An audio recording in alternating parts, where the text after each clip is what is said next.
Forgot to turn the sound back on. The sound back on. Gosh, I'm... Hey, Odin. Hey, Apple Cider. How's it going? Hope y'all are doing well. Just gonna grab some music to listen to.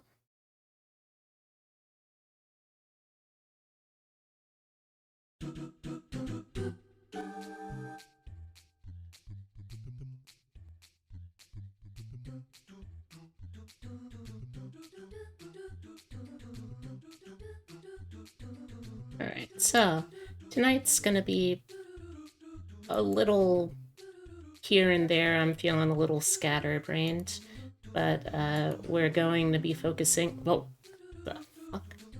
Oh, God! Excuse me? Oh. What? Holy shit, those are going way too fast now. I haven't started anything yet, Odin. But yeah, tonight I'm gonna be bouncing between a couple of things. I wanted to work on a couple of just doodle things for either, fan art I just feel in the mood to do, some illustrations for tabletop characters that I've been playing around with, and then if I feel up for it, and also if I end up like feeling confident enough about it, I was thinking it might be kind of fun to try and remake the remake ideas I had for a tabletop RPG system. I don't know. I'm still a little shy about that one, but we'll see how it goes. Oh, sorry, I accidentally opened the last thing I was working on. Don't worry too much about all of this. It's probably not going to be anything super relevant for anything soon.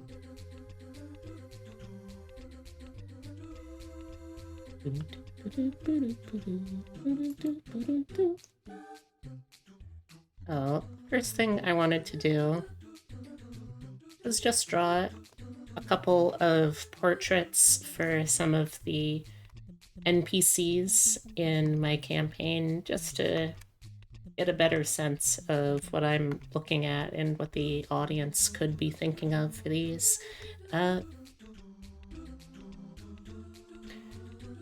Hey, Odin, welcome, welcome.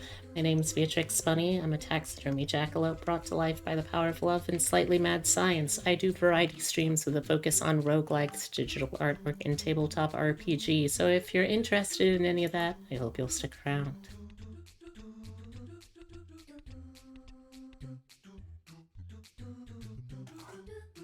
Okay, looks like the mouse is feeling fairly smooth today, so that's nice.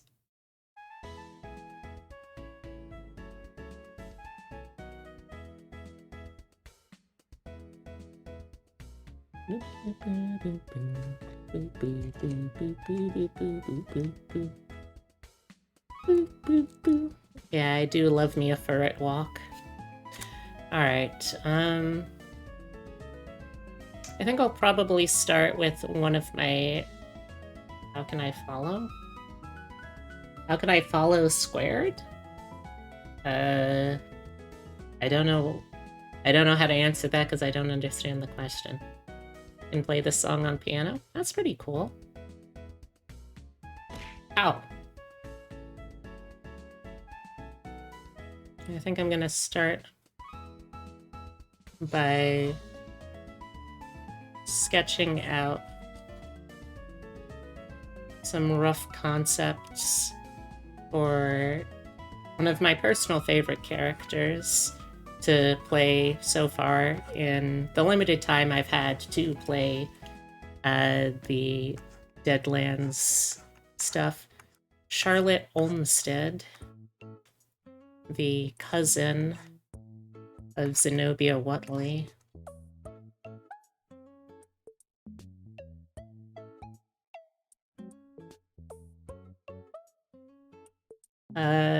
You can't. I don't know how to tell you this isn't Tumblr. I mean, if I could stream to Tumblr, well, first I would have to get Tumblr to actually work for me now, since for some reason it's just absolutely unusably broken. But only for some reason on my PC. That's unfortunate, but...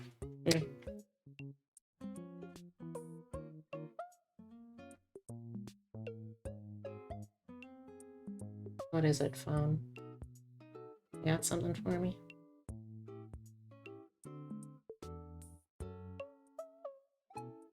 No, doesn't look like anything.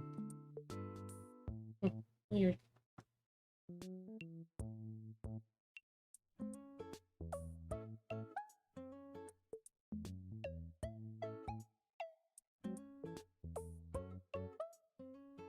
If you say so.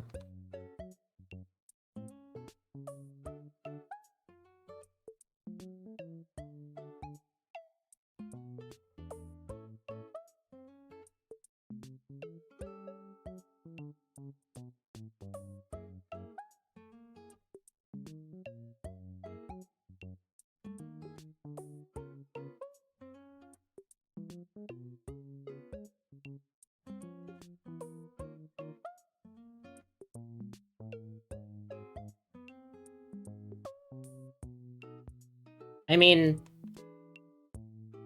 in spirit, maybe not, but objectively, yes. I don't know how to tell you it, but yes, you're wrong. So I guess I do know how to tell you it. It's by saying, yes, you're wrong.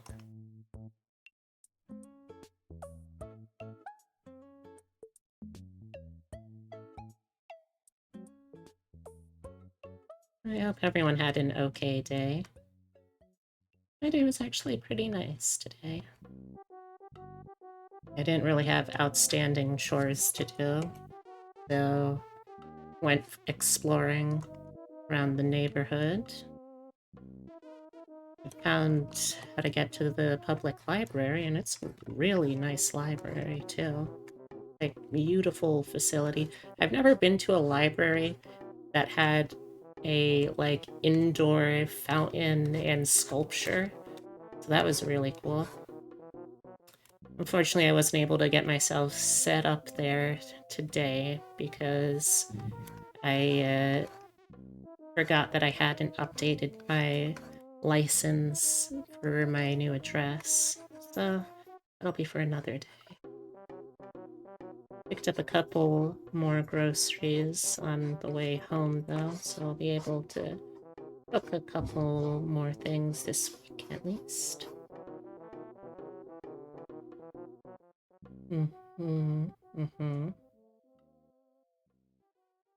Okay, I mean, I don't know what to tell you, Odin.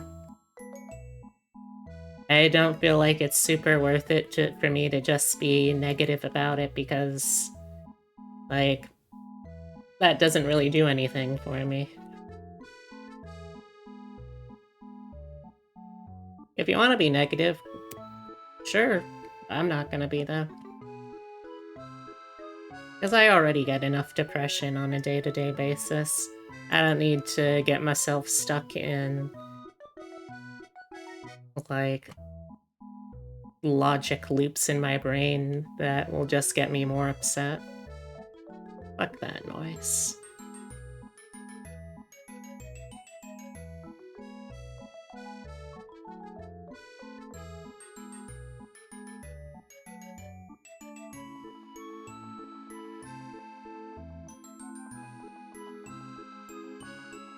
I'm gonna need some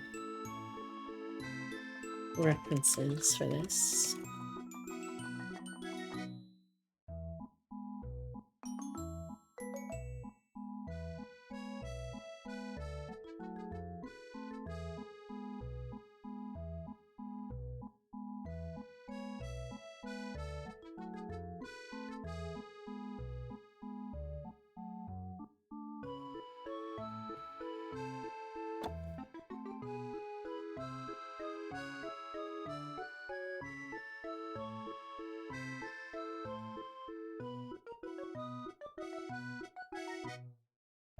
I know I had drawn something of her or I can't remember where I stashed that drawing, but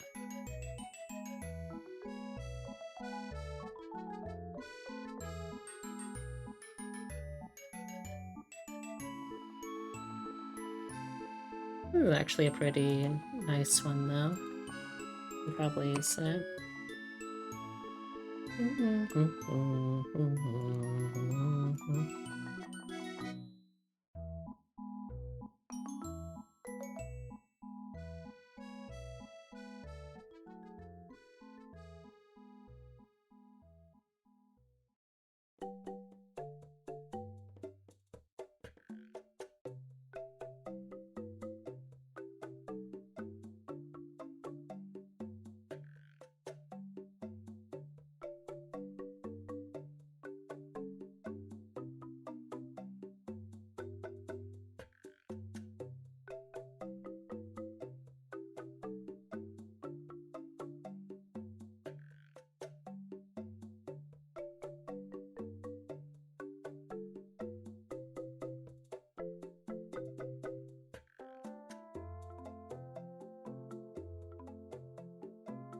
Getting messages.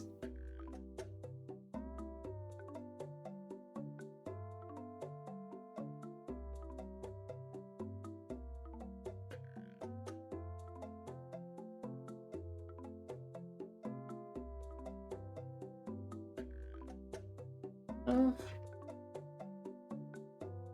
I hope whoever is out there in viewerland right now has also had a pretty nice day.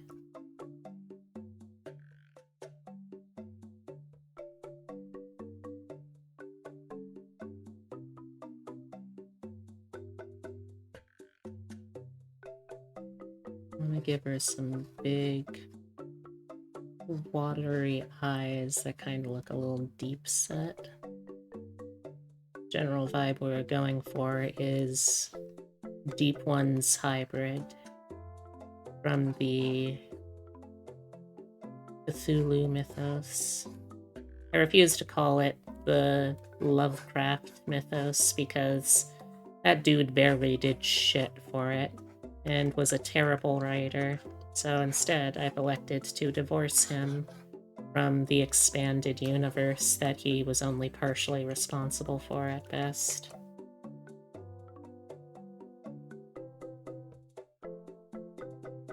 Death of the author works when the author is, well, actually dead.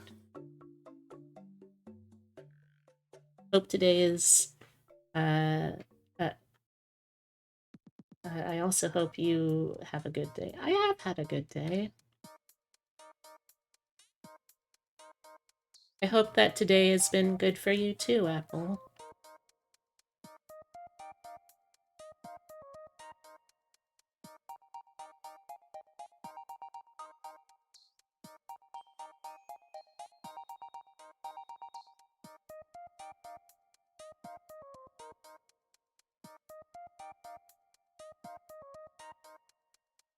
It has not. Hope it gets better though. Well, I'll do my best to give you something nice to enjoy for the time being anyway.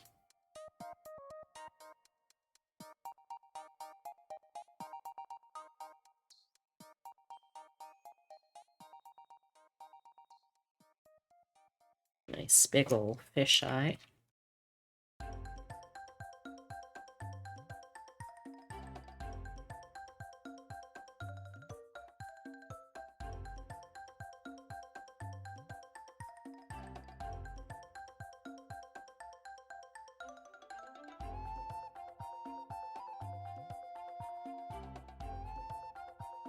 Today's been a very, or this week rather, has been a very good week for me creatively speaking. But I feel like in terms of actual energy levels, I've kind of dropped a little bit too. It's weird, simultaneously feeling very energetic and also not very energetic at all.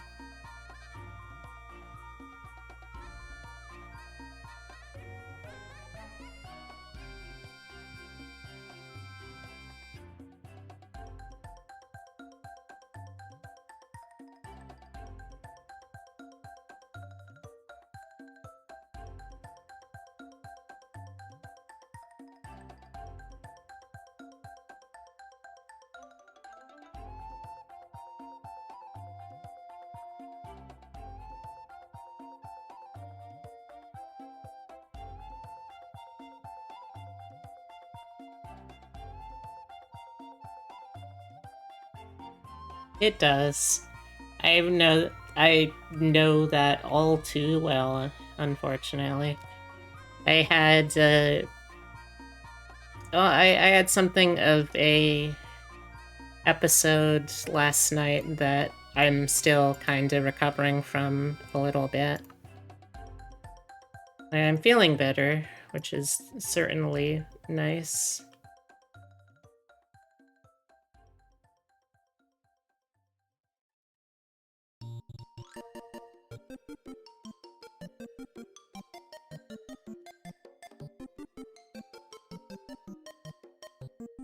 Hmm.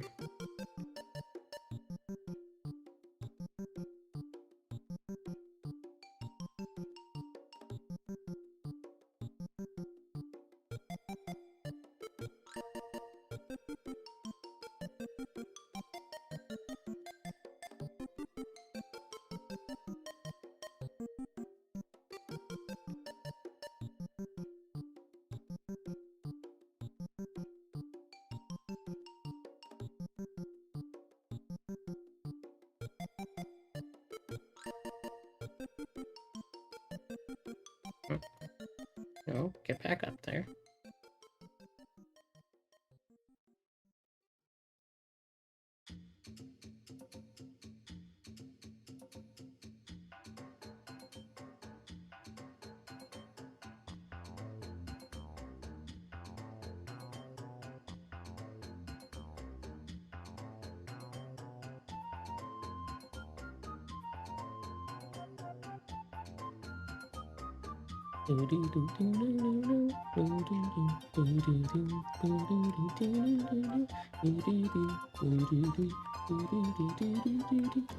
So I want to make sure that her ears seem a lot smaller than they should be.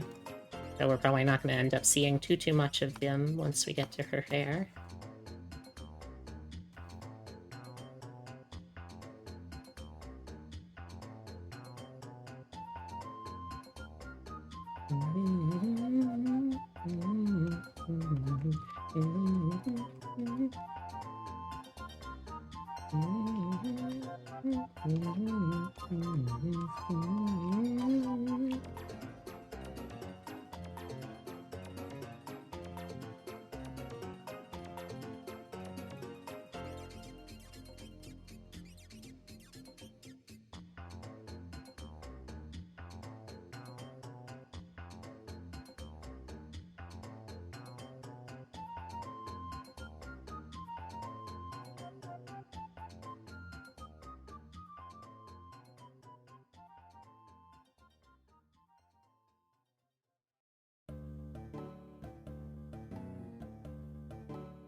Hey, J-Duggy. How's it going? Hope you're having a good one. Ow, ow, ah! Ah! Thank you for the biddies! Ow, ow, ow! Thank you for the biddies.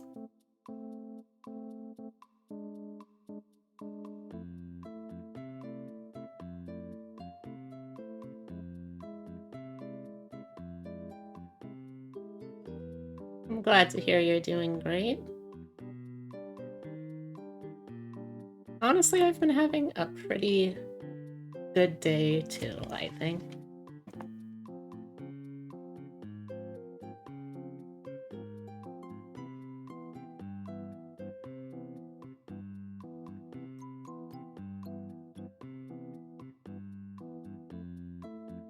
Yeah, I spent today, because it was super, super warm out, like unseasonably warm, a couple of months early kind of warm.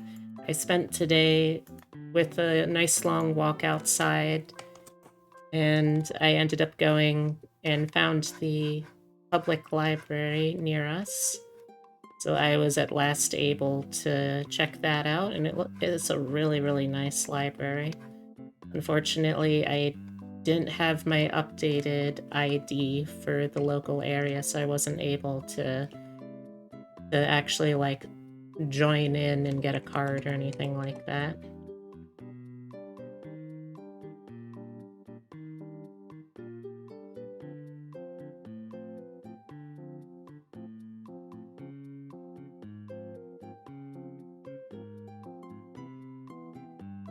And then on the way back, I picked up a few more groceries that I'd forgotten about the other day.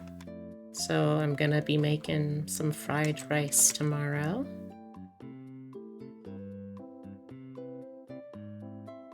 And honestly, that's been about it. I had a good day yesterday, but then kind of had a rough night, so I'm trying to get myself mentally back on track.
I need to do this a different way, I think.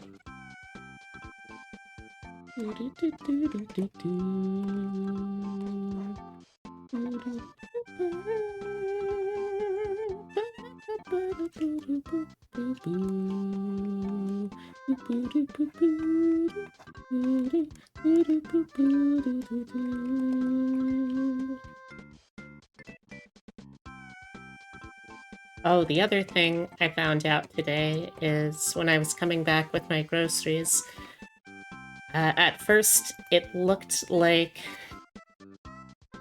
there was this local, like there was this local antique store right next to my building.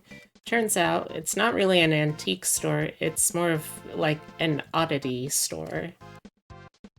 They sell some antiques, but they also sell a bunch of creepy, cool goth aesthetics.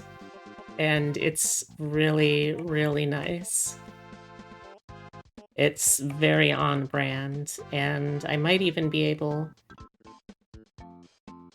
to find something for, you know, my username. Might be able to find myself a little jackalope. I'm lucky. We'll see, I guess.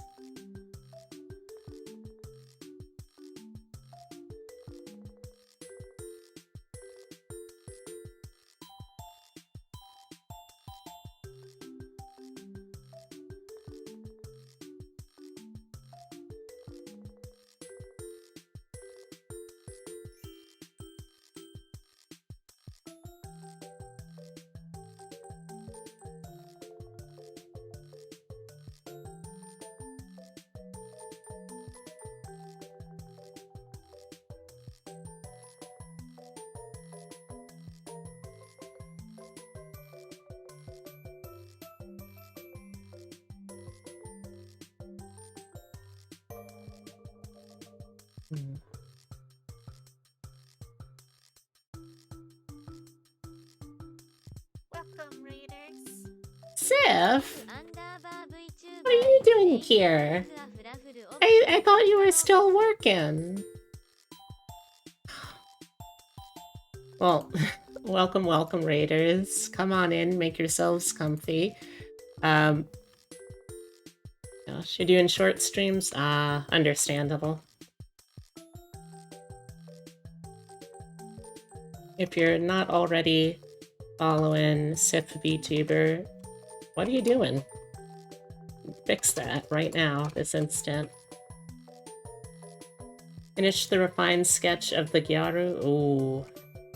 I'm gonna have to check that out later then. Oh, welcome, raiders. If you're new here, my name is Beatrix Bunny. I'm a taxidermy jackalope brought to life by the power of love and slightly mad science. I do variety streams, normally with focus on roguelikes, digital artwork, and tabletop RPG. If you're interested in any of that, I hope you'll stick around. Also, this is my co-host, channel mascot Francisco. Say hi to the folks, Francisco. And tonight, I'm going to be doing a little bit of tabletop RPG adjacent doodles. Some of them are going to be characters for systems that I've been running. Some of them are just going to be kind of, you know, people that I wanted to draw. And you know what? Actually, because you just came in, I think I'll jump to my second doodle target for tonight, which is going to be... which is going to be Raph.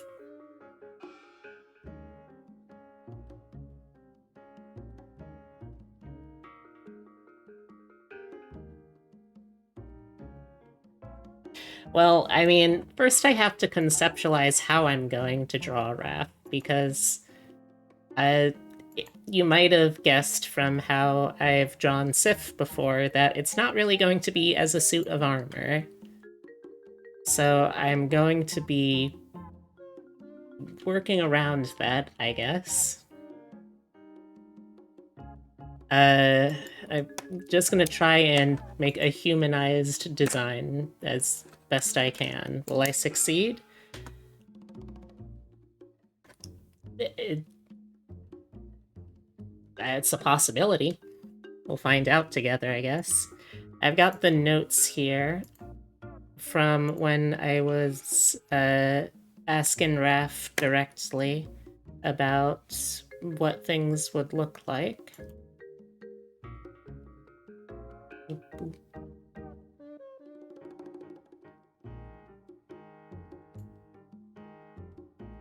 There we go. There we go.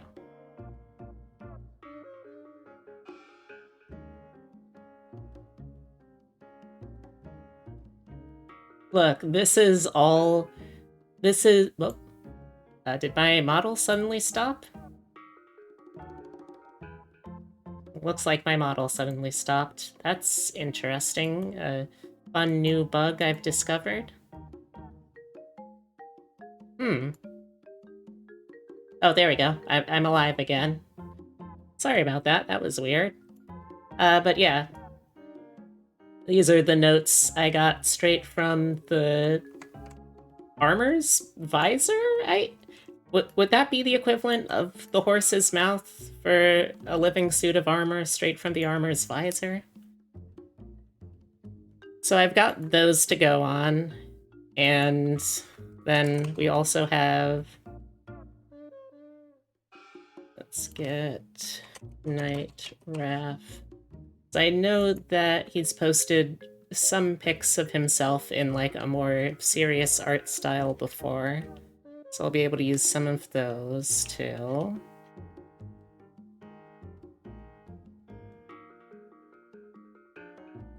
But essentially, my goal is to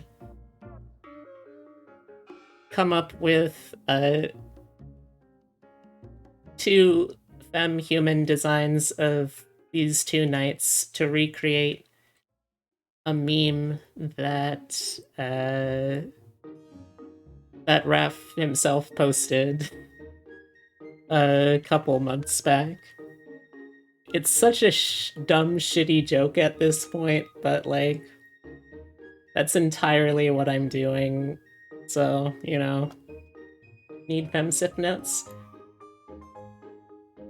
I'm sorry, Sif. Did you already forget the design that I made for you? Oh. Oh. Oh, you wound me. But if you do have notes that you would like on designs changed for that look, yeah, absolutely, go for it. If you got any notes that you want for how that could be changed, absolutely, share. No. It sounded like you had notes. Nice try, big guy. If you got notes on the design, you gotta share it legally. Otherwise, it's entrapment.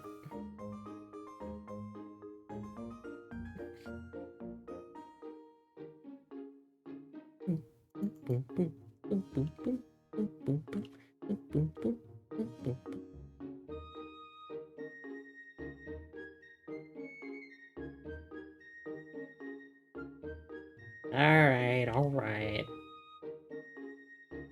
But next time I see you, I'm gonna have to punch you for calling my friend Sif stupid. How dare you? I will fight. I will fight. Alright, but yeah, take care. And I'll talk to you soon, I guess? I don't know. That'd be cool. But either way, take care. Hope you get to have a nice fast break tonight. Yeah, have a good one. Thanks for the raid.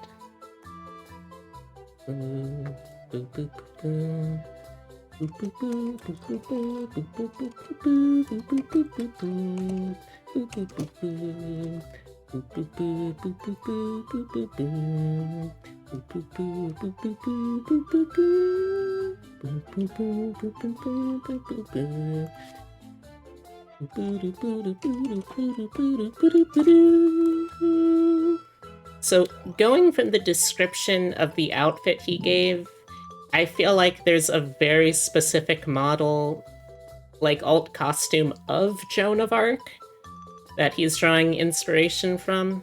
So I'm gonna see if I can find a quick reference of that.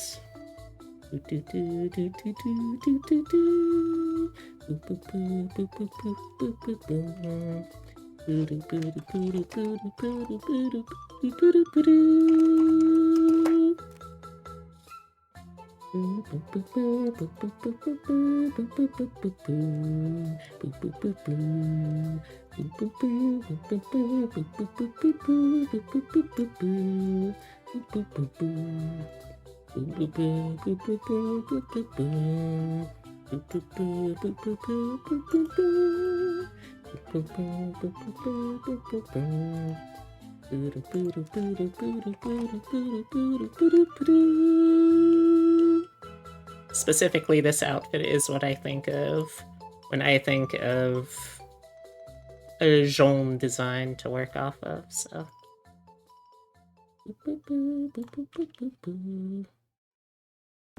I'm gonna be doing my usual thing, just starting off with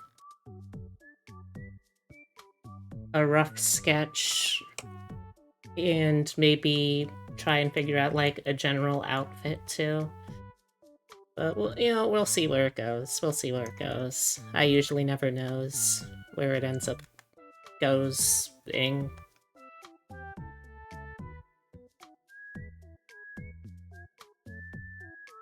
Okay. And then let's get a reference picture, I guess, just of his suit of armor self. Okay, here's a really cute fan art that Hachiko made. And use that for reference for his actual armor. Oh.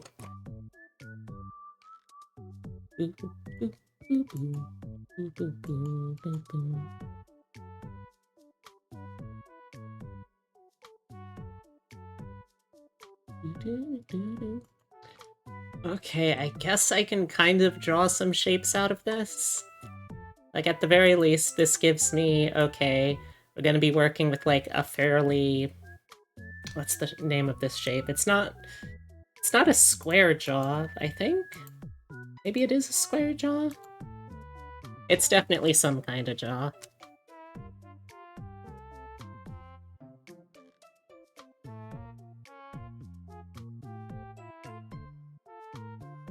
I could just do a symmetry line, I suppose, since this is just a proof of concept more than anything right now.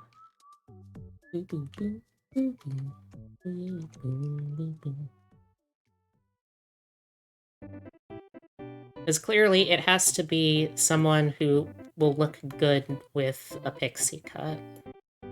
So...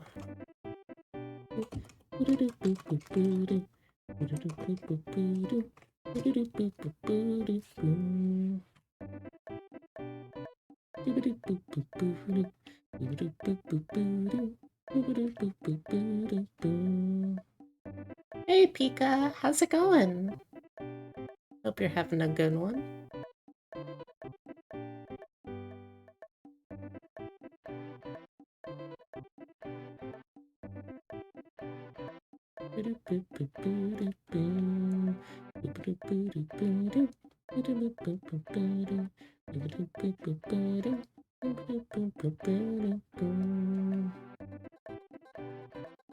Okay, so it looks like we're looking at a diamond face shape.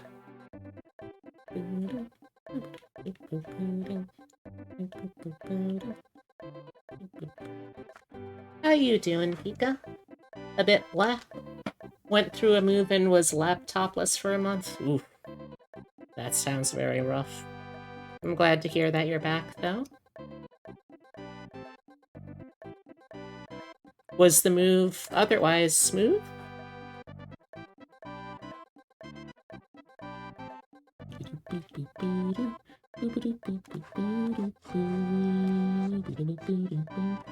Hey, how's it going? Hello, hello, Blood Bunny.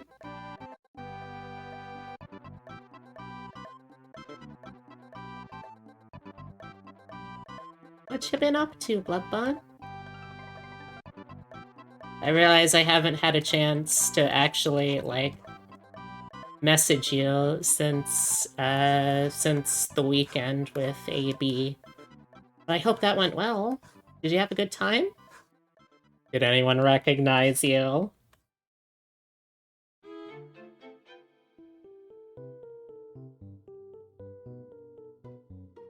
Nope to recognizing or having a good time. I'm gonna assume because it was still fine that it was probably nope to being recognized. Okay, gotcha.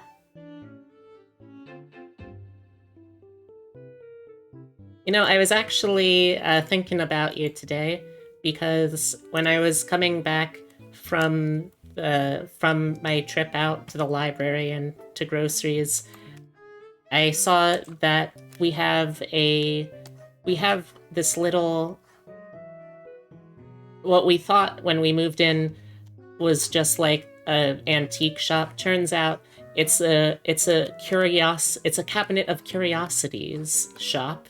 So it does have some antiques, but it specializes in weird, kind of creepy, mostly cool goth aesthetic stuff. And there's a ton of taxidermy and animals there. And it turns out that the store owner not only makes a lot of the taxidermy himself, but also uh, he learned how to make taxidermy from someone, a friend of his, who runs taxidermy workshops. Like, you can sign up, go to this workshop, and at the end of it have a taxidermy to show for it. And apparently she runs them out of Salem. So now I know of a cool thing to do in Salem again that will be hopefully new. Unless it turns out that you are the person teaching the workshop, in which case, well, that's really cool. But also, it's like, oh man, I need to think of something again.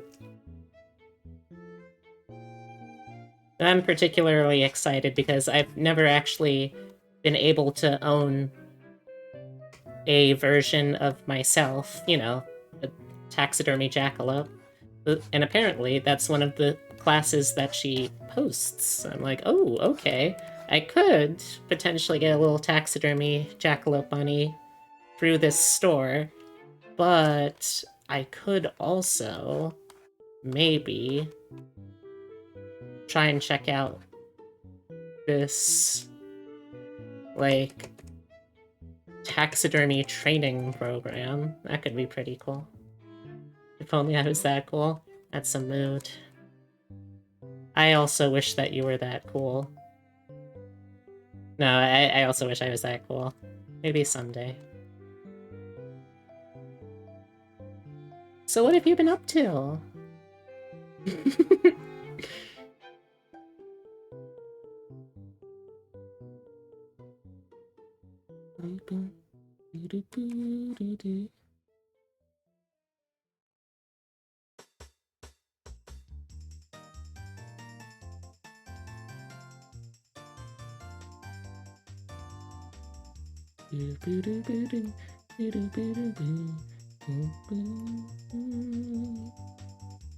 Okay.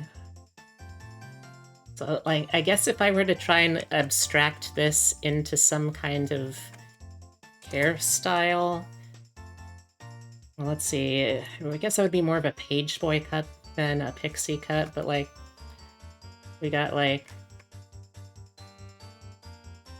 eye,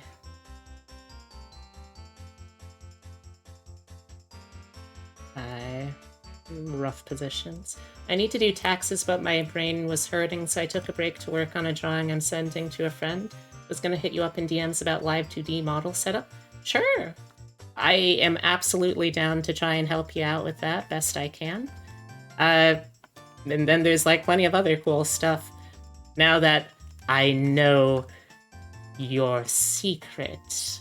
That's right, your deep dark secret. That you are also a masshole.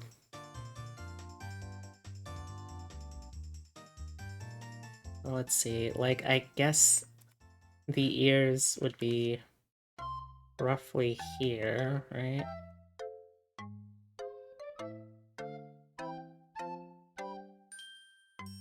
I want the eyes a little further apart.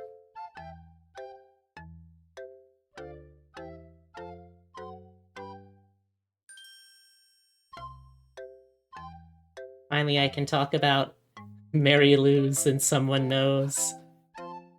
Oh, see, the problem is, I am only recently becoming a masshole, and on top of that, I don't really have a driver's license, so I am limited to my experience of Massachusetts. Oh, alright, Salamander.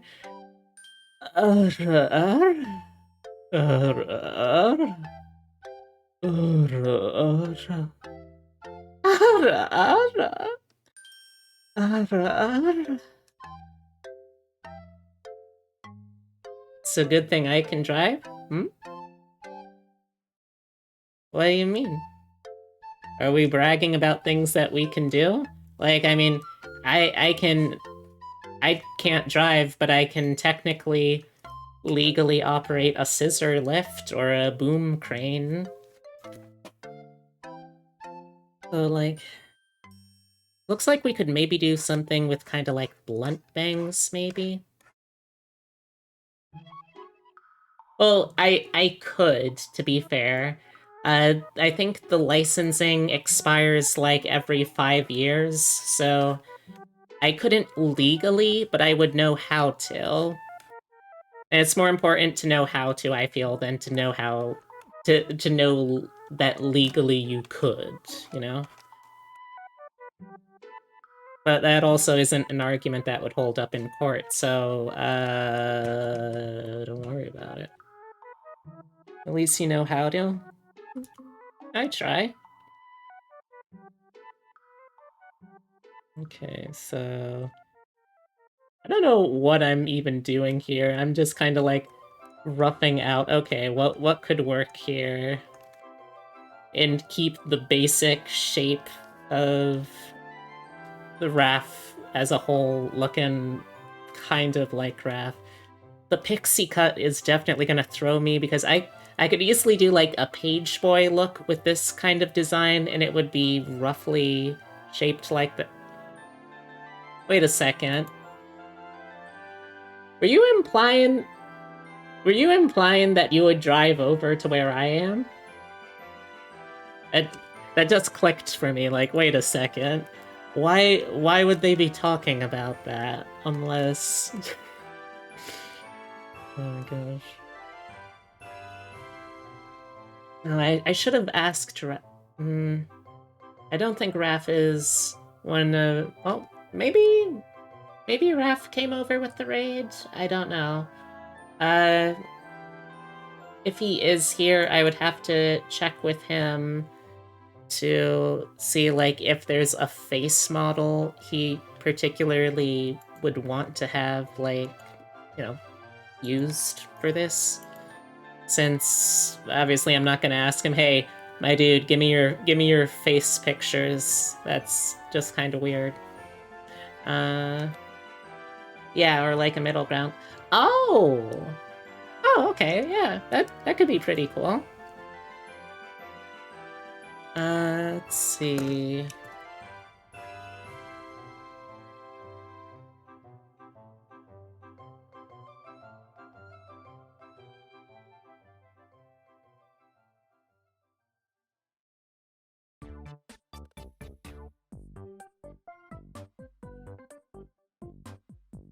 Ever since I got a car, it's just like a backpack for you, but on wheels. I wouldn't worry too much about that. I think I understand what you mean.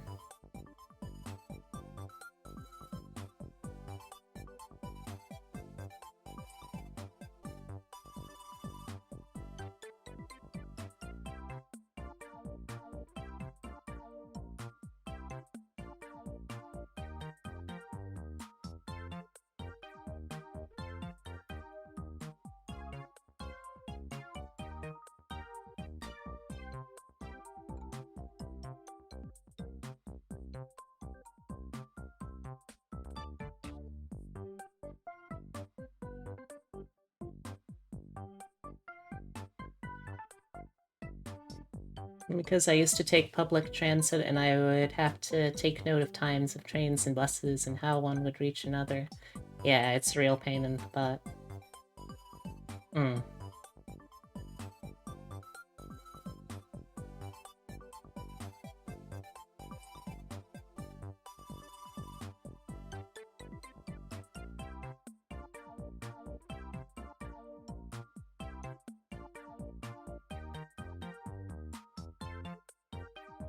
I wouldn't worry too much. My partner Epitome also absolutely just uses his car as a recycling bin and trash can too, until eventually it gets to the point where he's like, okay, this is actually too much. I think I need to clean it now.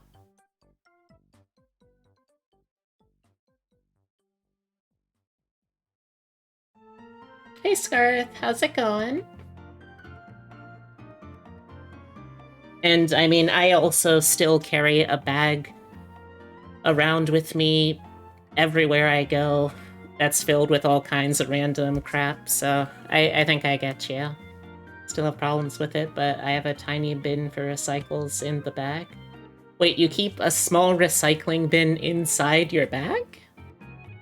How wouldn't things just fall out of it? Also, how you doing today, Scarth?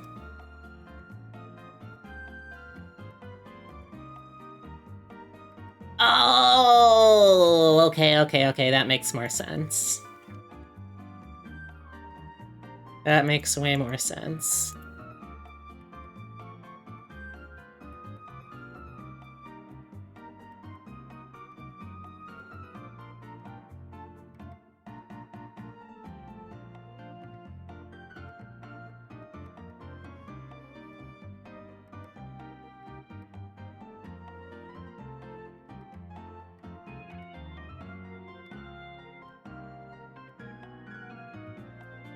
Okay, wait, I think I may have found a face reference that I can use here. I was trying to think, okay, who do I know that could be like a reference point for a like Latina face model that's like roughly in this kind of age group that I'm assuming Raph to be in, that also I can picture with some kind of pixie cut, and it's like, oh, okay, Jessica Darrow. That works.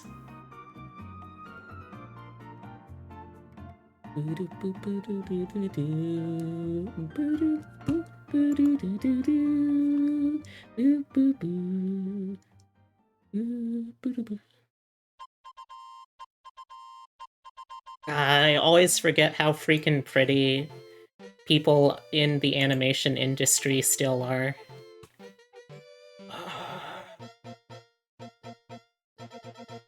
This is the true reason why I would never make it in like big business Hollywood stuff. I'm too intensely gay when it comes to honestly way too many people, you know?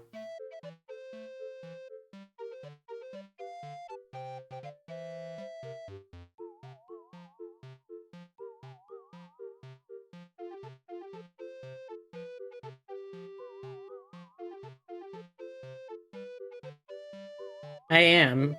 I am my own worst gay enemy.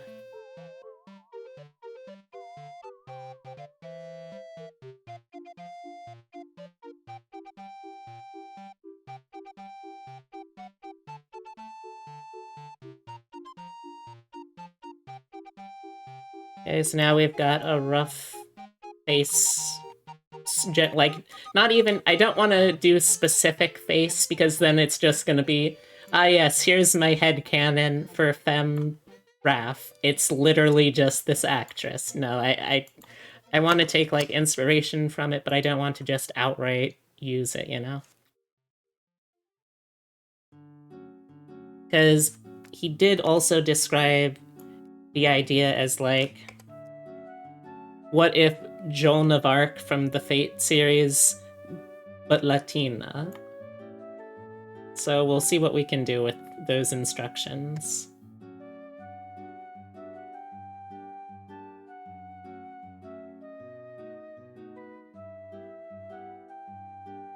And this is just a rough draft, B. There's no reason to be nervous. It's not like people are watching you.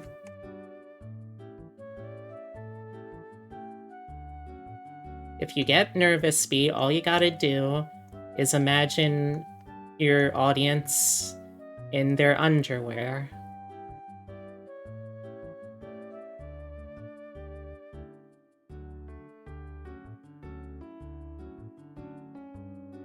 It didn't work. Oh god, no. It did not work. Ooh. There we go. Chat, I'm gonna need all of you to stop being so attractive because it is gonna become a real nuisance for me. So, like, if y'all could work on, like... It's okay, Blood Money. I know you're trying your best, but... You know, I gotta hold people responsible for being so attractive, like...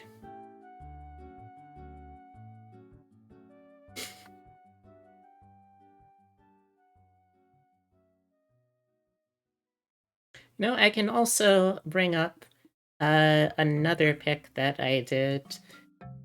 It's not going to be super useful for what Raph would look like, but just because, like, I did also draw Femme Sif, and Sif is going to be a part of this shared piece, so I can kind of, like, compare, like, generally how similar we're looking at for art styles.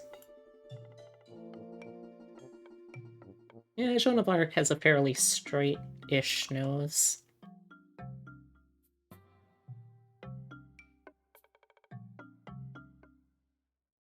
All I can say is...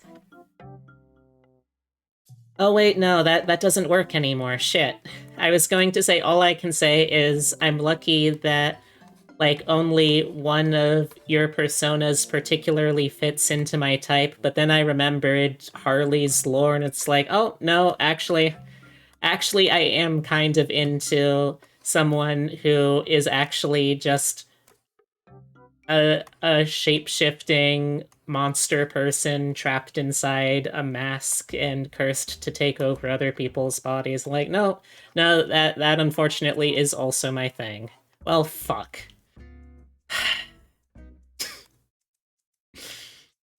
Oh, man.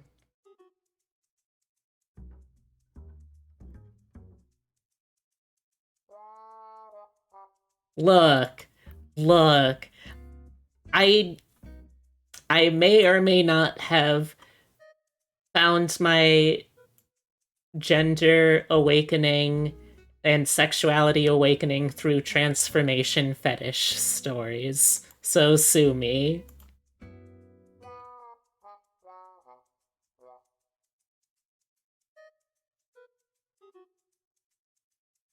Same here. Hey, same hat.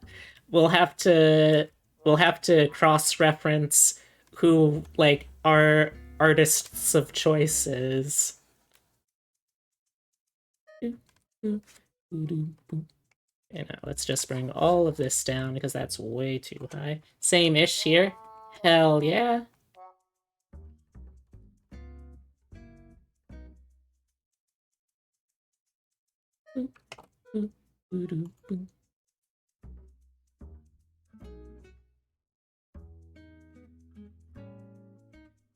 Oops, wrong one for the sketch layer.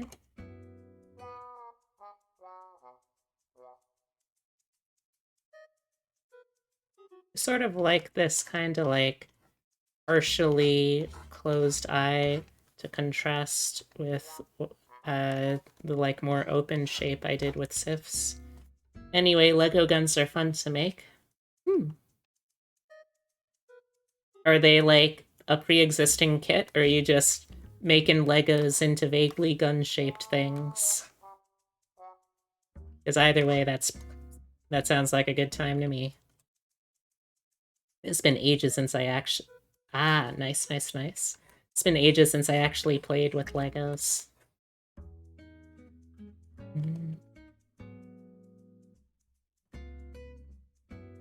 It also is made to be able to have a mag.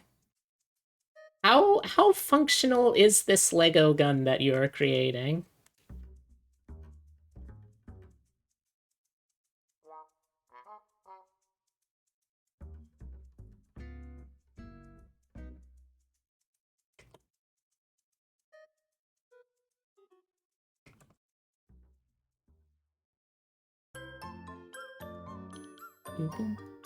It's been some detailed builds out there.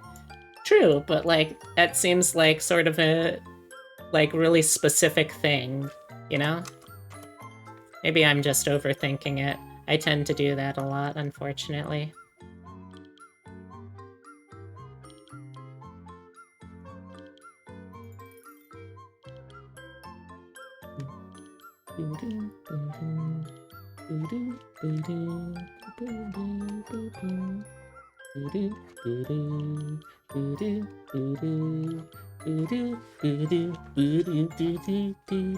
Suddenly have the function of being able to insert, take out the mag. Sure, don't worry. I'm not going to tell the TSA about any other functions you have.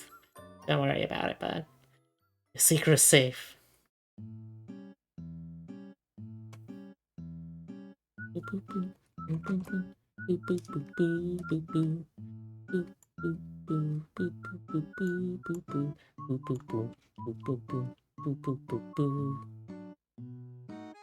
No, the TSA, because I don't know, they might like take it out to examine it if you have to go through any kind of security. I don't know. I'm just being a doofus tonight, okay?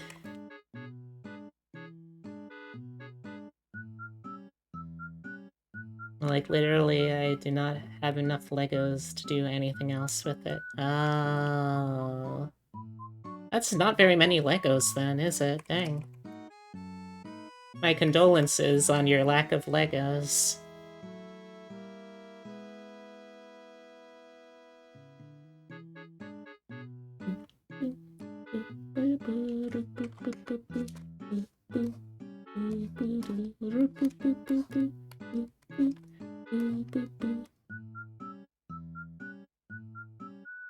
Also, I know that I don't technically have to apologize, but I still feel like I should apologize for how kinda all over the place I've been on tonight's stream already. And I've barely gotten started. Okay, so I know that there's a couple of different ways to do browse, but personally, if you haven't guessed by the way I've drawn my model or how I've drawn the femme design I did for Sif, I have a thing for big brows, and I refuse to lie. If you want to have thin, stylized brows, freaking go for it. But in my house, if I'm drawing original designs, they're gonna be thick eyebrowed.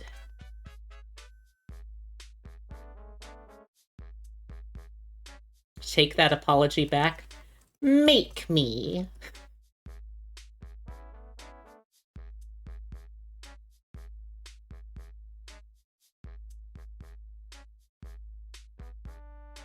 Also, I don't know what this says about my lingering general lack of self-preservation skills on the internet, but I feel kind of like at this point, despite how little I have practically speaking actually known you, Blood Bunny, I would... Why? Why? Why is everything going over there? It's supposed to be down here. There we go. Thank you for the biddies. And no, you can't make me take it back. Like, so I was gonna say, I don't know what it says about, like, the lingering lack of care about my personal security online. Because, you know, before I transitioned and when I was still a little baby bun, I didn't really have any I didn't really have any I didn't really have any kind of I didn't really have any kind I didn't really have any I didn't really have any kind of I didn't really have any kind of I didn't really have I didn't really have any I didn't really have any kind of sense I didn't really have any kind of sense of self-preservation online because, like, I just didn't really care about my personal safety because, you know, uh, the passive... Ah! Ah! I just wanted to finish the sentence!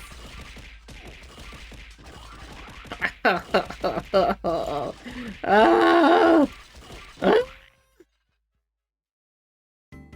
Okay. So, you know, like when I was a baby bun, I had sort of the passive, very fatalist mindset of, well, I don't know that I'm trans yet, but I know that I'm not going to live particularly long, so I don't really care that much about my safety and stuff. And one of the things was that helped me develop like a really, oh, thank God that missed. That helped me develop a really bad sense of when I should be secure with myself online, which is, this is basically just a very long-winded way of me saying that I've known you. Ah, it's basically a very long-winded way for me to say that I may barely know you, but I'm already like 100% willing to share way too personal information about my like identity and location online. I feel kind of like some sort of very overeager lap pet whenever I do this. Like, oh, okay, yes, I give you info. I give you info. May I have validation now? I don't know where I'm going with this story either, I'll be honest. Oh, thank God those hits keep missing. Ah! Never mind. Ah! Ah! What are these? Ah! What are these for? Boop, boop, boop, boop, boop, boop, boop, boop. Boop, boop, boop, boop, boop, boop, boop, boop. So yeah, I hope that doesn't make things feel weird for anyone. I am apparently just permanently in dumb bench oversharing mode. Boop, boop, boop, boop, boop, boop, boop, boop. Boop, boop, boop, boop, boop, boop, boop, boop. Boop, boop, boop. Same, a little same here, to be honest. My condolences.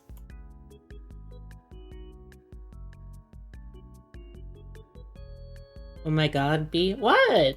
What? Ah! Why? Why is everyone picking on me?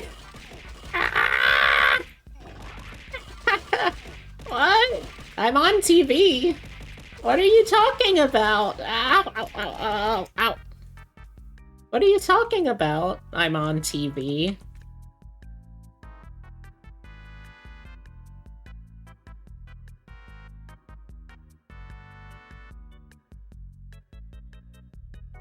Oh yeah, I understand what the abbreviation TV is short for, but what do you mean I'm on TV? You're not answering the question.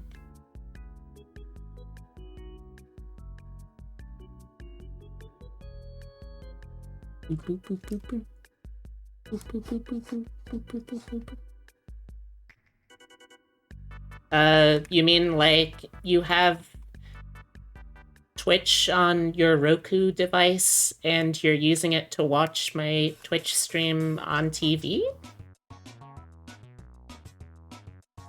By the way, Cutie Jackalope, I got some cool tarot cards. Ooh, what kind of design? No? Oh yeah, it's technically not an officially supported app that you can download, but if you go looking on the Roku platform, it is like a unofficial one that they do support. You're on HDMI 1, I love this channel. Okay?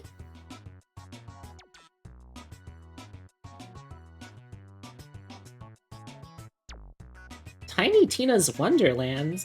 How does that work, I wonder?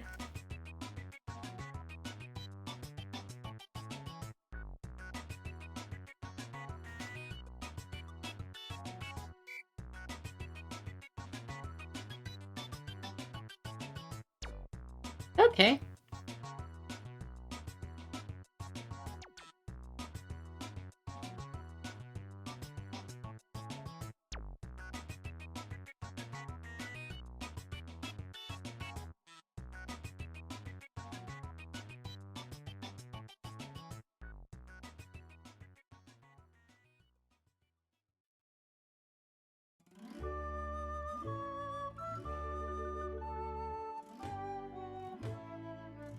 Sometimes I kind of wonder if I have a weird way of thinking about how to draw people.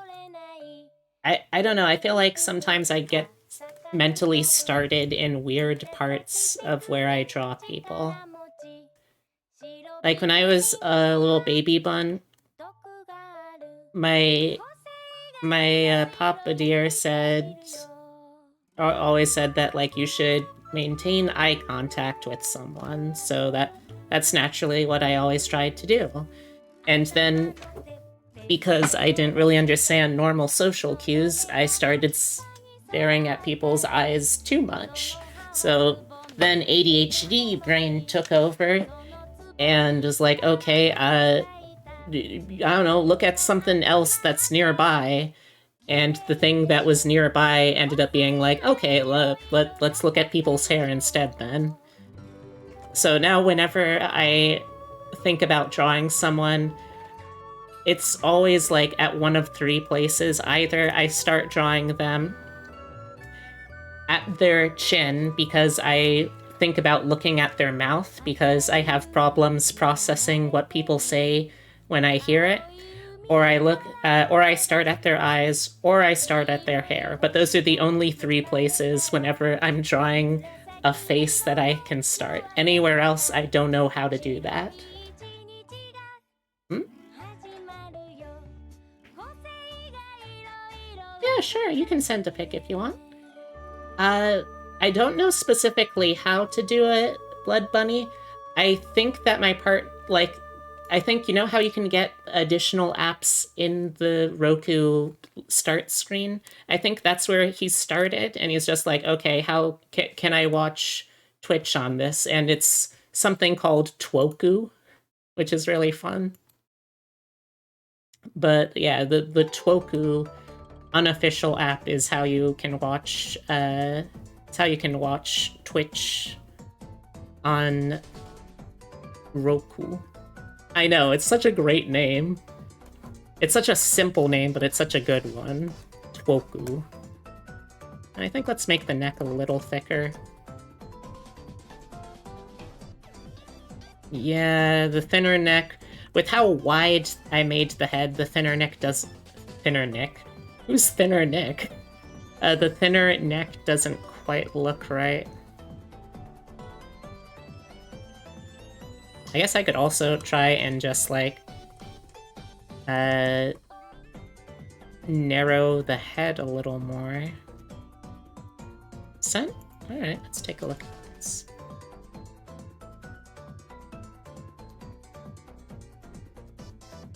Oh, cool!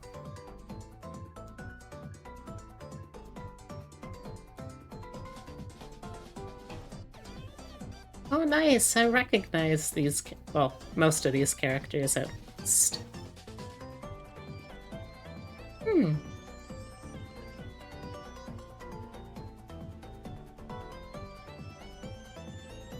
Nice.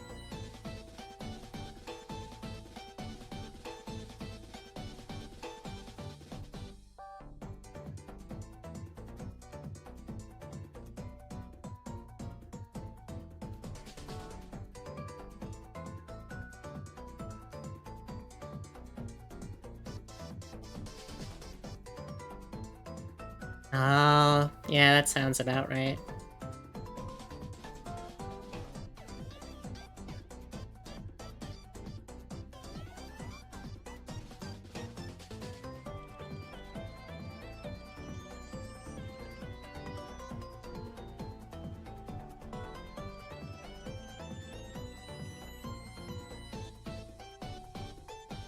My favorite is the fool being claptrap. Yeah, that feels about right.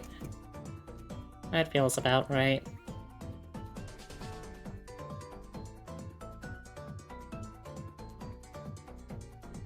Alright, so Joan of Arc has this kind of mouth that's a little on the smaller side.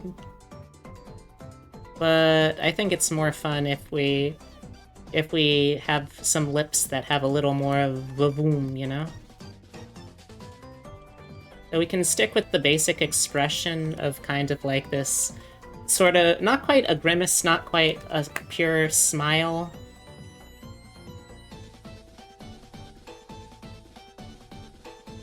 I kind of like something like that for expression.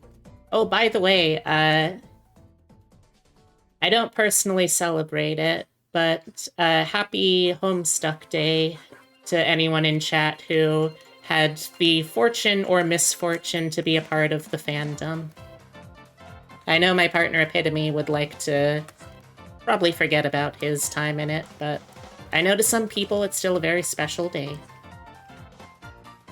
So if you celebrate it, if you observe the holiday, hope you're having a good one. And if you don't worry about it. Maybe it's for the best that you don't. No, I liked MS Paint Adventures before Homestuck, but that's just me probably. It's okay, Daryl. You're allowed to be a little bit of a hipster with do they even still go by Hussey? I remember hearing, I don't even remember from where, but somewhere that like Andrew Hussey had started like using different pronouns or something. I think I also heard they became like some sort of mountain hermit or something. It's very confusing, to be honest. The lore about the creator of the series is almost as confusing as the lore of the series itself.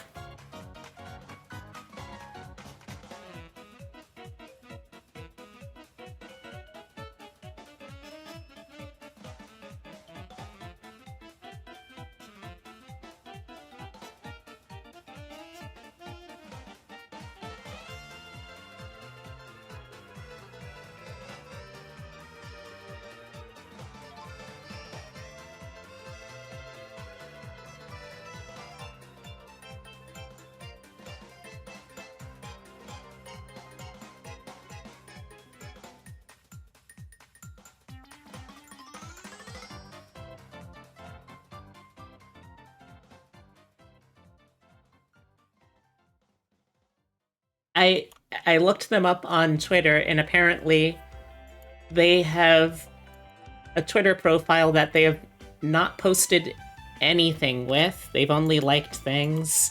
And they have a link to a link tree, but when you click that, it is literally just their icon and their username on a completely blank page.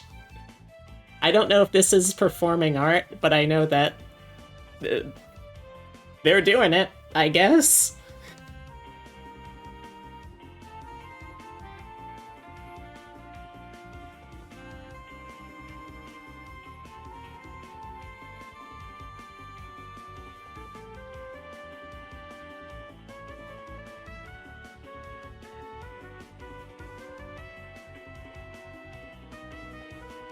Sounds about right. Yeah.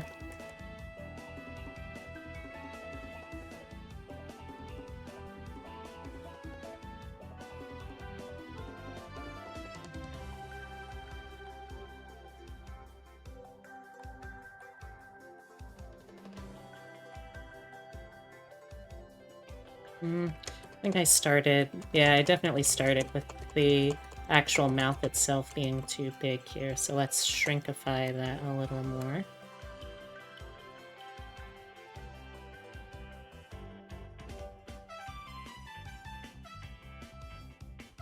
Would you consider yourself an actively practicing Homestuck Blood Bunny, or are you more of a are you more in a post Homestuck period of your life? Actively practicing? I see, I see. It's still going, isn't it? Like, isn't there now post-series parallel universe things?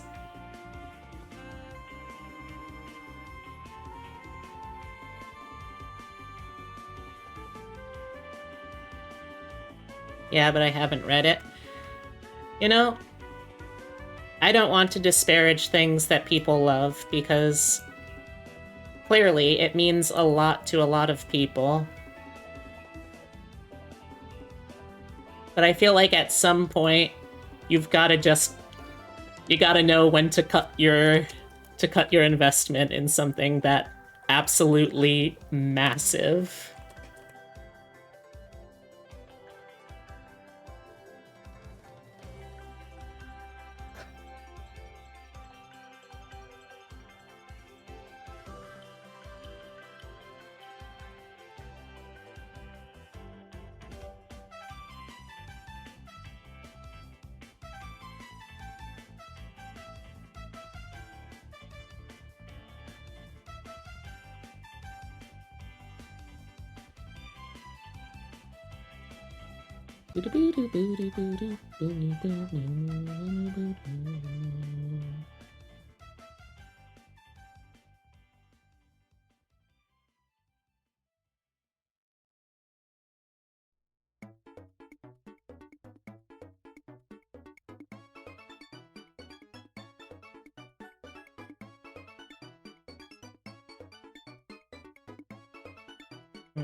Mouth shape just doesn't quite look right yet.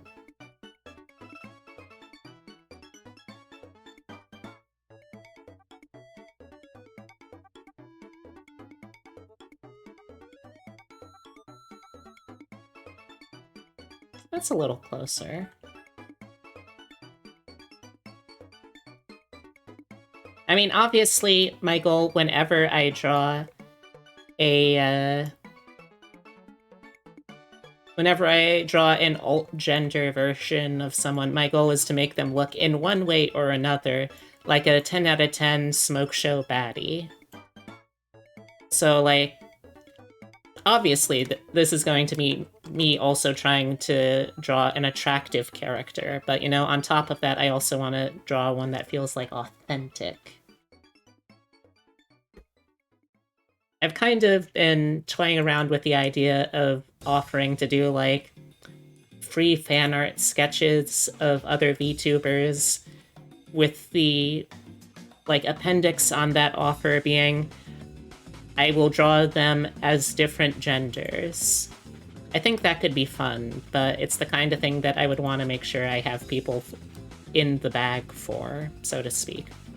In the bag. That's not a thing that I can so to speak, I think, but maybe you understand what I mean. Or maybe you don't. I don't know. I'm not inside your head. Okay, they didn't say... He didn't say anything about wearing glasses.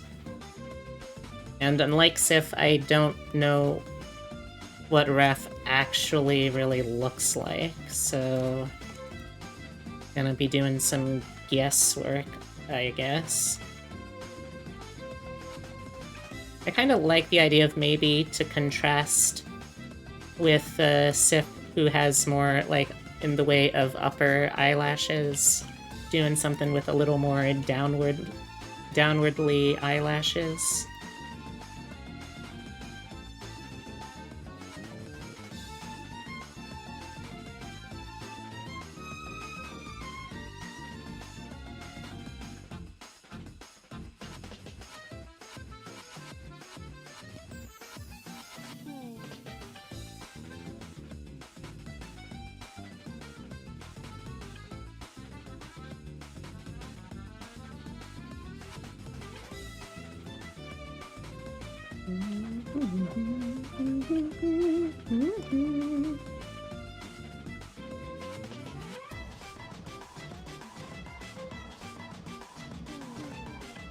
Something kind of like that.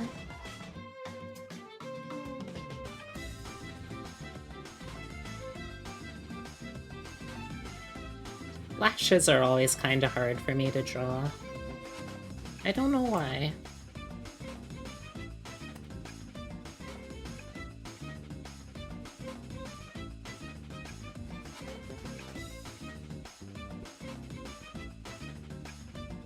If you know why they're harder to draw, let me know in the comments.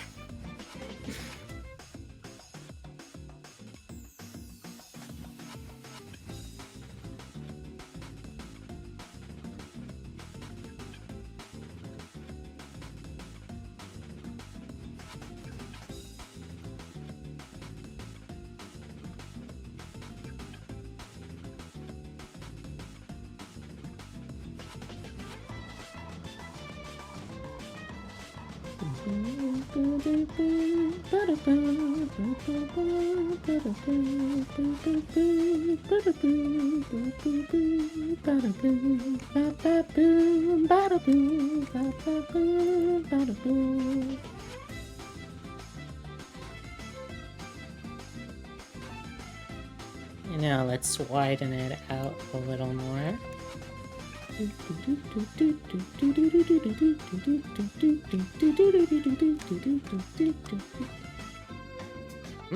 Oh, dang it, it didn't take.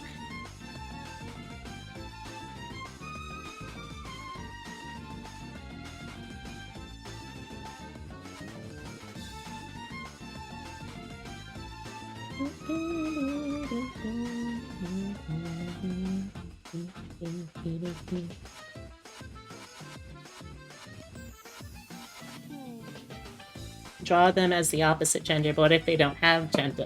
Ah, see, you misheard me, Scarth. I didn't say I would draw them as the opposite gender. I said I would draw them as a different gender.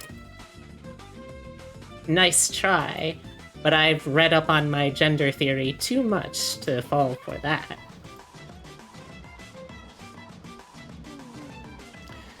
Alright. I try. I do have a very large head. It makes shopping for hats very difficult. It's honestly kind of not that great if I'm being totally truthful. Alright, so I really like how Jessica Darrow has her pixie cut where it's like still very curly. So I think I'm gonna try to maybe do something kind of like that. I think that could look really cute. Or at least that's the hope.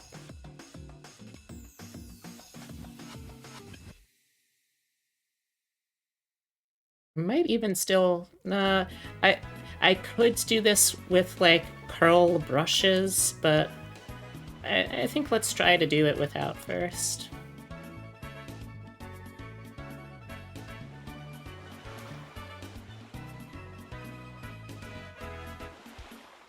So let's see, pixie cut. You're gonna lurk to do my taxes? Oh, to do your taxes, yes. I don't know why I said my taxes. Yes, thank you for the save.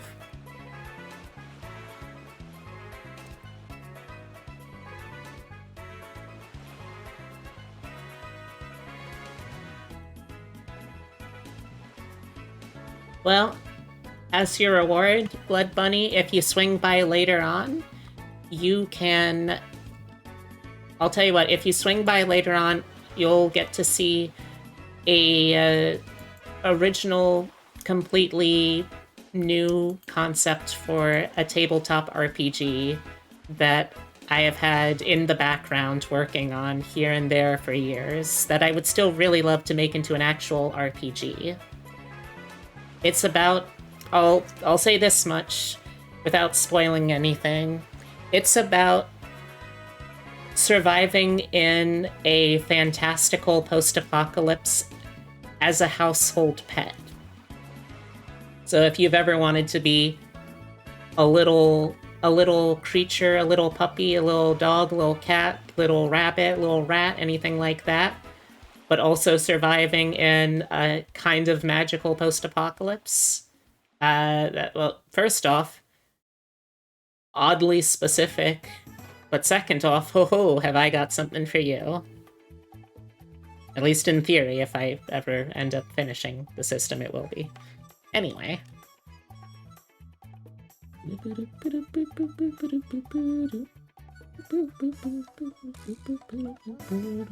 All-out Pet Store Edition. Not quite, but you know what? I like the spirit. I like where you're going with it. Okay, maybe if I start by just kind of like mocking out a general silhouette that I'm going for, that could possibly work.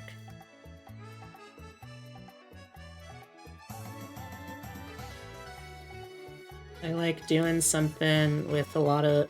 I really love hairstyles that have a lot of really soft shapes in them. Those are very... They give the brain a lot of satisfied chemical feels when you get to work on those kind of hairstyles. It's one of my comfort things to draw. Anything that looks like it has a real soft texture to it is something that I absolutely love to draw.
Can I find a picture of Jessica Darrow's hairstyle that's a little better with lighting?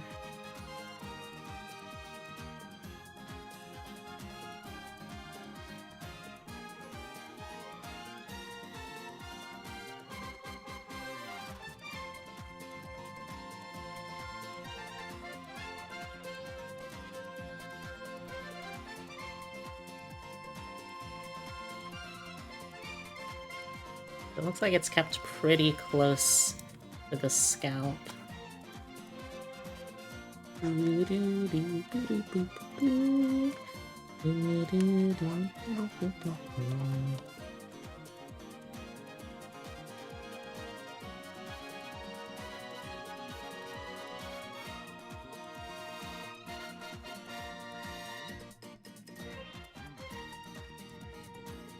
Is it weird that a part of me feels a little, I don't know, envious of people that have to do taxes? In the sense just that, like, I have never in my life actually made enough on anything to have to pay taxes. So it sort of feels like I've never truly adulted in the way that I've been taught is how to be an adult, you know?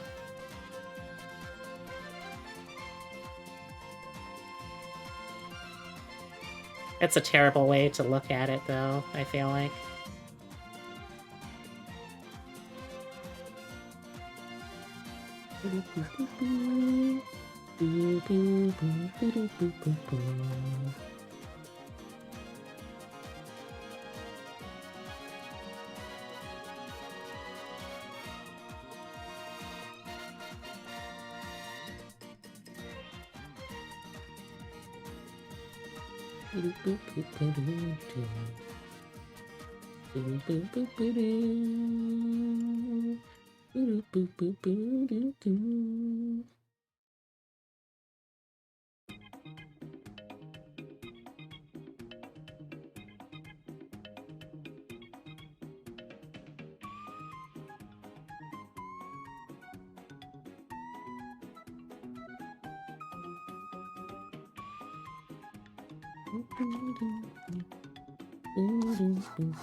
I'm making it a little shorter.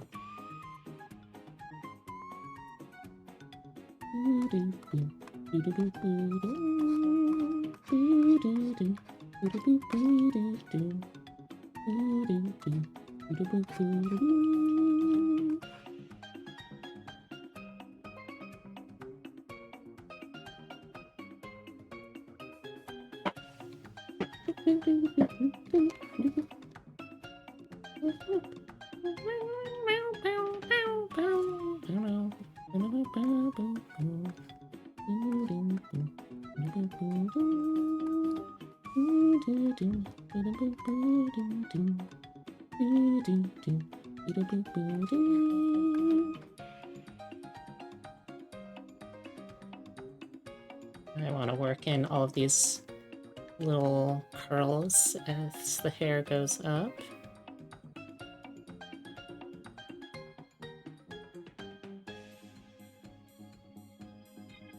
It's one of the fun things about a lot of pixie cuts is how messy they can get in terms of shape.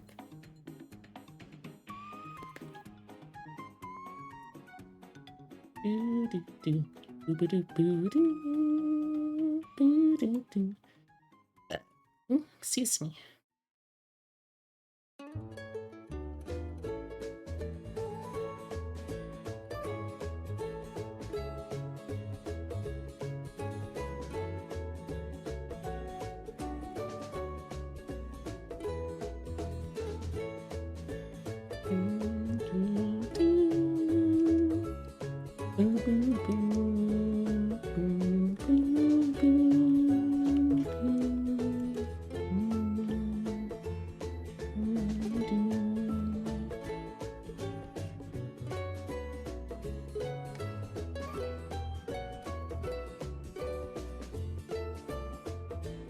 This song is from Pokemon Sun Moon? It sure is. Good year.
Hey chat, can I ask y'all an opinion question?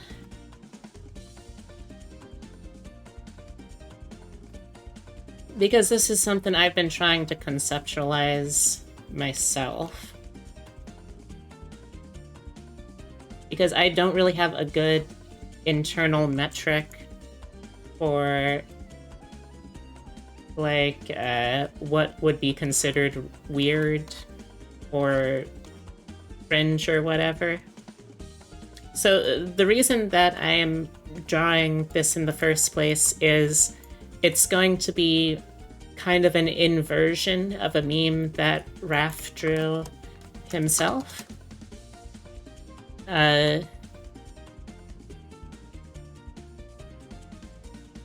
Where he walks in on... Let's see.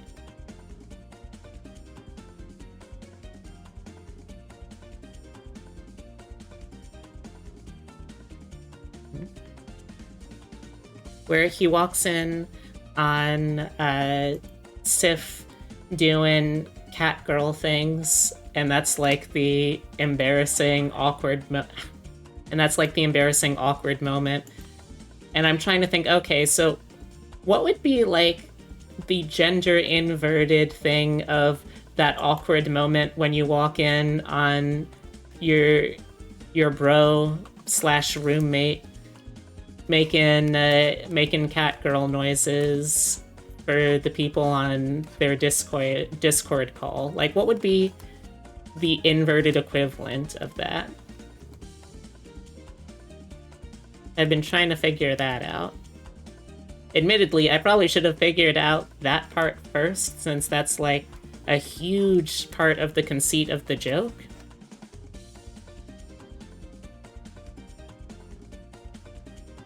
My first instinct was something like some screaming about COD, maybe?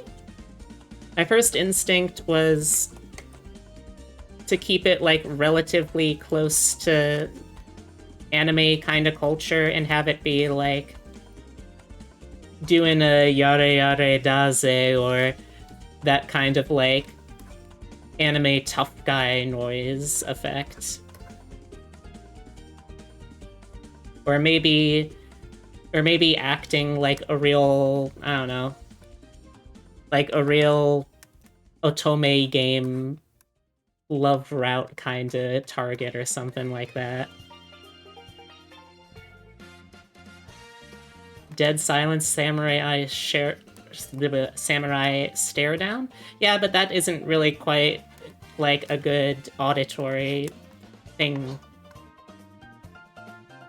Jojo Posen screaming a stand cry or Jojo? I see.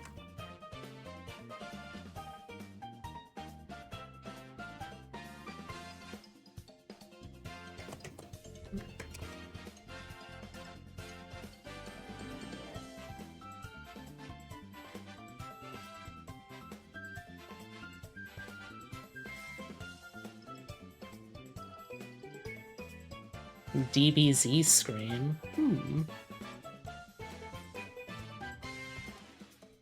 My roommate has been in her room for 5 hours now. How long is this fucking D&D game gonna take?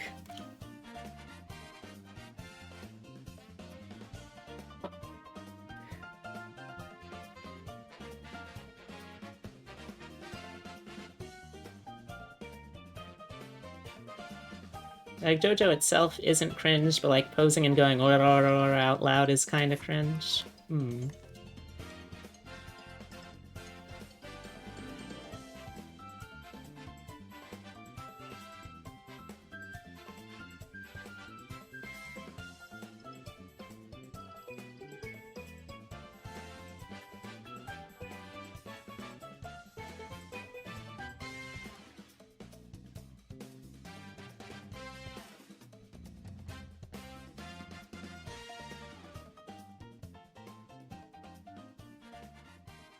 Or quoting Homestuck. But like, would quoting Homestuck be specifically gendered?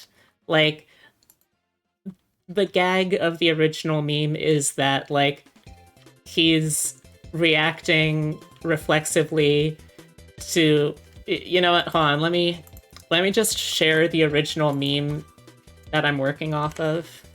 That's the base meme.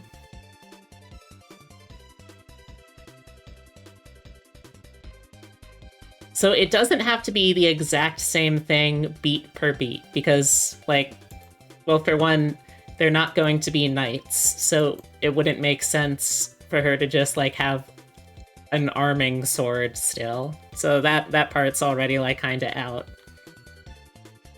But like a similar kind of instinctual response to being seen by your roommate doing something.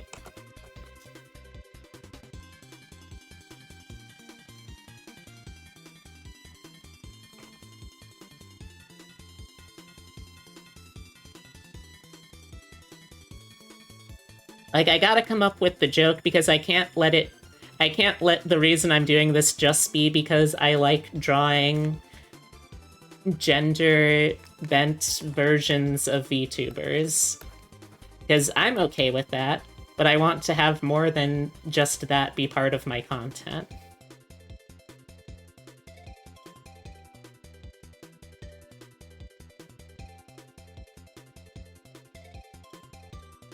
The way I can explain makes it interesting, better content.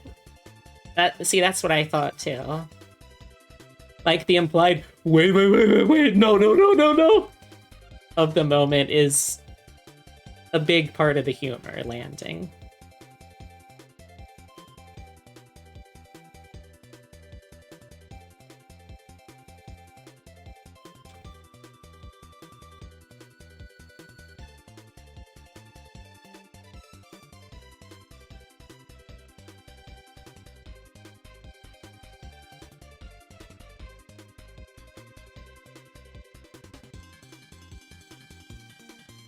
Do we make an incel joke? What would an incel joke even be in this situation?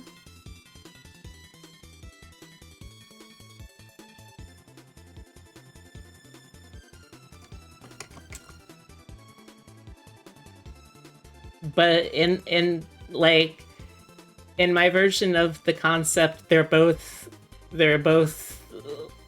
lady people, you know?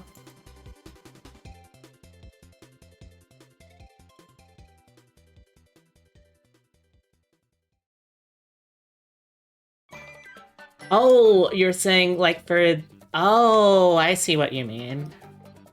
Huh. I mean, that's a possibility, I guess.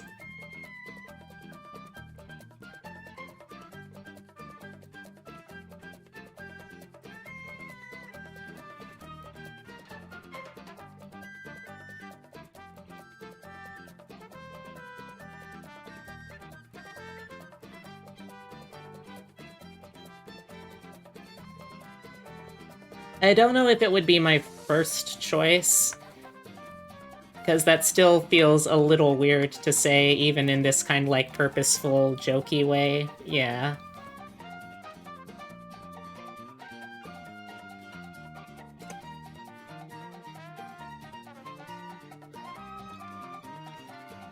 I think the one I may end up going with is like...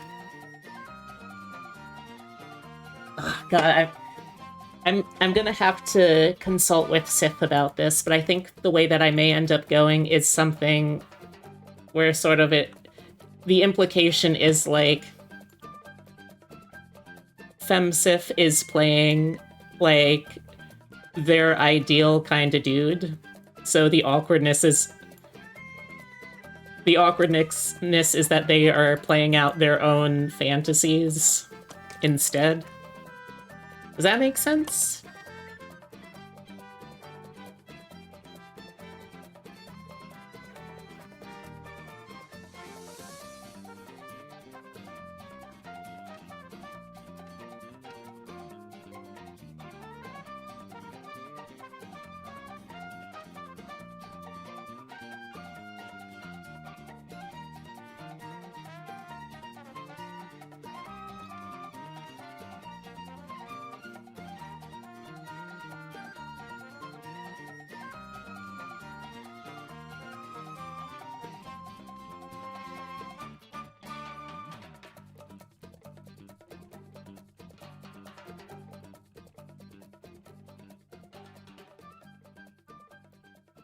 Exactly.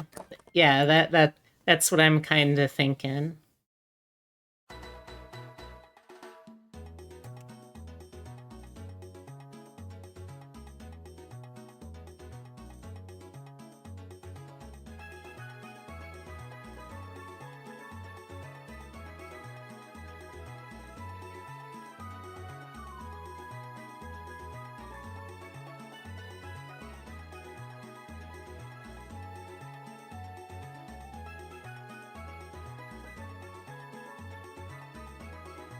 Ooh, Tamaki quote. That could be really good.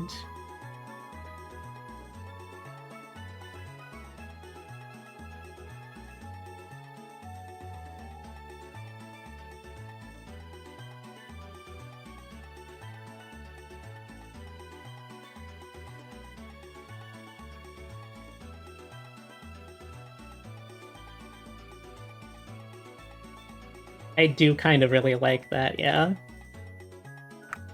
I'm also trying to decide, like, which would be a better reaction for that fourth panel.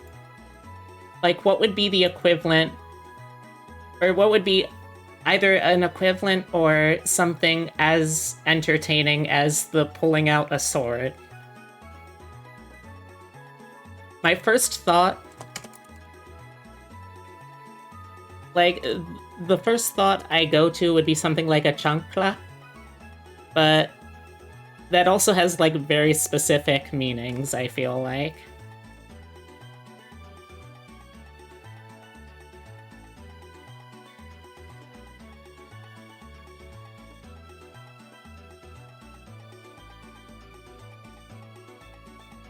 And I feel like that's more of a parental thing. Still a sword! That could actually be pretty funny, though.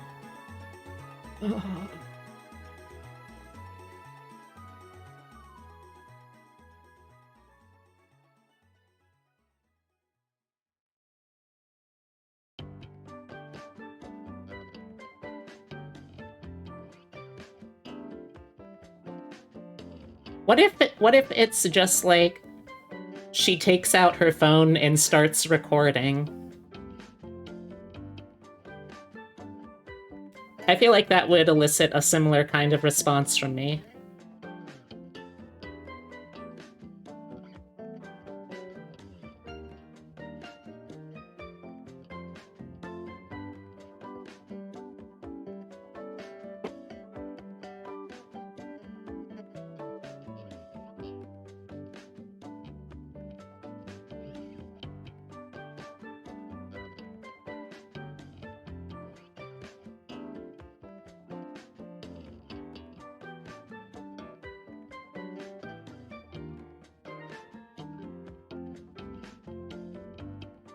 Excuse me.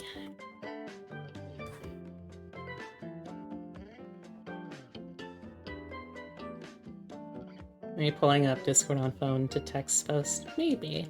I think a phone might be the way to go for the punchline. Because it still gets a very similar kind of feel to the original punchline, I feel like.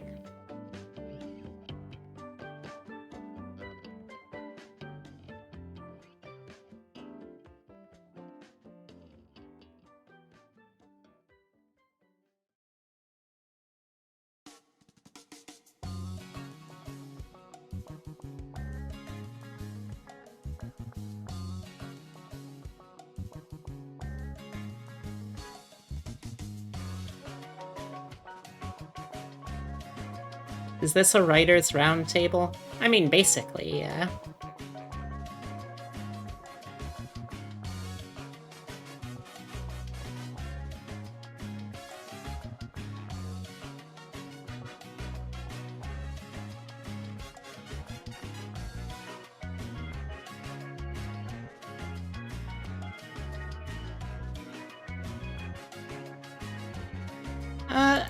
But I mean, they are still roommates in the conceit of the joke. So I feel like I feel like if they aren't both actively like knights, it doesn't quite hit the same to like, ah yes, the first resort.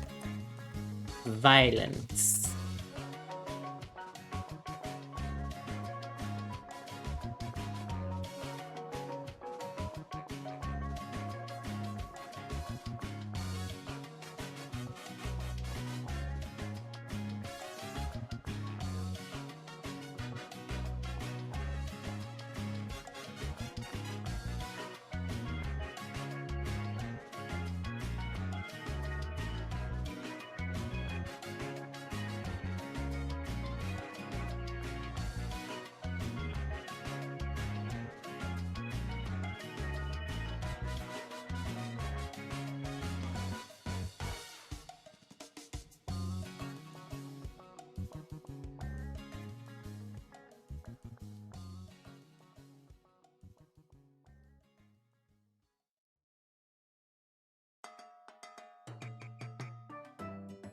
Boom, boom, boom, boom.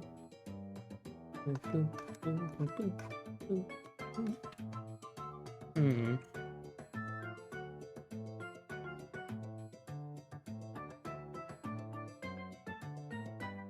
Alright, J-Deggy. Ow. I'll save, I'll save. Thank you for the hydrate and posture check.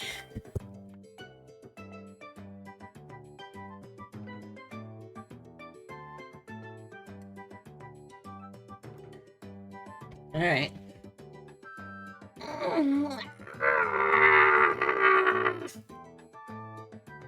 Oh, god dang it. No, that didn't get disconnected. Oh, I hope that hasn't been on there long. Ah!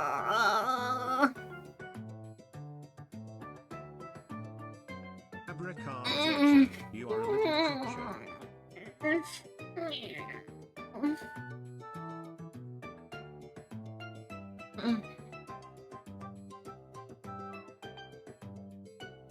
Excuse me. Boy, you are doing all kinds of stuff all of a sudden. Excuse me.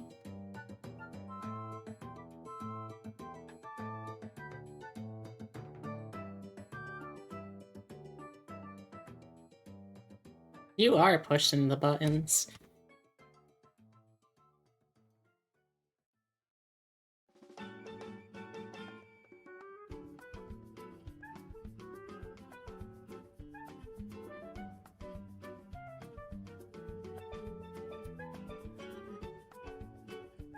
Well, I'm glad you like it. Oh. That got disconnected too?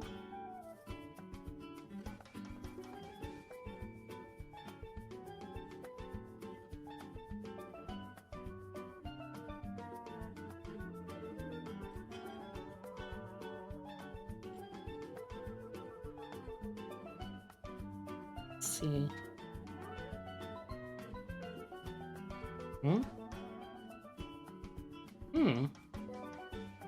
I don't think so. It is strange, though, that it hasn't gone off. Try. Does this part work? Okay, yeah, this still works. Strange.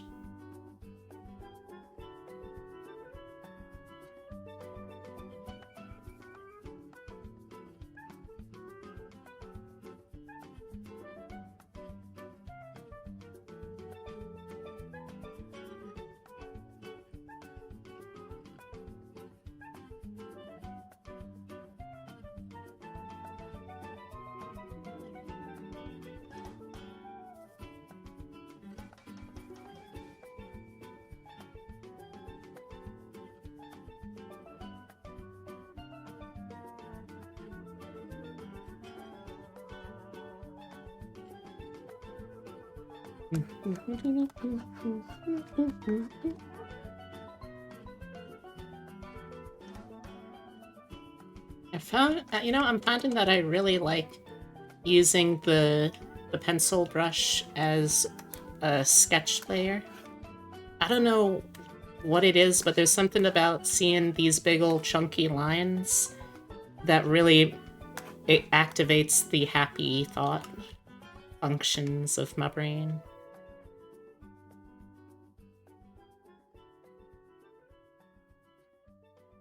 Although I still end up wanting to do, like, line art layers, too. Like, even though this is just for... well, probably just for the comic, I'm still gonna likely end up doing kind of a pin-up similar to what I did for Sif's.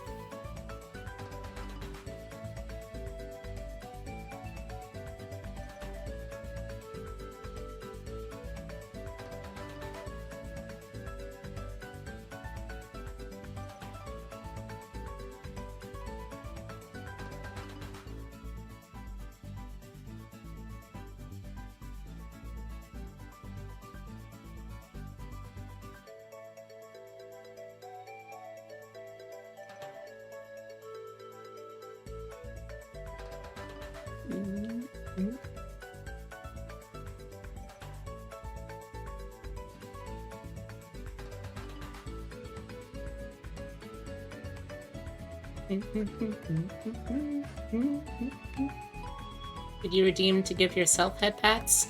Oh, I didn't. I redeemed to test to see if the head pat redeem wasn't going through, and it looks like it's down at the moment, which is annoying, but I mean, there's not too much I can do about it right now.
Maybe we give her a little bit of asymmetry here.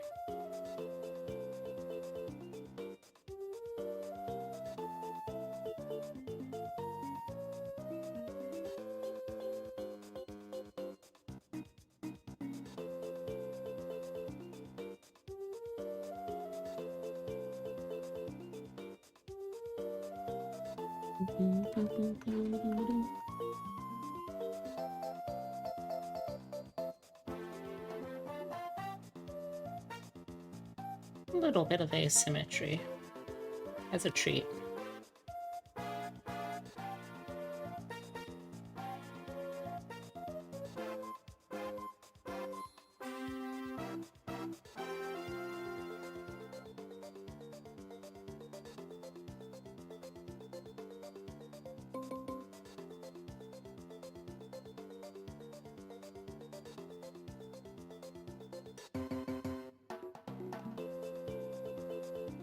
As a treat?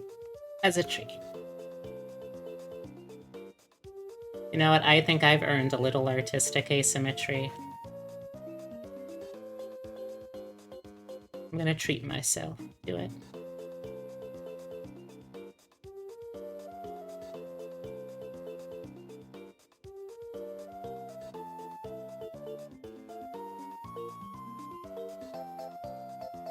That's such a mood. Also, hey, Grimhilda. How's it going? You're right, symmetry is also a treat. I didn't hear you come in. Oh, nice surprise. You've been lurking. Aw. I got sneaky gobos in the walls.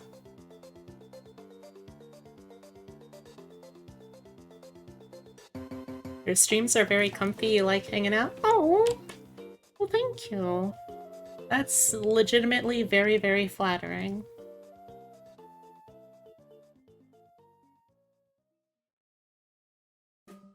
Oh, you know, while you're here, would you like to see something that may be related to something coming up in the near future?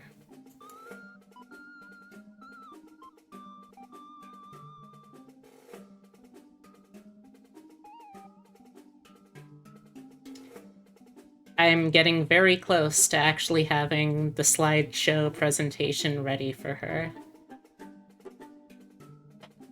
And yes, I did literally just take a, I literally did just take the title card of The Nanny and copied the art style.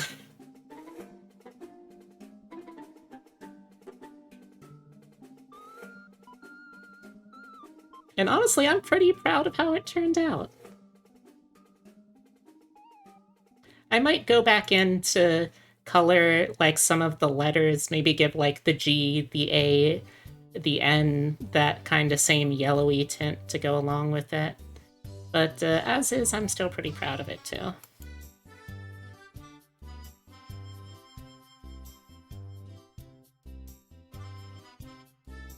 Now that I say that, I'm almost definitely gonna do that. Oh, jeez Louise. I haven't even finished writing her lore. Why am I already thinking about these things? Got a problem.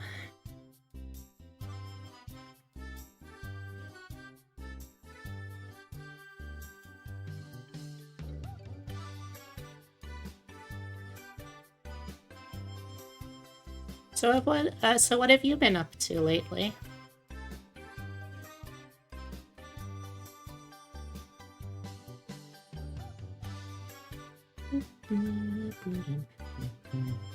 Not a problem being creative. Well, I mean, I still have to actually create it. It's still a little bit of a problem because I have to actually do the dang thing, you know?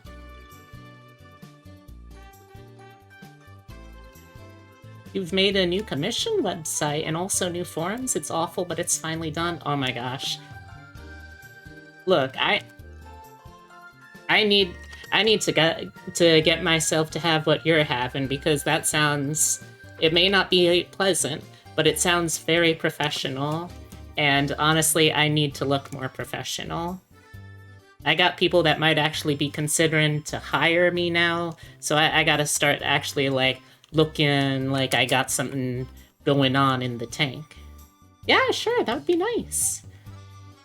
No pressure, obviously. I don't, like, need it right away, this minute. Oh, yeah, I've also used Card. Actually, like, I've used Card for the basis of this, for the first link there. So that covers most of it, but I don't have something for, like, an actual form for, like, hey, if you want to commission me, here's what you should do. Here's where I can, like, take your information down, so I will have that and be able to contact you, or here's where you can give references. Like, that would be super useful for me to get it set up. Thank you, thank you. I will check this out. Not right now, obvs, but... No, I said not right now. Not right now, YouTube. Not right now. It's okay.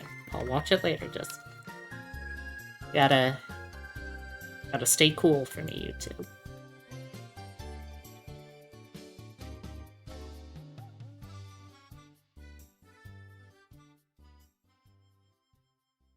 So with this, the good thing is it shows you how to have examples and stuff. Nice. That is very good. That's definitely the kind of thing that one would find on a professional's page, I would think.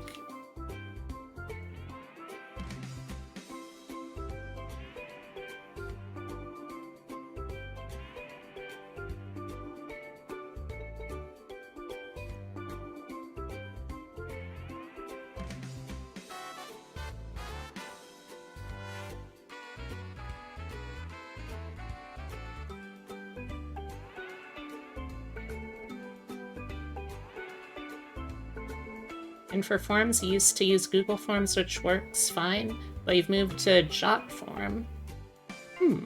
Jotform. Alright. I'll have to check that out too. If you want, I can link my forms so you can see, but I'm not trying to No, I understand. And yeah, sure. I wouldn't mind taking a look at that.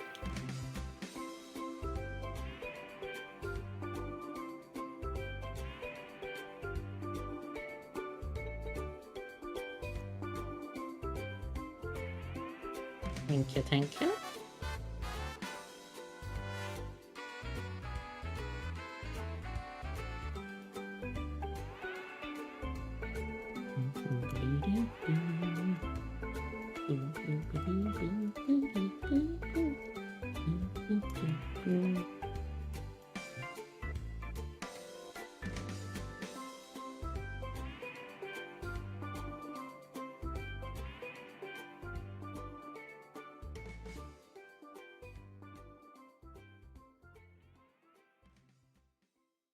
Maybe I do like him that size better.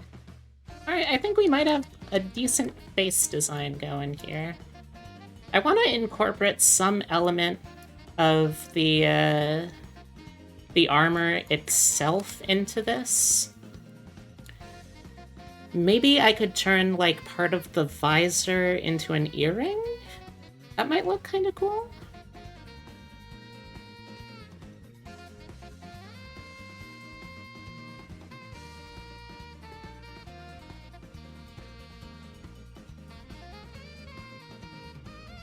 I think that could look cool. The thing about Jotform is for free you only get 1,000 views per month. Yeah, that's probably not going to be super relevant for me either. You'd only do that many anyway, and also only 5 forms, period. I don't think those limitations affect either of us. Yeah, I'm not exactly about to become the in-house artist for freaking, I don't know. Is HoloLive still relevant? They're probably still relevant, who am I kidding? Of course they're still relevant. Alright, so let's see. Maybe something kind of like a couple of these, because I really do like this sort of geometric shape, so maybe we could incorporate that in as an earring?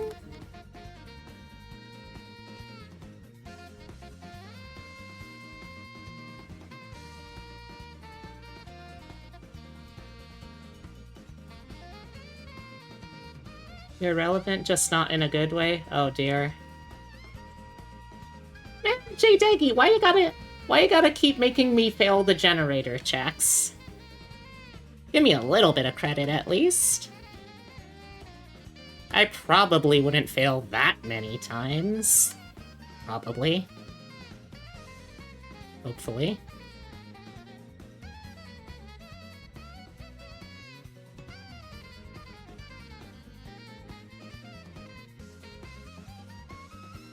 And then got the little clasps.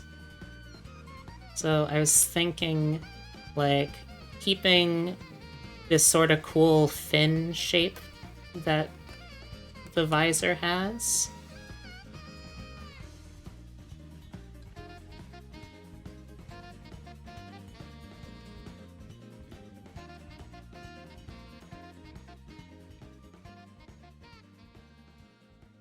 Abracadabra. Oh. Go back to normal. Alright. Oh, no, that's not the right one. There we go.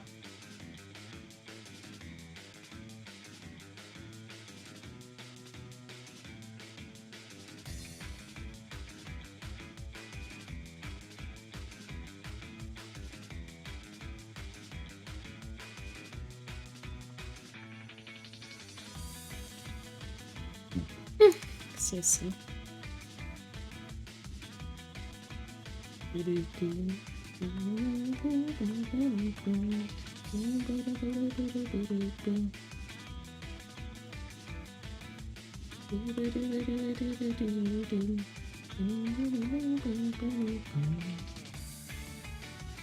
let's cover or hide that layer for a little bit.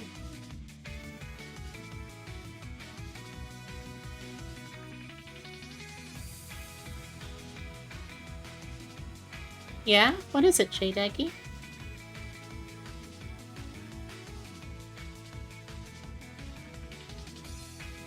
Are you caught up on Dimension 20?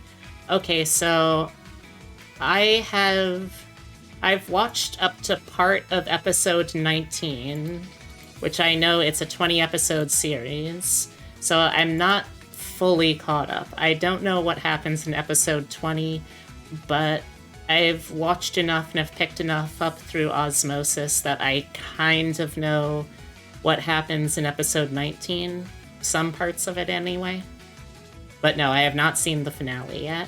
I'm waiting to watch that with my partner, Epitome, since he's also been following it. Technically, I could watch the finale, but I would feel bad doing it without him there, so... Like, there's nothing stopping me, technically, from dropping everything I'm doing to go watch it right now. But I'm not gonna.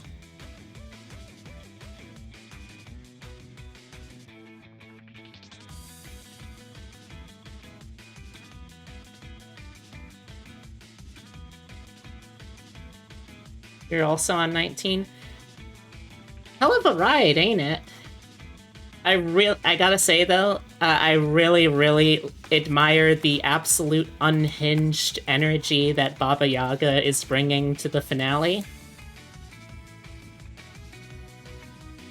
I love that power for her. I too hope to stay dominant and leave a little bit of my piss everywhere I go. You know how it is with Baba Yagas.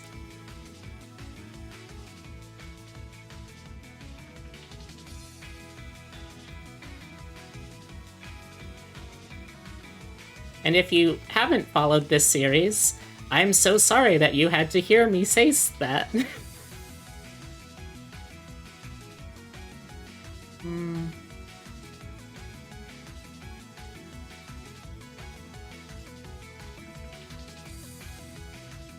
It's ABP, always be pissin'.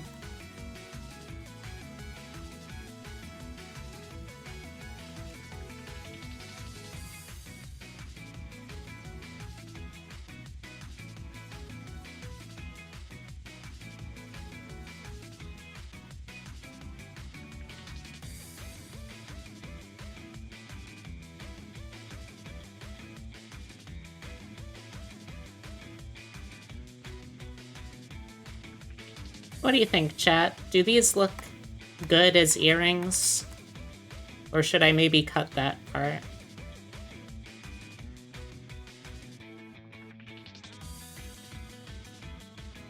I could try making them smaller too, I suppose.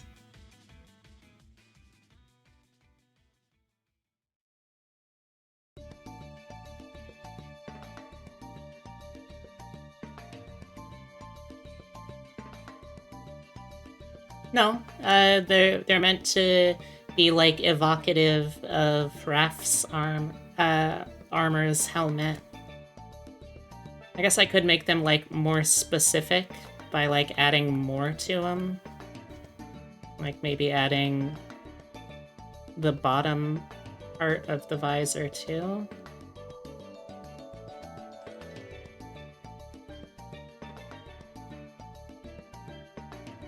But the more I do it, the more complicated it will get, and the less likely it will be to be easily read.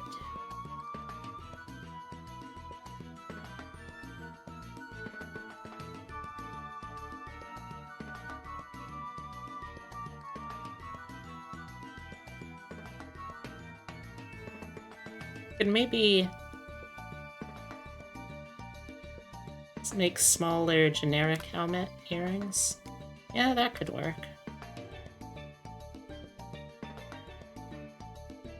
This music? Maybe? Yes, yes it is.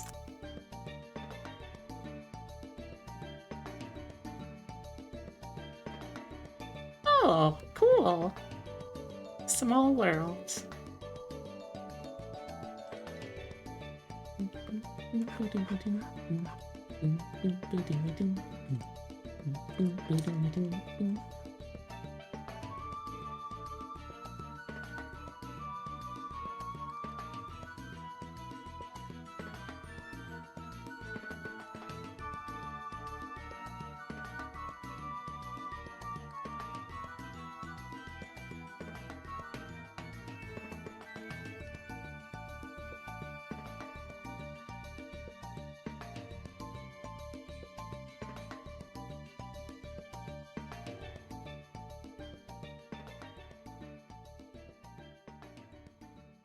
I'm not sure. I think I may have to come back to the earrings.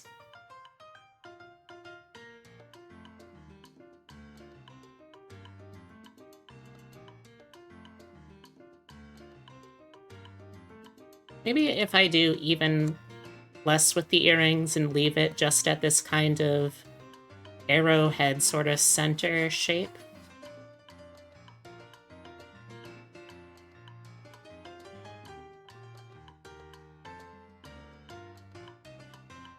And then maybe reduce this part to like a fine little wire instead.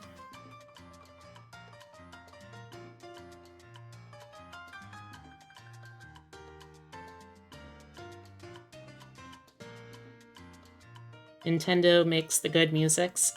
Yeah, Nintendo has a good history of making some real solid atmosphere, and the non-game elements of a game still really shine for sure.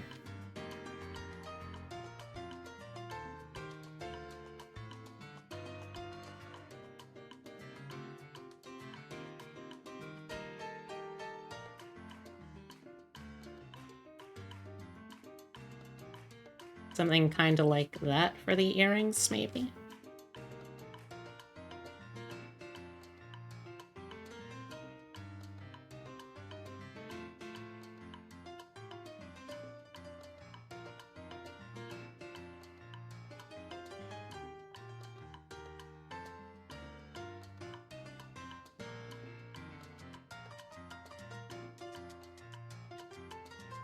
Hmm.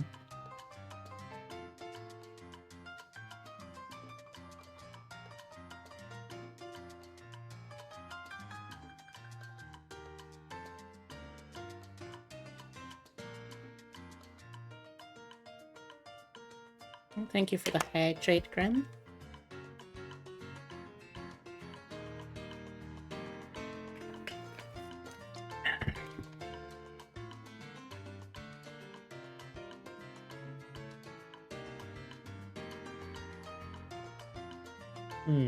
Now I worry they look too much just like duck feet.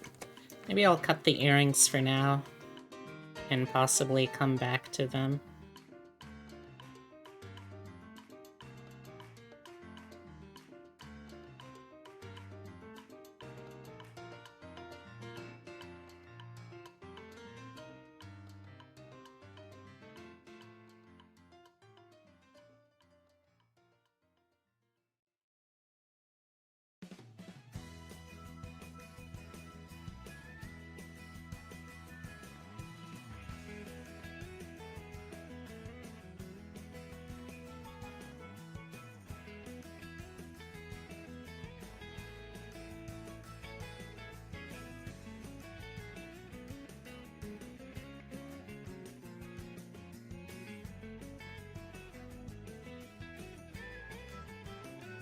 Okay. Alright. I think we got enough for that. Let's do some work on the other parts, the outfit parts. So corset, white blouse, blue or black leather jacket, and pants. Okay.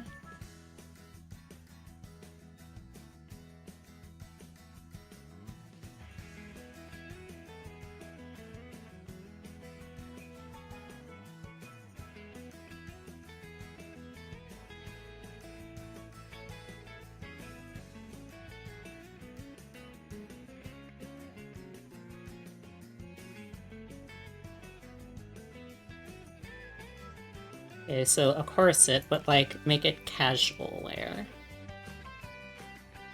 Okay.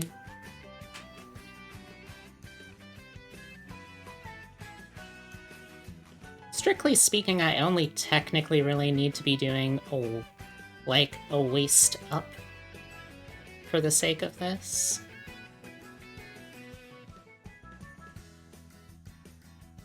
So I can probably make this work.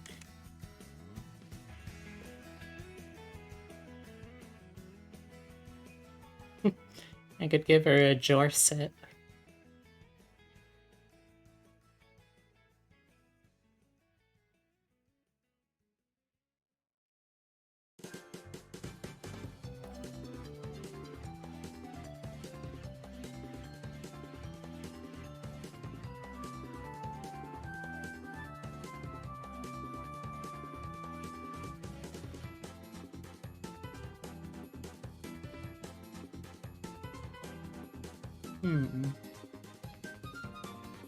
High-waisted jeans?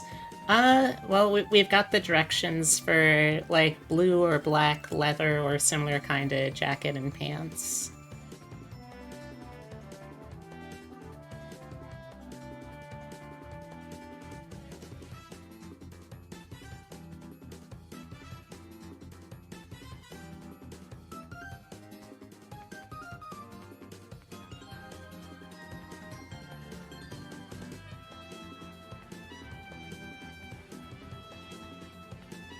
Because it's not a bustier, that's a different kind of clothing.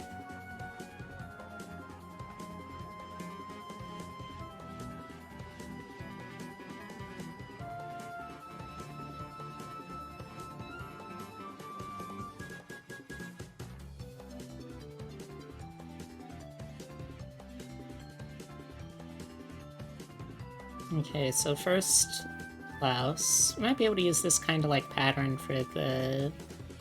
not the lapel, what are those called? The collar of the blouse.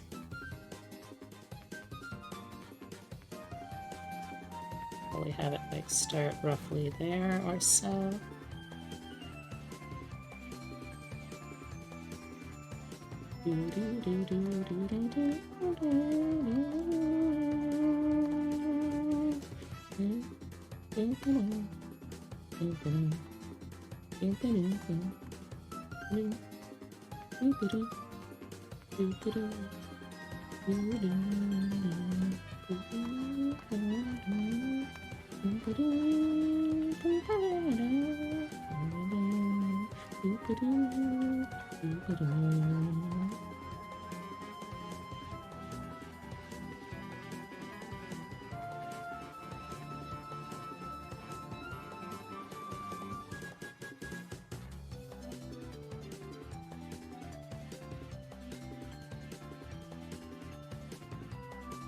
Like, I feel kind of doing this sort of scalloped edge look might conflict with some of the other fashion choices, but I think that could still look good. I think there's a way that still looks good.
I'm gonna keep it fairly close together, I think, at the top here. We also still need to make sure we leave room for the leather jacket as well.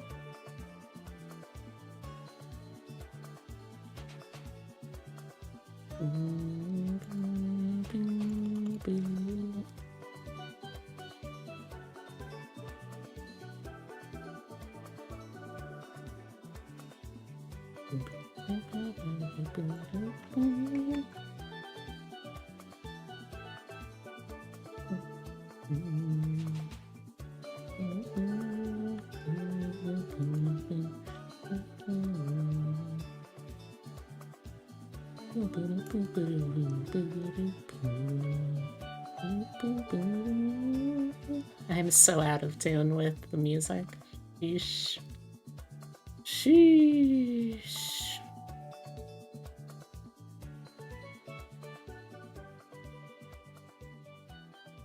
Maybe make it kind of an asymmetrical look. Maybe.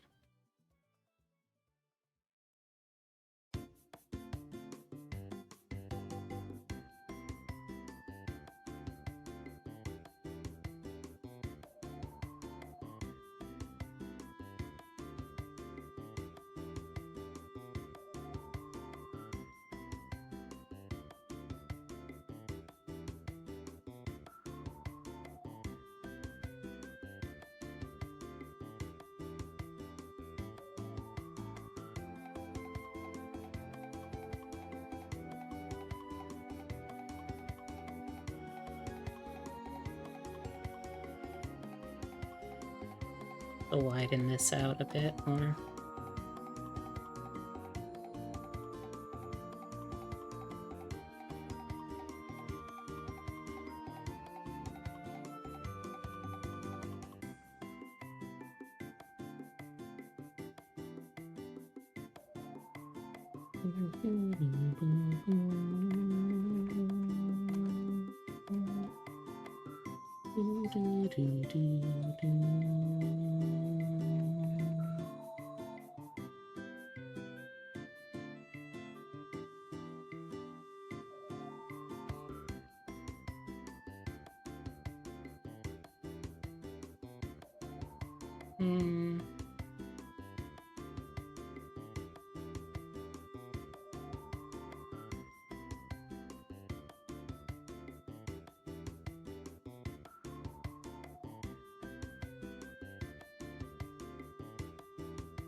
They didn't really give me much in the way of body type notes other than snatched waist.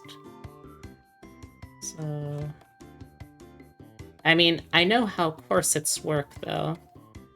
And one of the ways corsets work is by squeezing all of the chunk you got on your midsection up and down.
And then of course it needs to really bone down hard. Because that's what gives a corset its shape.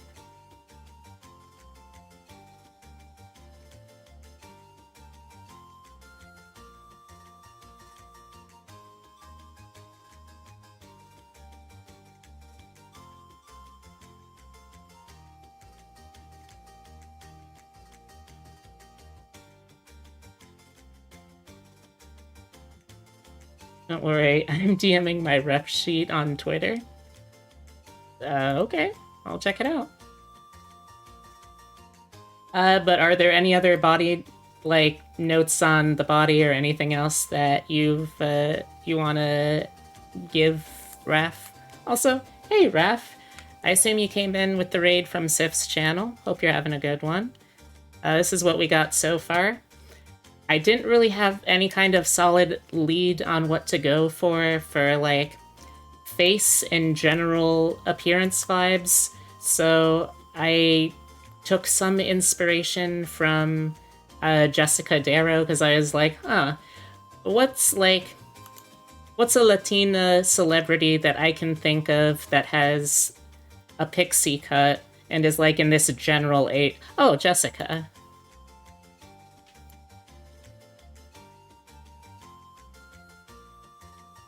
Oh, I see.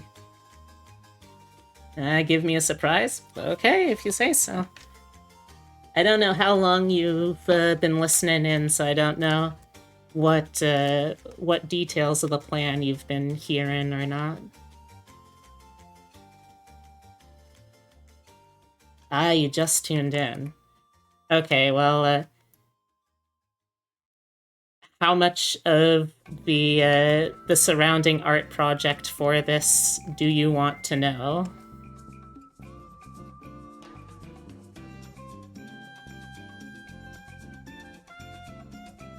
Oh, well, I mean, you don't have to. If you want to, you're welcome to. Either way, thanks for stopping by.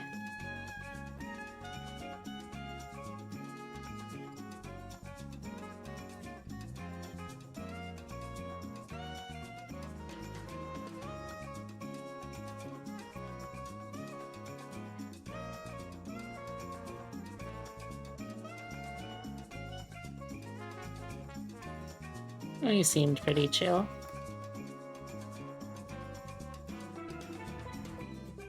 Good to know.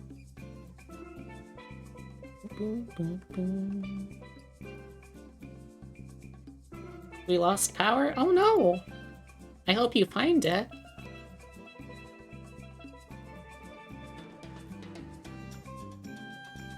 Not too much. I was talking with Grimhilde for a little while because she swung by. We talked about business stuff. Then Raph came in for a hot second to drop his reference picture. And that is pretty much everything that happened. Grimhilde, yep.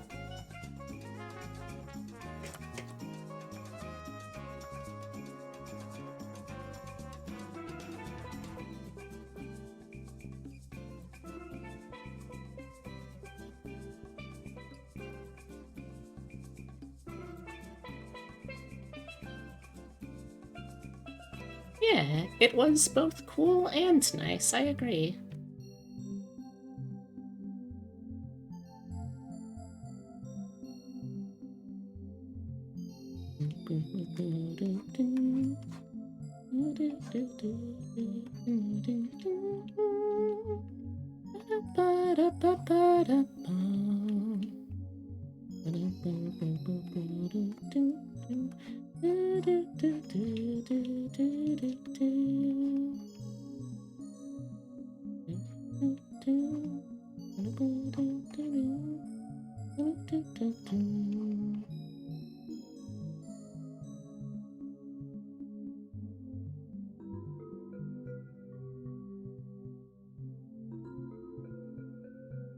So, yeah, you're all caught up. Oh, I probably should have asked, I guess, if Raph was interested in checking out the tabletop design stuff later on. Ah, well.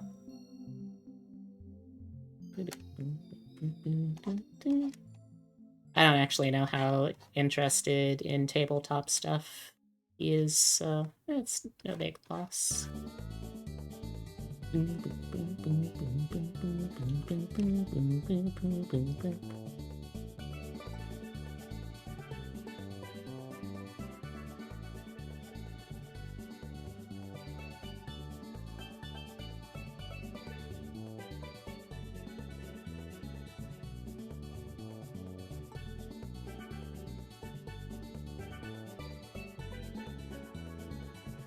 Mario Kart Double Dash, yep.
I'm so glad you understand what I mean, yeah.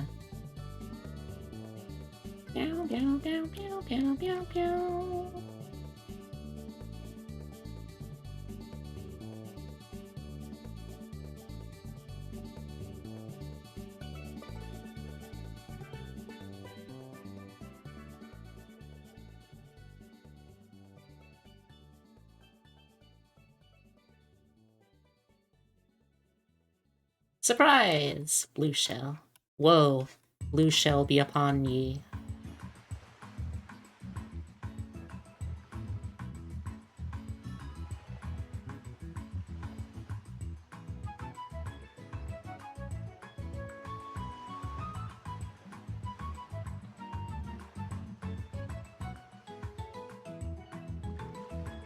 Yes, the upon you meme. Does something sound funky to you? I don't know. Something smells funky. I'm glad you got to go out.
I really need to get myself some more blouses so I can take reference pictures of myself in blouses so I can figure out how to draw cleavage in blouses.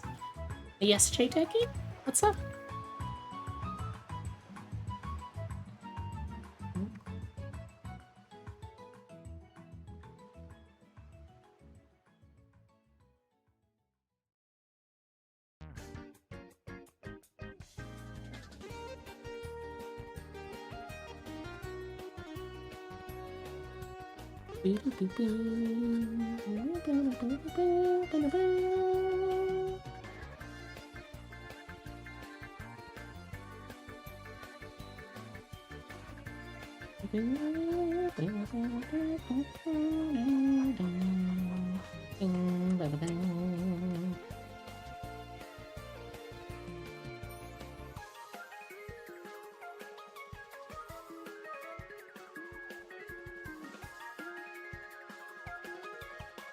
I don't have anything to say. Got distracted by cleavage and blouses. My apologies.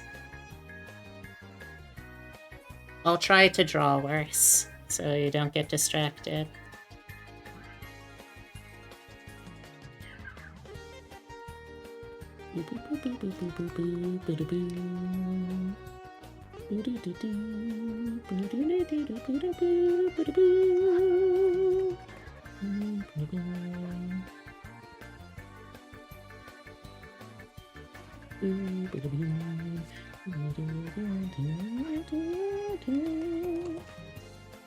Oh, hey, Casey, how's it going?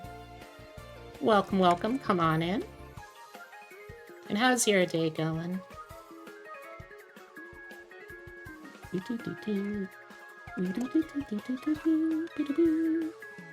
going good. I'm glad to hear that. I had a bit of a rough night last night after stream, but I've been having a pretty good day so far today. I'm doing pretty well. We had really oh, that's okay.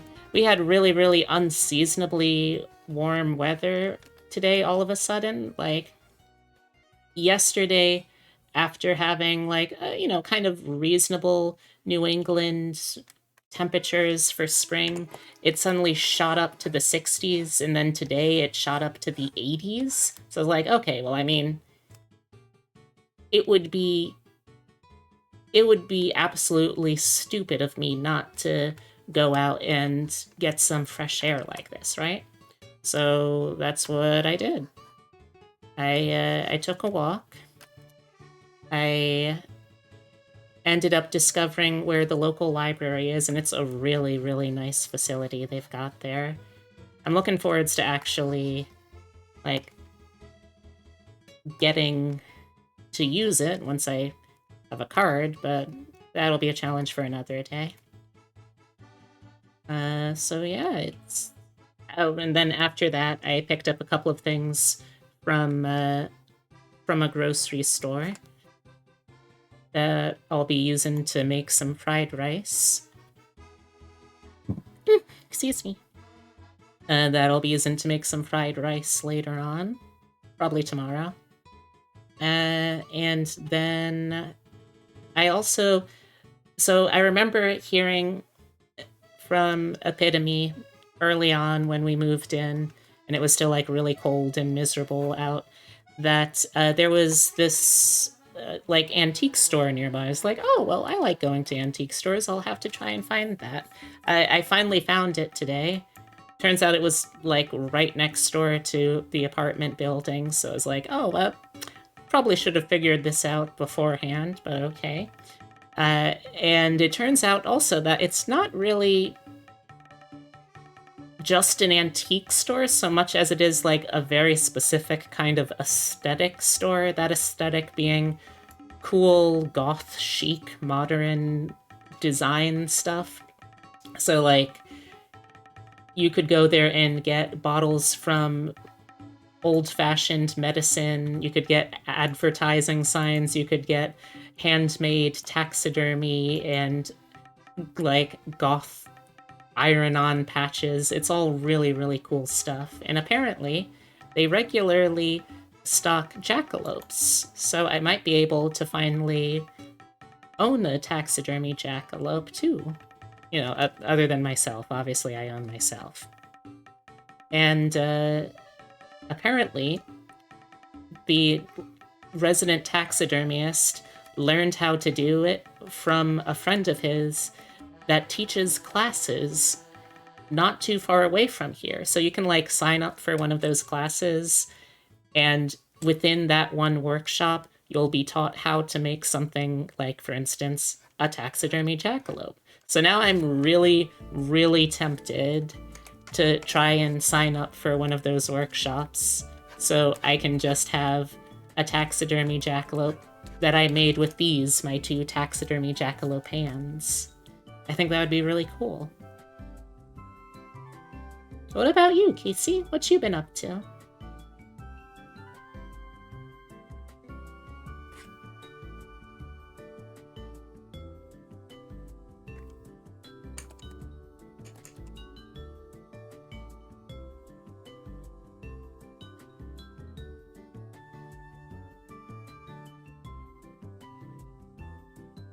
I'd share with you, like, their online presence, but I really shouldn't because I did just explicitly say, hey, this is right next door to where I live.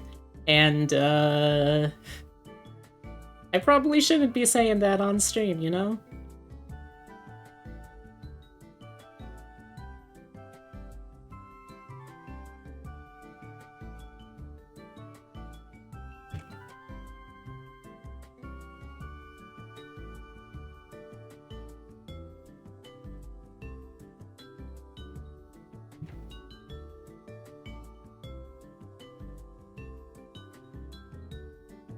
Right now, I'm just looking through Google to try and find a good reference for a leather jacket.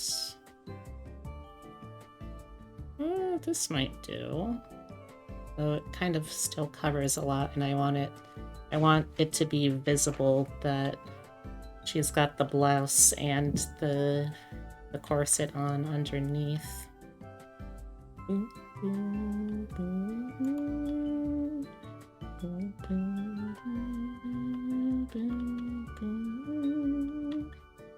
Okay, maybe something like this.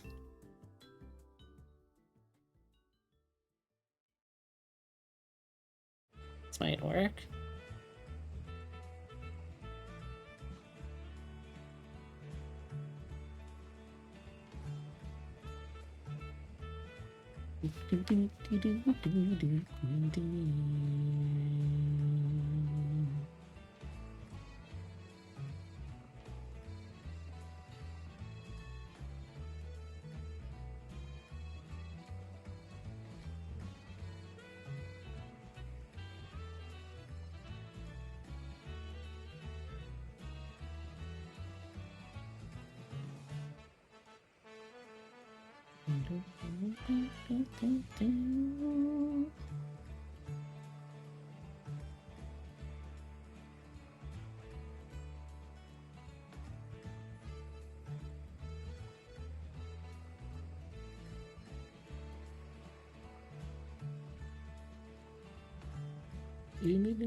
There, when do you eat food? I ate before stream. And I also have a bag of things to munch on if I need to right next to me.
Oh boy, I really need to sing more often. I feel very out of shape.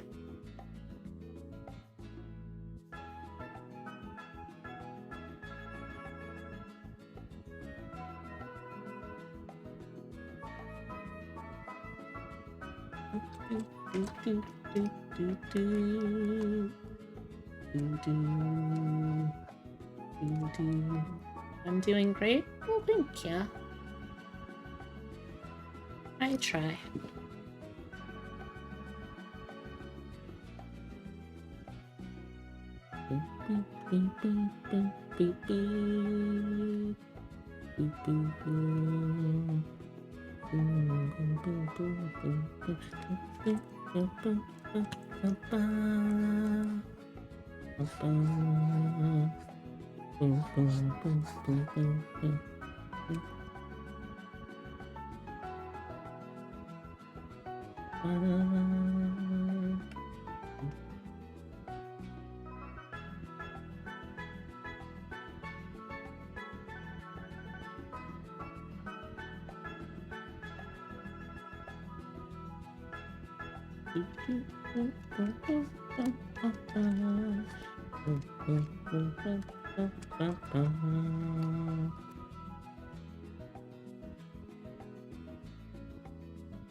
boom, boom, boom, boom.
To just rough up the edges of those a little bit.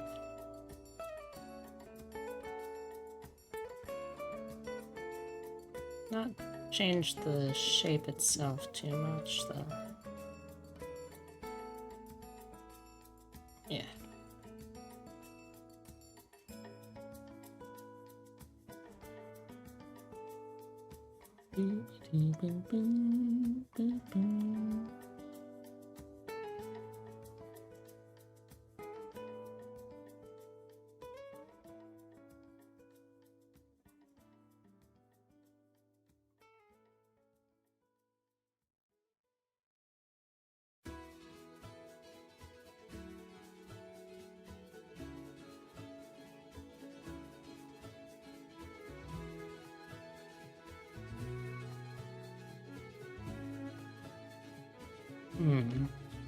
Anything else I want to do for this picture?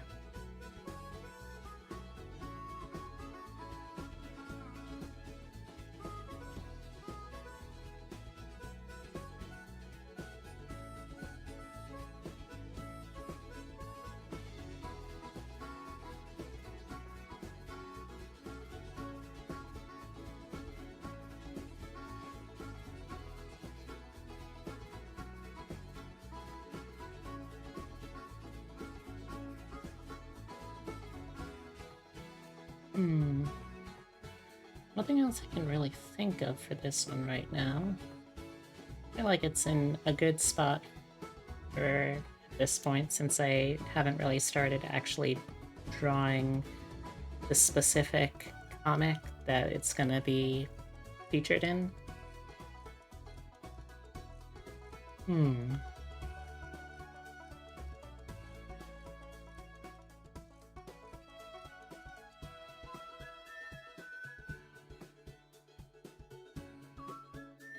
I can't really think of anything else to add at the moment.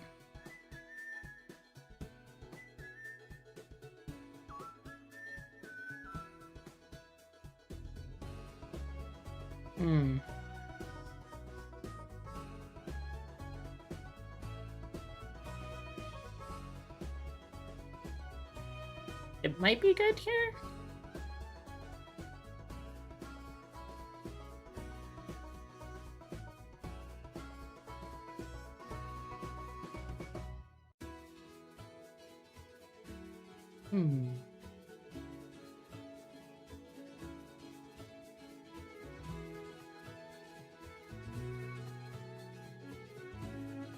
You know what? I might as well just grab the comic at this point.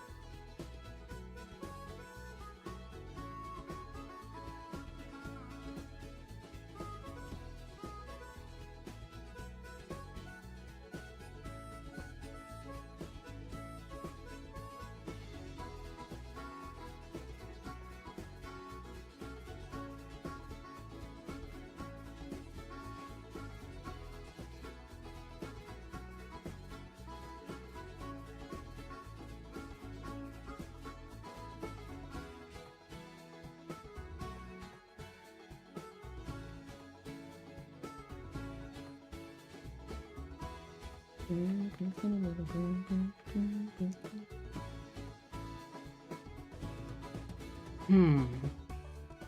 hey, Nova. How's it going?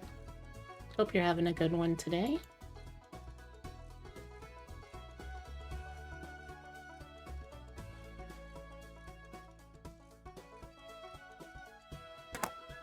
Man, why am I having so much trouble deciding on what to do next?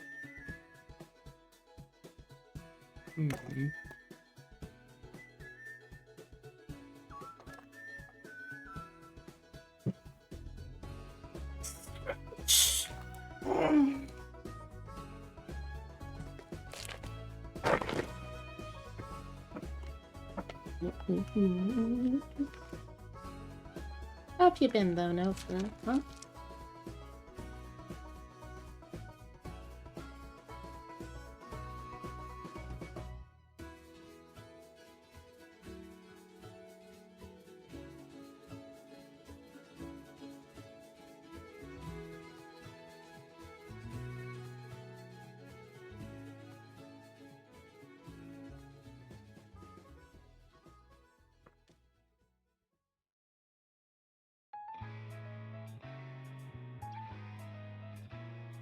Those things are... We're gonna have a little snack. You're good? Got a new job at Rouse's? Cool. Congratulations.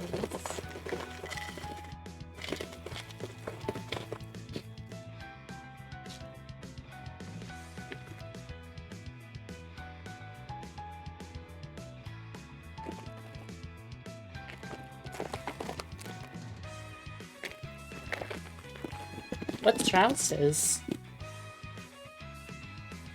Just occurred to me, I have no idea what that is.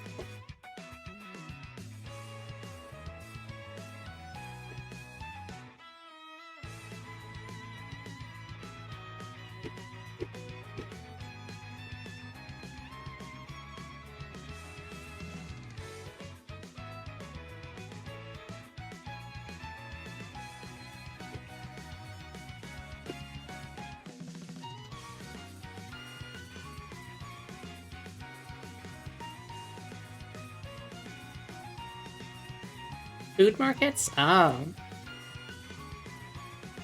Well, congrats! That's really good.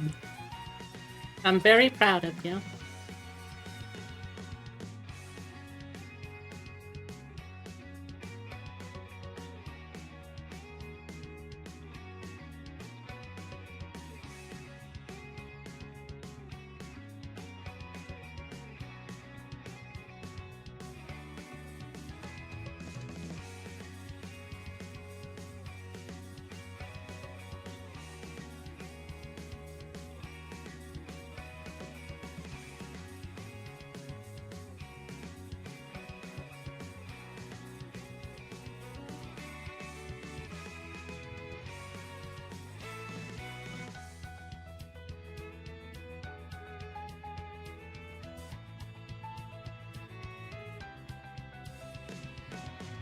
I'm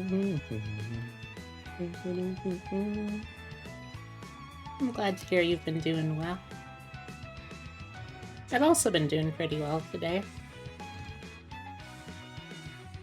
Got to go out and explore the neighborhood for the first time in a while. At least a while since I moved.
You ever feel sorry for a fish not having lips and thus being unable to kiss things?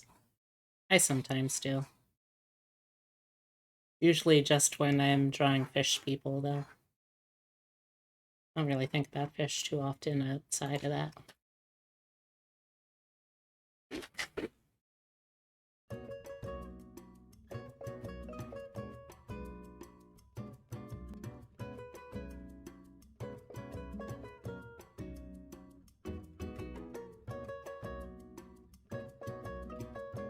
I gotta say, I'm already pretty upset with how I drew this picture, which means I'm doing it correctly.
Oh, darn, I don't have napkins.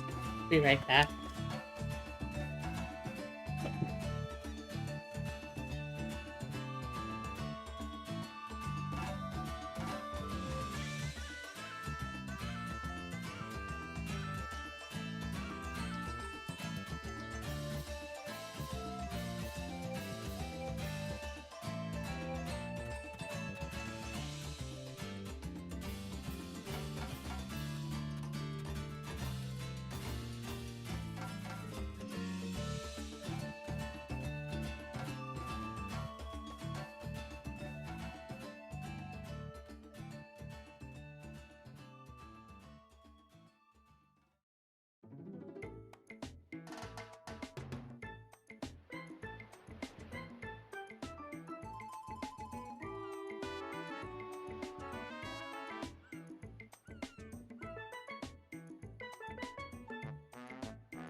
I'm back.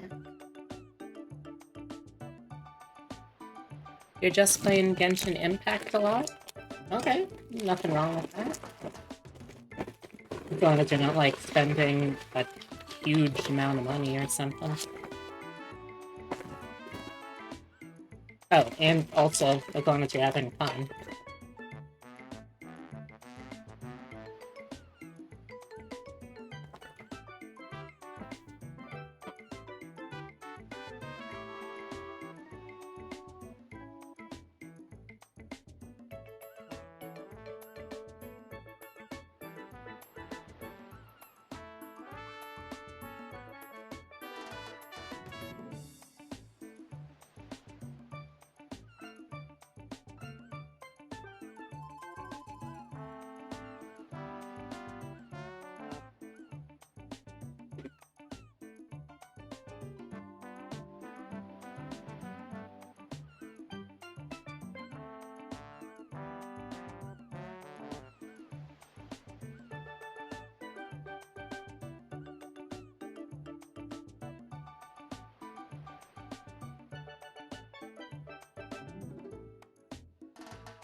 Gotta give this poor swamp witch some hair.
Now, I'm not sure when exactly feathered hair became a trend.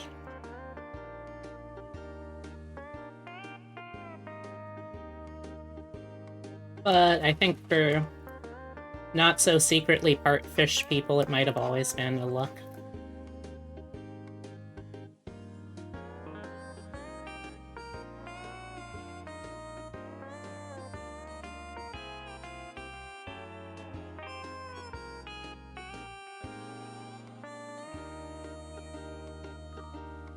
Hey, Ninji. Welcome, welcome. How is it going today for my favorite little miss? Hey! Welcome aboard, Captain and/or Prince. You heard me, Ninji. Or do you want me to repeat myself?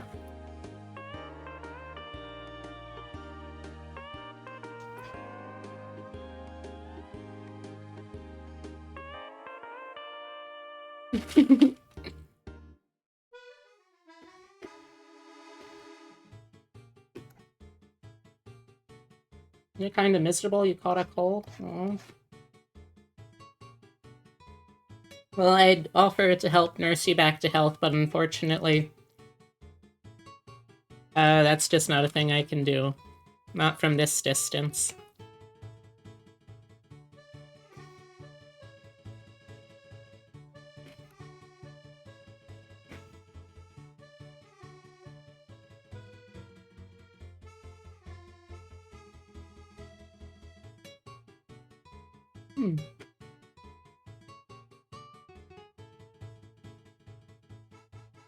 And, is there anything I can do to help pay you up? Also, how you doing today? I'm not sure to whom I'm speaking to right now, but how you doing, you two?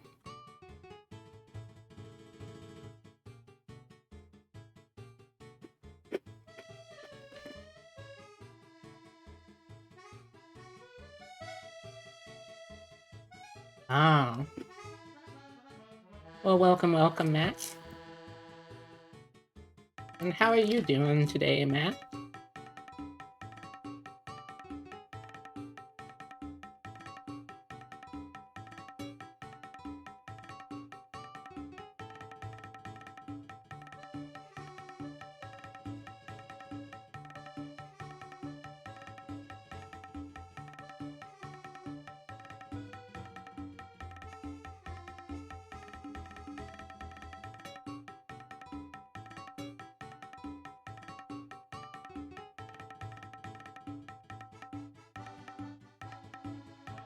I imagine when you look kind of like a fish, you probably don't get a chance to easily go out to, like, a barber shop or anything.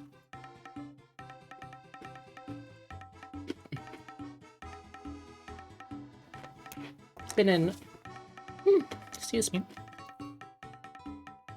It's been an okay enough day. A few stresses, a touch of thickness, but there is no lack of silver linings. Fish life sounds rough. When you're a human, ostensibly, that happens to be mutated to be rather similar to a fish, I can understand that it would probably be rather difficult. At least in my imagining.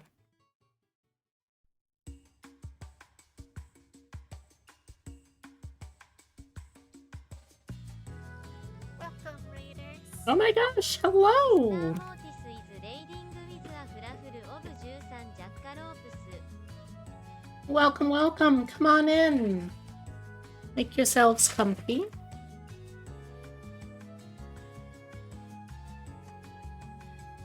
Sister Mortis. Whenever I see that word, all I can think of is... Oh, thank you, Ninji. All I can think of is, those... Oh, what are they... What are they called? They're the 3 games where you play as a priest, and it's like all not even 8-bit, it's like 2-bit Atari graphics. And whenever you die, the announcer just goes, Mortis. Well, welcome, welcome! Come on in, make yourselves comfy. Faith, thank you. You truly gotta have faith, faith, faith. Well, hi everyone. If you're new here, my name is Beatrix Bunny. I'm a taxidermy jackalope brought to life by the power of love and slightly mad science. I do variety streams with a focus on roguelikes, digital artwork, and tabletop RPG-related content, so if you're interested in any of that, I hope you'll stick around. Tonight, I spent a little bit of time working on a femme version of another VTuber because I am planning a goofy little comic that features that. But I also was working a little bit on a title card for a certain alt character that I'll be debuting pretty soon. And some illustrations for characters out of my Deadlands campaign, which at the moment is still on hiatus, but is going to be finally back for another new episode this coming Thursday. Oh, Gremlin form. Oh, that's a rare one. Not many people use that one. Let's see, I think it's this one. Yep, it is.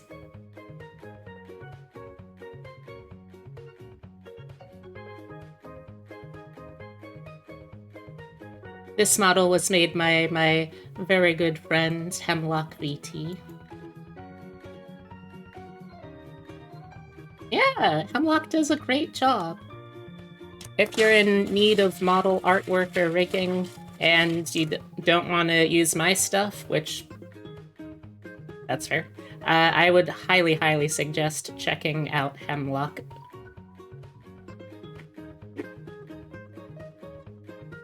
So this first character that I'm drawing here is a relative of the Whatley family in the Deadlands setting, which means that they got really fucked genetics. And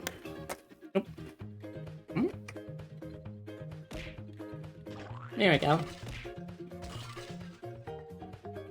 And they are slightly big air quotes, slightly tainted by demonic and otherworldly influence. Oh, hello, Sister Mortis. How's it going? It's nice to meet ya. Yeah, in Deadlands, which is, by the way, a setting that is kind of like, what if there was an alternate history Wild West and things just got really, really weird. That's the whole gist of Deadlands. The Whatley family is a group of demon cultists who have less of a family tree and more of like a family wreath or a family bush. And so the genetics get a little fucky-wucky. Also, I'm so sorry I haven't asked this yet, but what were you up to, Sister Mortis? How's it going? I think I saw Azura coming in with the raid. So hi. A friend of Azura's a friend of mine. Isn't that just the Weird West genre? Yeah. The Deadlands is my favorite version of that genre that I've seen in terms of like storytelling, but it definitely is just kind of a part of the genre itself, I would say. What if the Wild West got a little fucky-wucky?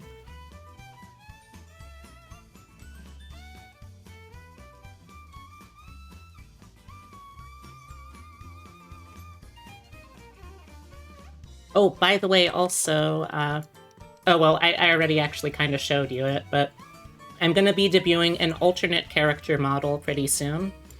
My concept for Griselda is, what if a goblin was basically just Fran Drescher?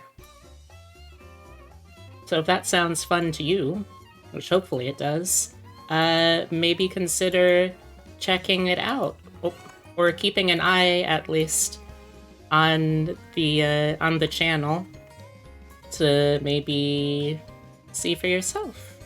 Just saying. Just gonna do these real quickly. There we go. That's a little better. Oh, and I was using this old art piece I did of a friend earlier. By the way, this is a weird question, but of the people that came in who are also VTubers, would any of you be interested in getting like free fan art of your character, but your character as a different gender? Because I've realized that's just a fun kind of art prompt that I like working with, and it might be something I try and do more often. Oh dear, I hope I didn't scare everyone away with all my blabbering. Alright, well, let's finally give her some gills.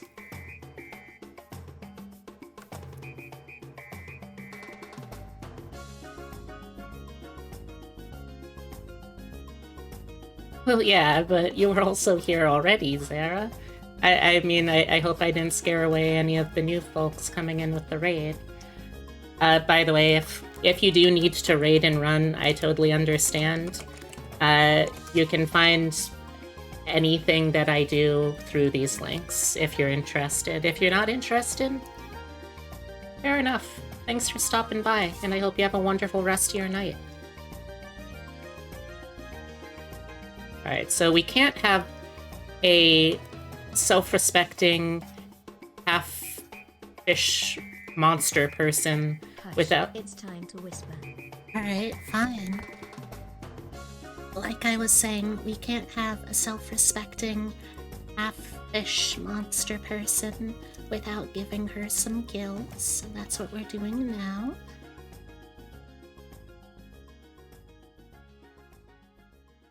So she is one of the first, at least planned to be recurring NPCs that the party met in Deadlands Wayward Guns.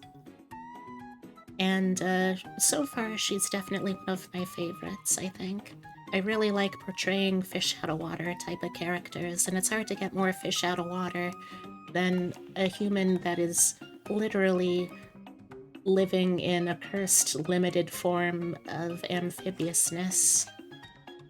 I'm also gonna give her just the saddest possible tiny little upper lip here.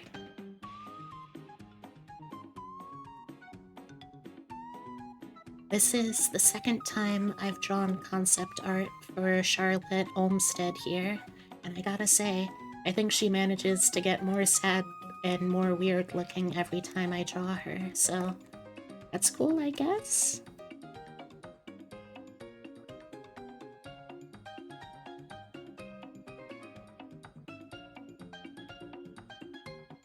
Fortunately, she's not too closely connected to the evil cultist side of the family.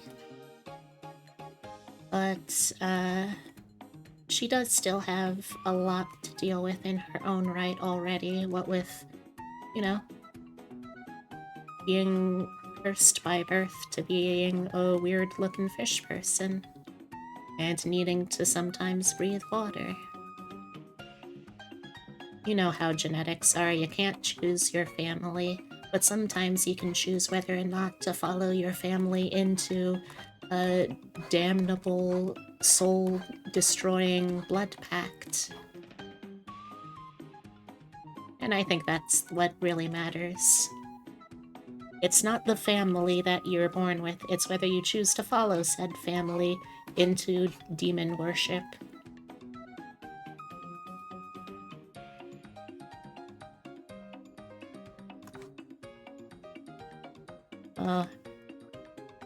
It doesn't look like I've seen anything else from the Raiders, so I hope that you're enjoying yourselves, and I'm sorry if I scared you away. I didn't mean to.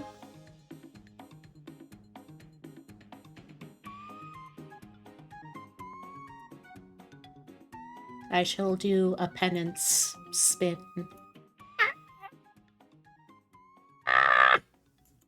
Oh. Ooh. Okay.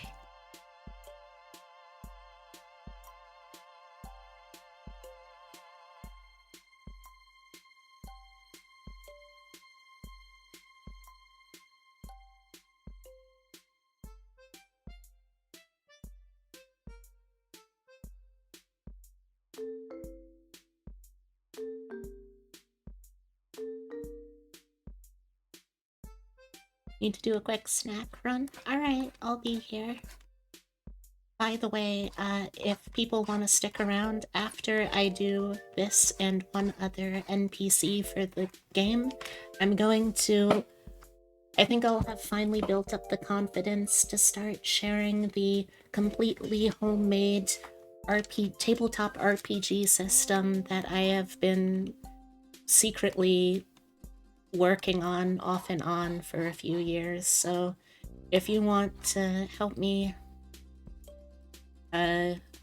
become an actual game developer for tabletop RPGs, if you like them like that too, or if you're just interested in a game where you could play as a house pet that has inherited the world of humanity after the post-apocalypse has happened, then stick around, and I hope you'll enjoy the concept we've got so far.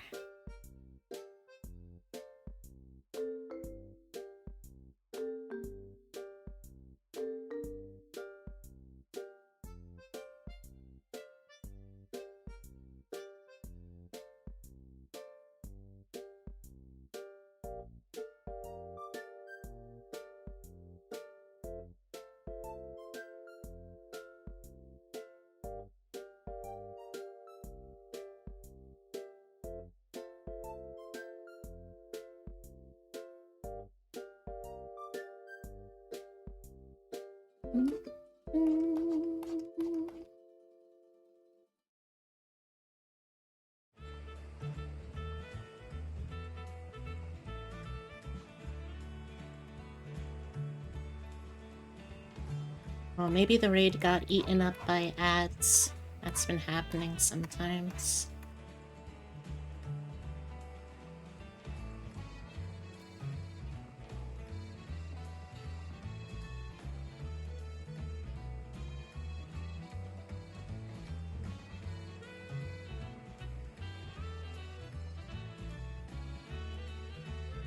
Alright, you can speak up again.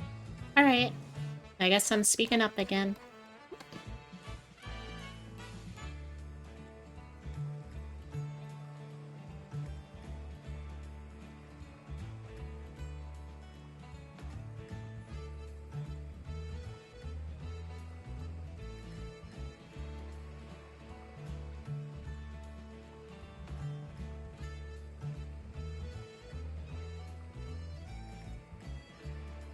No, maybe I'm just biased. But I like to think that there's still a certain amount of cuteness or charm to Charlotte's design.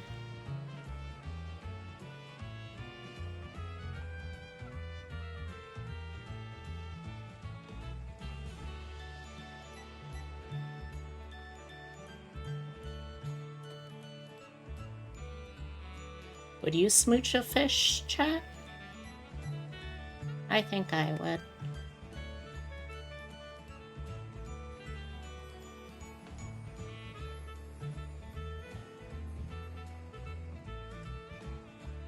How cute is the fish? This is the fish.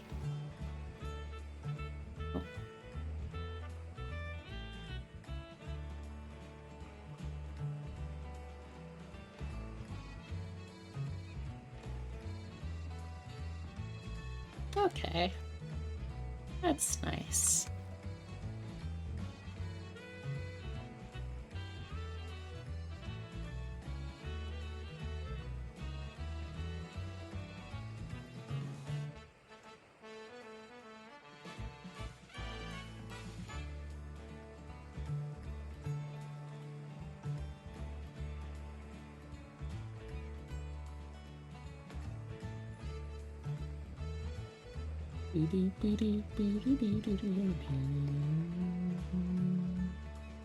Maybe I give them just like 1 or 2 signature colors.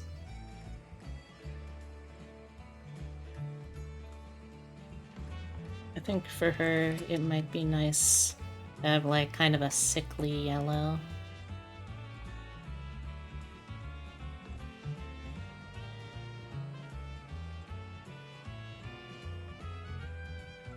What? Nope. Chat. Get back in the OBS, please. Ah, nope. Don't embiggen that window, please.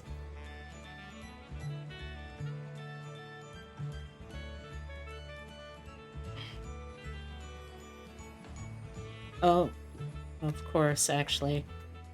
She actually needs to have green eyes. Forgot how important that is. And do kind of like Oh, Sister Mortis, thank you for joining the Fluffle. I'm sorry, I feel like I scared away some of the raid. I hope y'all enjoy yourself though, and thank you so much for trusting me with the community. I'll do my best to keep anyone who wants to hang out having a good time.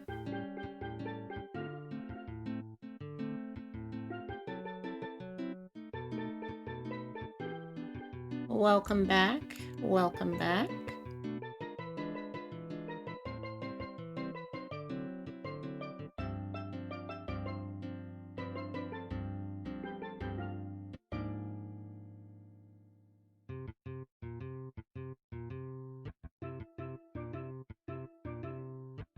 Don't think you scared anyone away. I, for one, enjoy NPC lore, and you're talking of things you enjoy.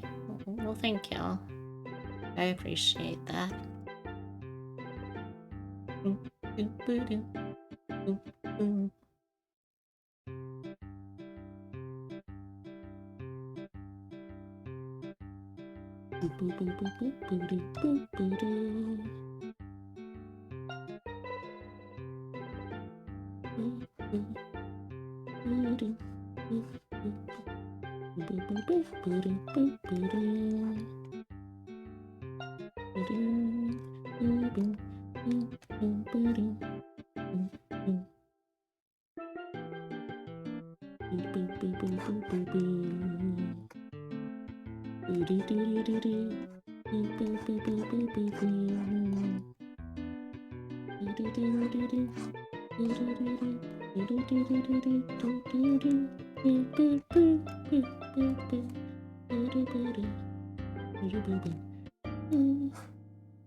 I accidentally erased part of her mouth.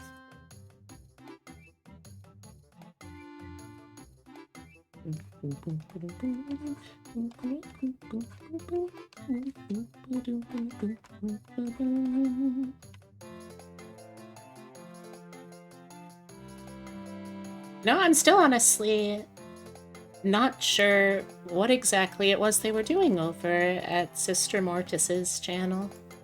I hope whatever it was, though, was a lot of fun. Oh.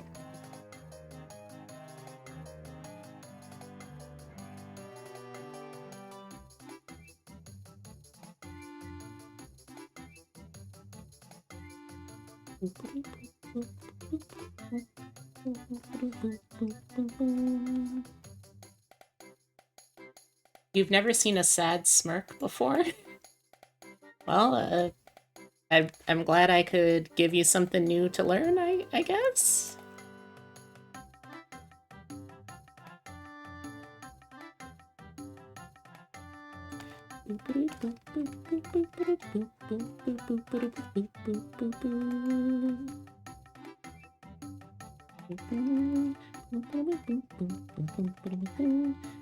Just the half-mouth vanishing was funny. I'm glad it was funny.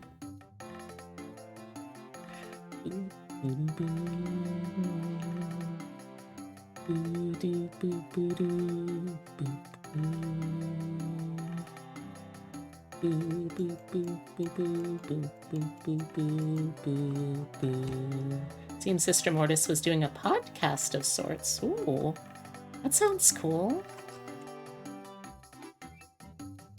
Well, as I said, I hope it was a lot of fun then.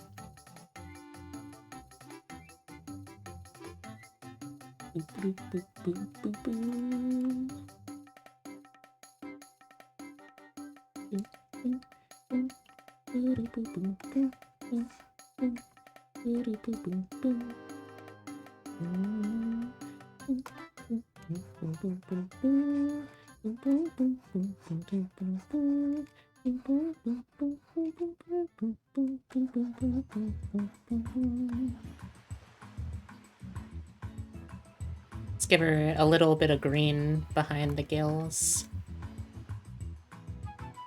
No, it's green under the gills? I think that's how that saying goes.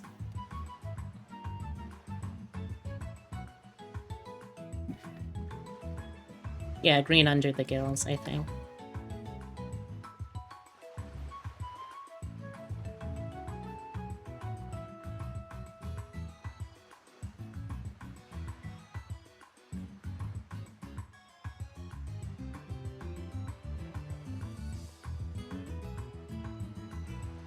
Green somewhere around and or in the gills. Yeah, we'll go with that.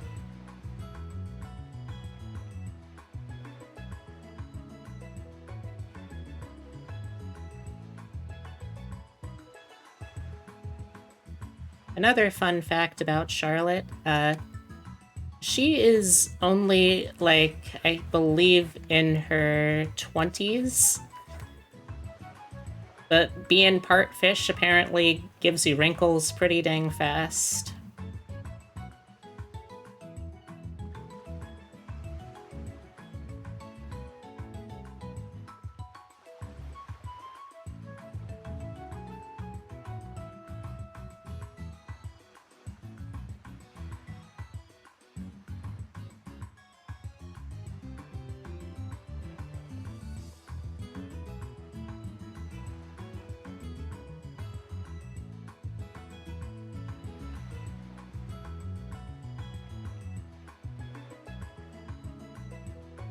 I'd imagine being water all the time would make anyone prune up, fish person or not. That's a fair point.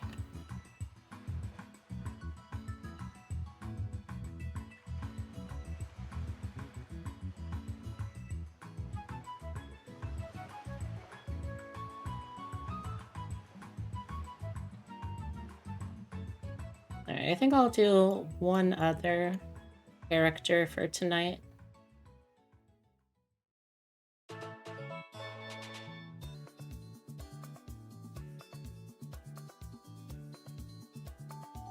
Oh, oops, nope. Wanna merge this one first.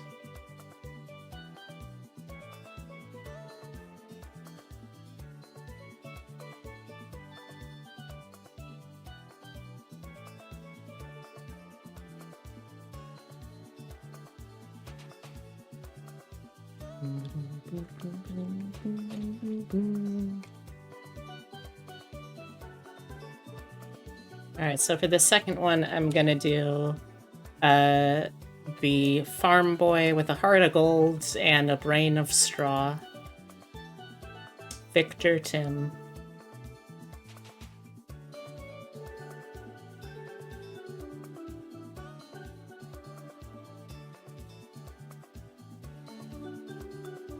Mm-hmm.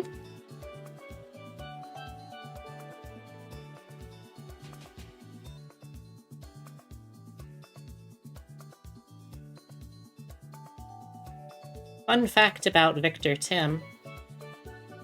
Despite the fact that I literally gave him the name Vic Tim, he has been the target of 2 separate supernatural attacks, and neither time the players realized, oh, this is the guy that's going to be targeted.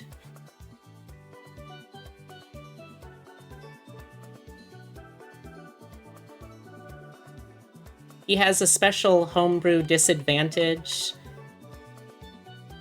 that I've taken to calling universal plaything, where if something is going to go wrong, but there's not a specific target as to who, he will end up being the person.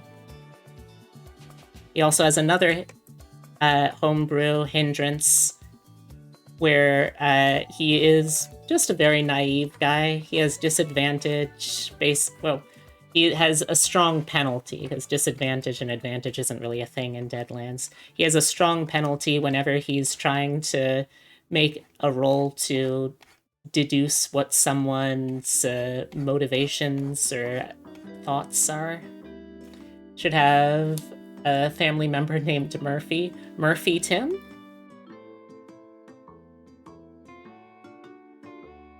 Everyone always gets hung up on the fact that his last name is Tim. Like, not Timothy. Not anything, not like Timberland. Just Tim. And yet, despite that, no one ever picked up on the fact that his name is Victim. Funny how that works.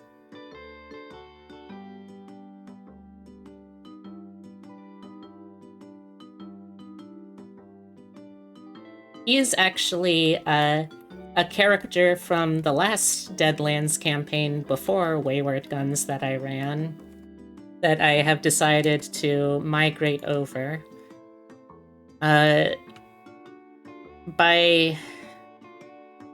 Murphy could be an in-law.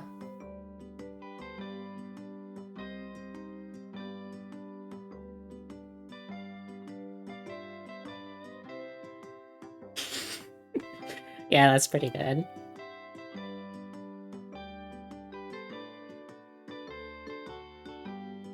So originally, Vic was in another campaign, and since that campaign isn't really gonna be finished ever, blowing one out for you, rip to that campaign, he was gonna meet a pretty terrible fate in it, in a plot that I will take to my grave to make sure my past players never learn about it in case I want to use it again.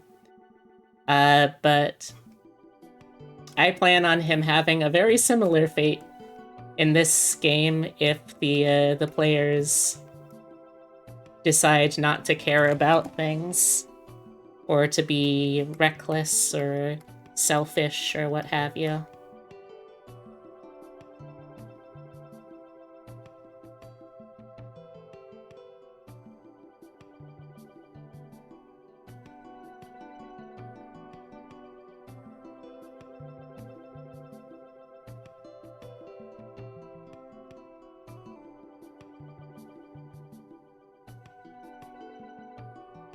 Well, I don't want to force them. They'll do whatever it is they want to do.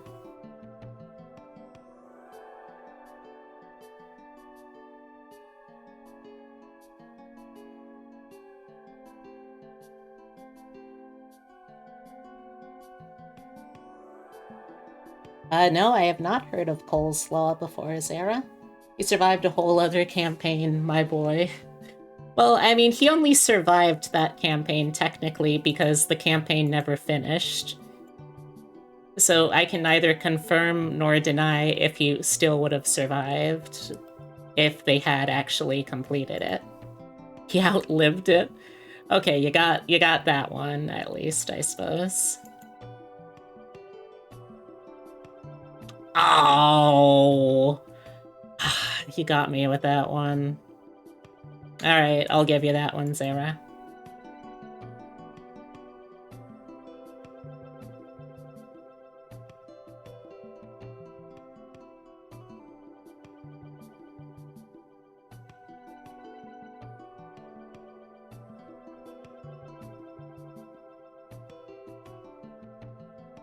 I mean, that's the thing, though. Like, Vic has always been the type of character that no matter how much his fate would have directly been the fault of members of the party, I don't think he ever would have blamed any of them. Because, like, that's just not in his nature. Personality-wise, I kind of based him a little bit off of, have you ever seen the show 40, not 40 Rock, 30 Rock? Have you ever seen the show 30 Rock? The one that had Tina Fey and that guy who shot a woman and got away with it. That one? And there was Tracy Morgan, too.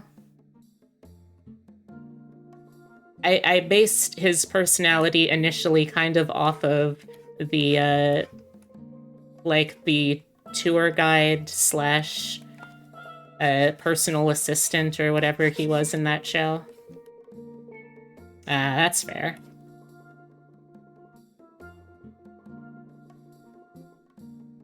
I'm reducifying Vic's head here a little bit because he's a strong-jawed himbo, but he ain't, like... He's also, like, still in his early 20s, so... He's not gonna be that strong-jawed. He's just a good old farm boy. Who's a little far from home, but who's just trying his best.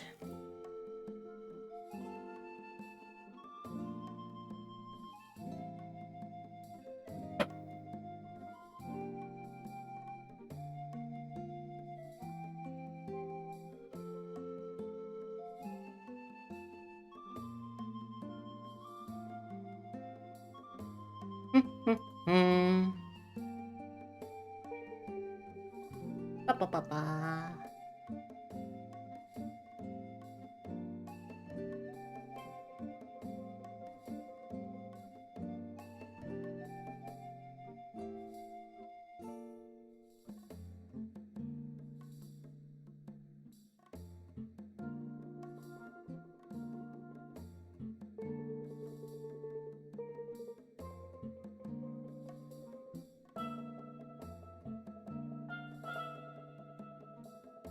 Boom, boom, boom, boom, boom, boom, boom,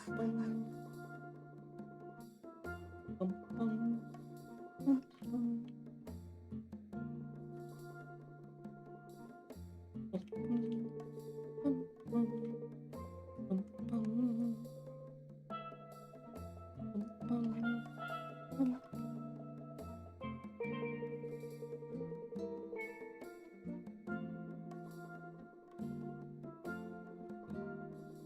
So he still very much has that sense of, like, youthful wonder and exuberance, so I'm gonna try and make sure things like his eyes still stay big and open and, like, wow, that kind of expression, you know? Like, wow.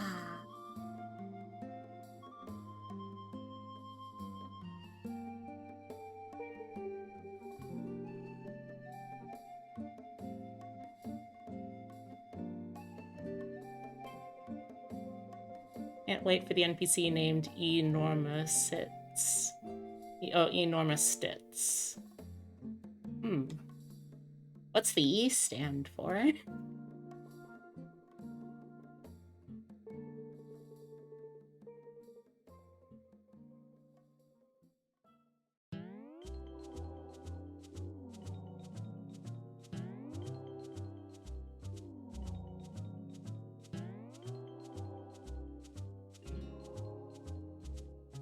Probably like Eve. I see. Eve Norma Tit. No, Enormous. I don't know when we would meet her. It's an interesting thought, though. Everything about them would be normal except the name.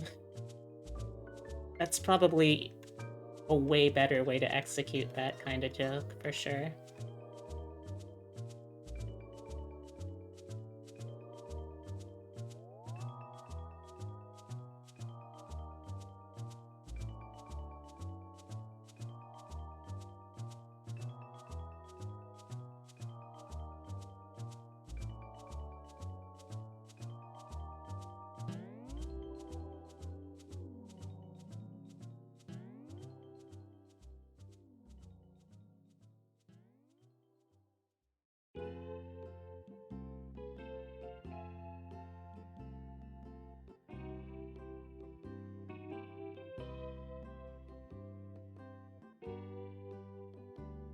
Well-hung Southern Belle, Miss Dixie Normus.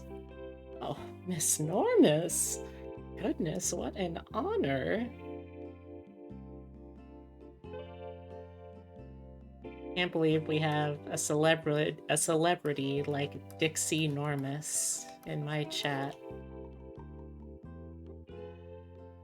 Can you make me a sandwich for tomorrow? What kind of sandwich?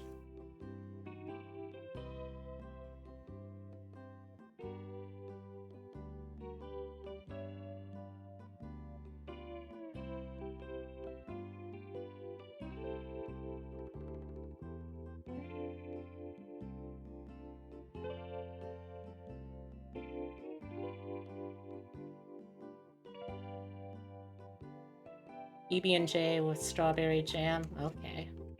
Chat, make sure that before I end stream, y'all remind me to make sure I make that PB&J.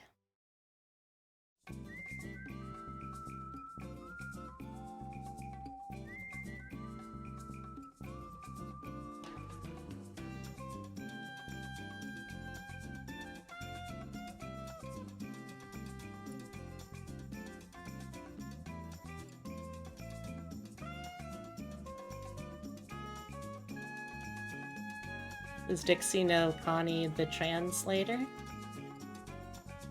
Her name just reads Connie, a linguist.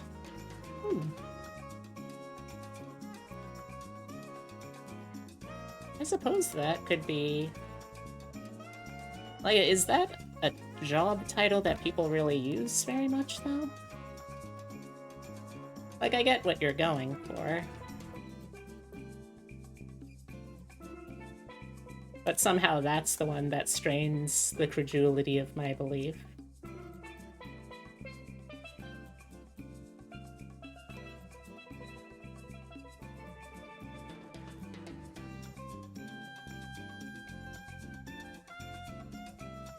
Fair enough.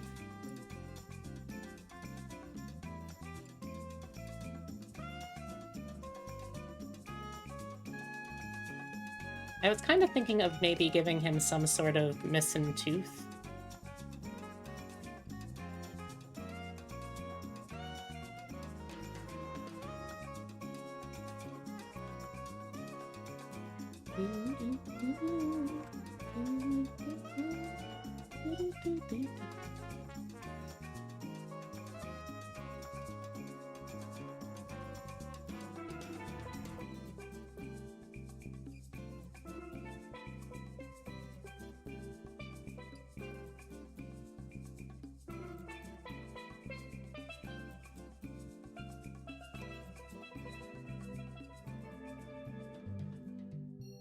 And I gotta make sure I give him a big ol' set of DSL.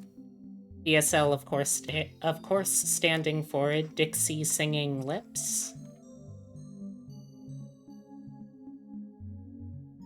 Because this ain't a boy that's just gonna stand around whistling Dixie, he's gonna sing it.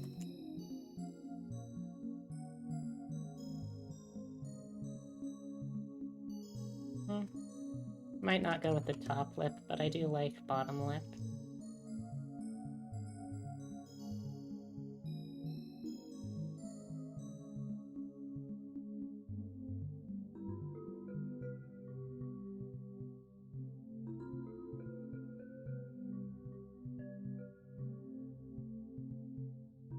I hope not.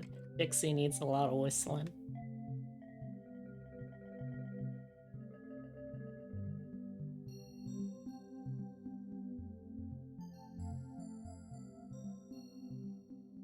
He's the real friendly sort, so we give him some, like, pleasantly surprised kind of eyebrows. Like, oh, I wasn't expecting to see you here. Oh, hi.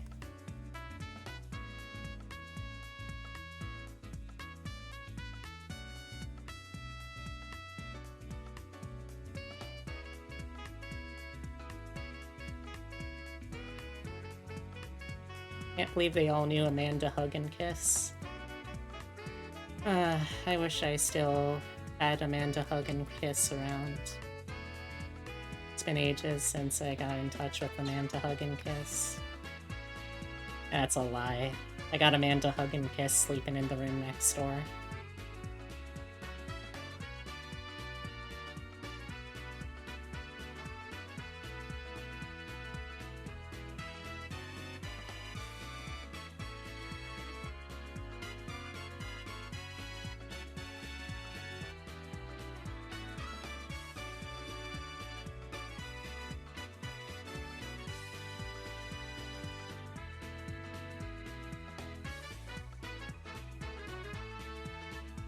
He would deserve much hugging and or kissing. Well, I would, but he's asleep or trying to be asleep anyway. So I think it would be rather rude of me.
That might look a little too anime.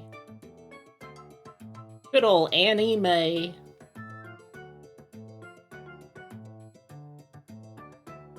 She's my favorite gal. West of the Dixon line. I know what I said.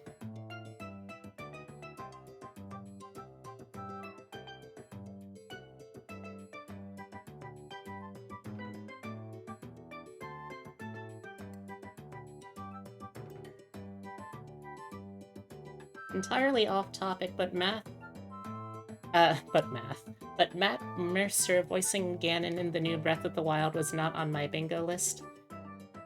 Mine neither, and I've said this to other people before. I don't know if this is a hot take or whatever, but I don't think he's a very good Ganondorf so far, from what I've heard. Like, he can voice villains just fine.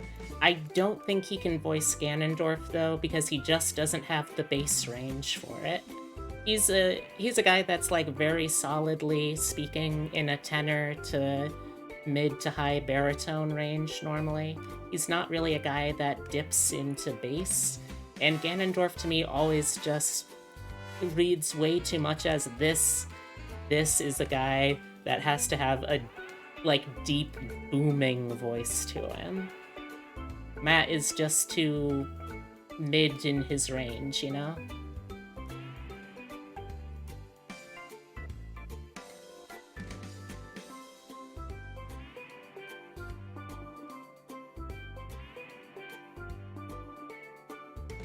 It makes me really curious to see where they're trying to go with this then, because like it just does not feel like it suits him as a role. But I don't know, maybe Nintendo has some big secret they've got planned for it or something. Like, when I hear him in the trailer, he doesn't sound like Ganon. He sounds... Well, he sounds like Matt Mercer, because that man has a super distinctive voice.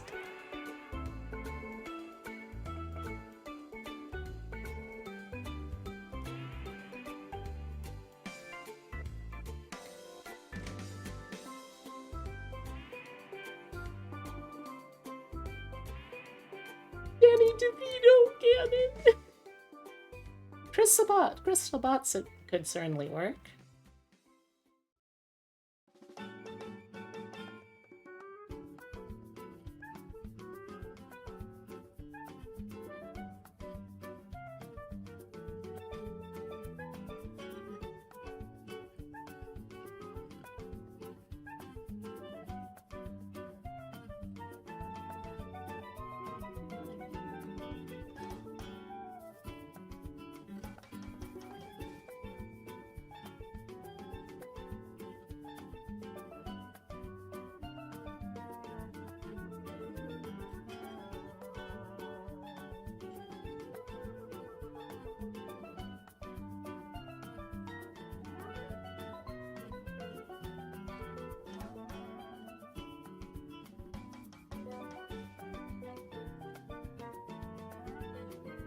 I'd even go for Darren DePaul. I can't say I'm particularly familiar with that name, but that shouldn't be too much of a surprise because I'm not very familiar with many voice actors' names. Ol Reinhardt? I never really got into Overwatch, so I didn't pay attention to what they sound like. Other than I know Matt Mercer played the guy formerly known as McCree.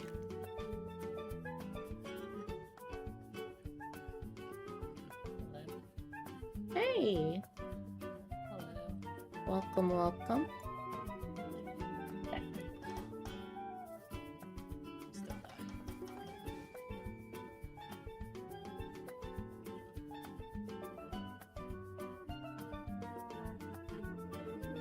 How's it going, Ninji? Feeling any better? No. Oh. It probably would be feeling worse. Oh. I'm sorry to hear that.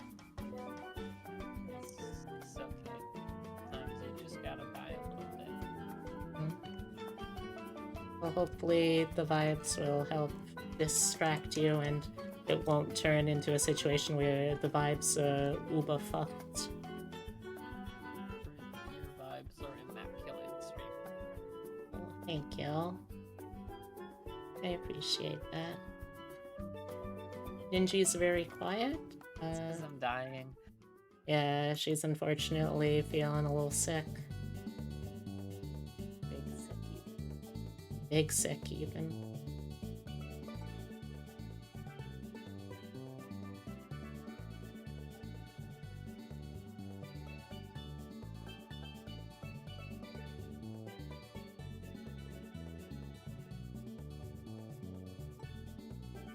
I hope Ninji's not dying. That'd be awful.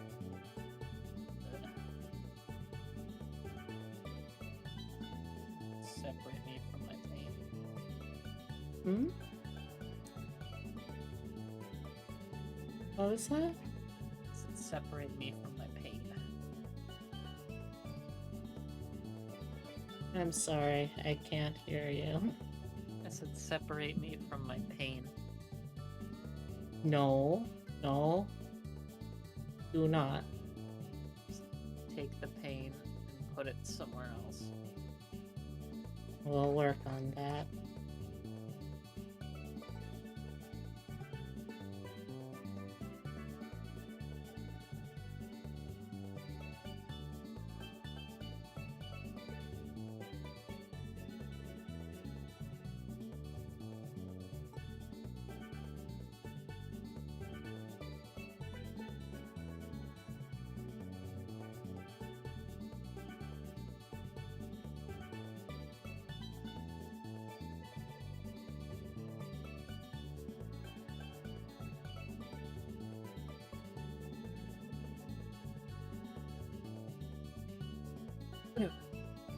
Hmm?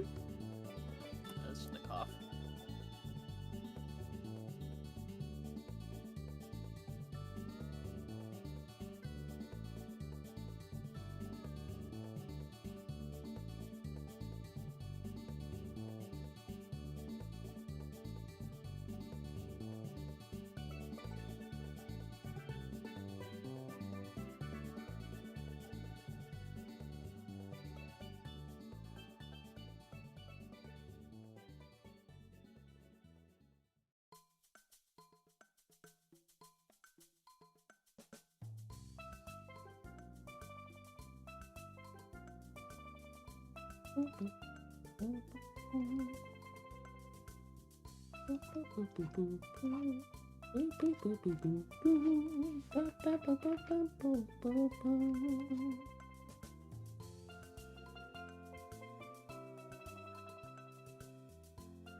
I hope you make sure you go to bed at a good time tonight.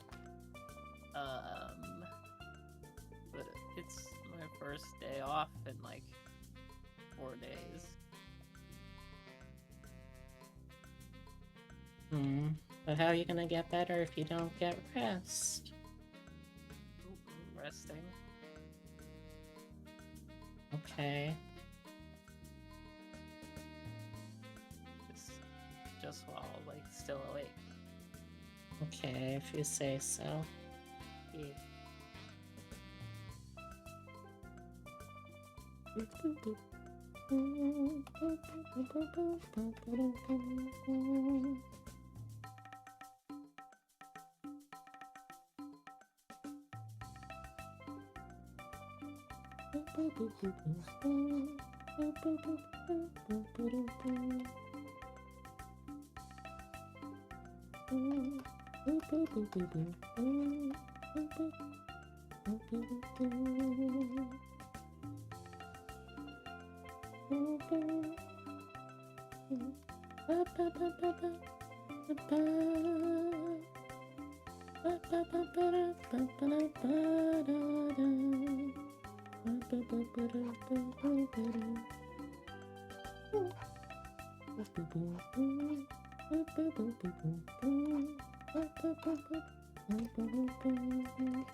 No! No! Don't worry. Don't worry. As far as I know, Ninja's not actually dying. Hi Sarah. Glad I got to see you one last time.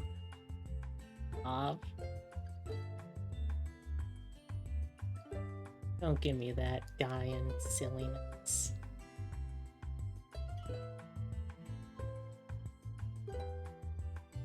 You wouldn't die. You know why? Why? Because it would make me sad. Fine.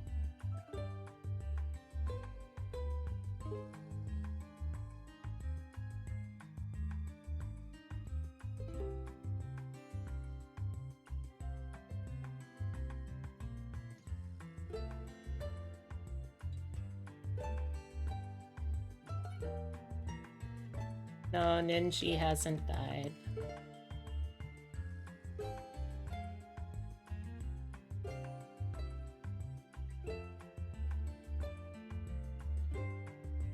No! I just said no.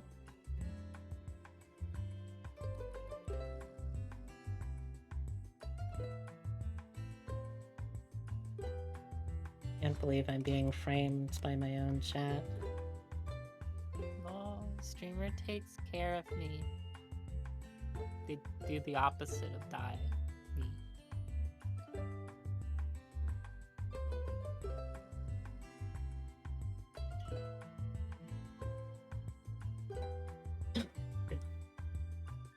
I should have known you were gonna do that. I was so worried.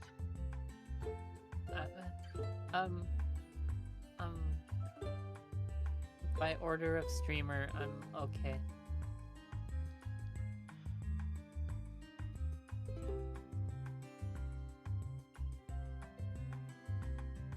I just need, well, I don't have any soup, but Fuck off, J Deggy, you goober.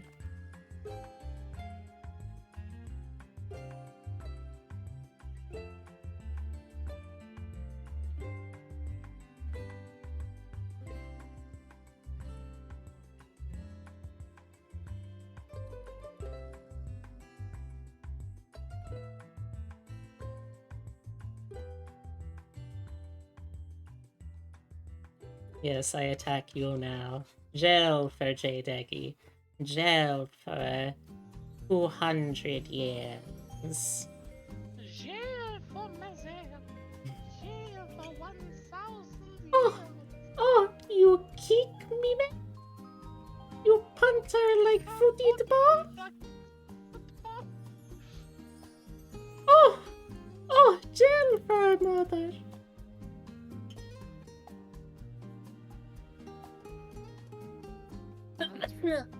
Is it tight? ugh, that was disgusting.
Hmm.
Boy, I hope I get to use Vic for more than the 1-2 sessions he's appeared in so far.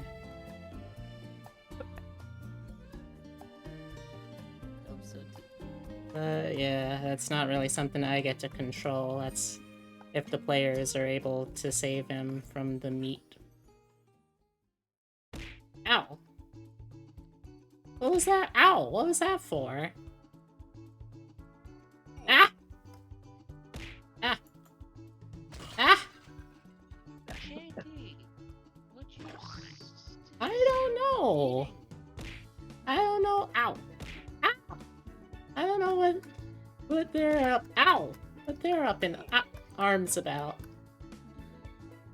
Ah! Ah! Why?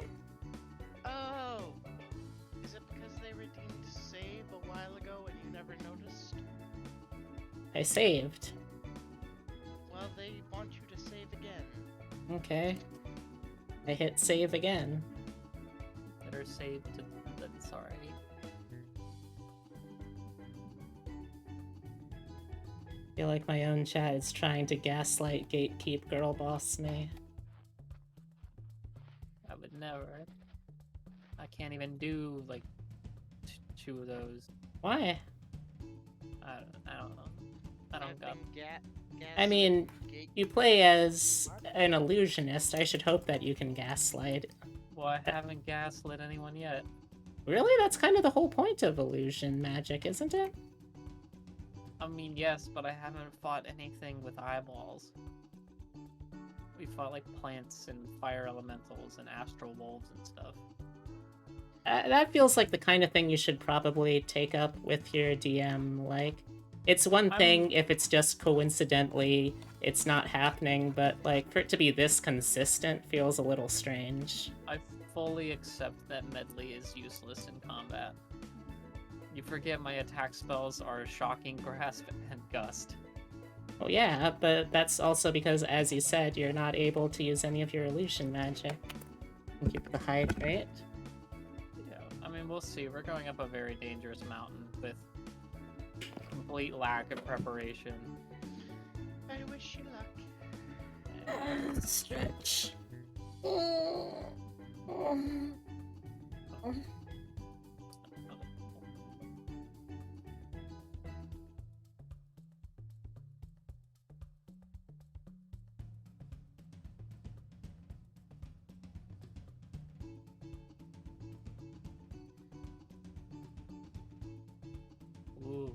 Hmm?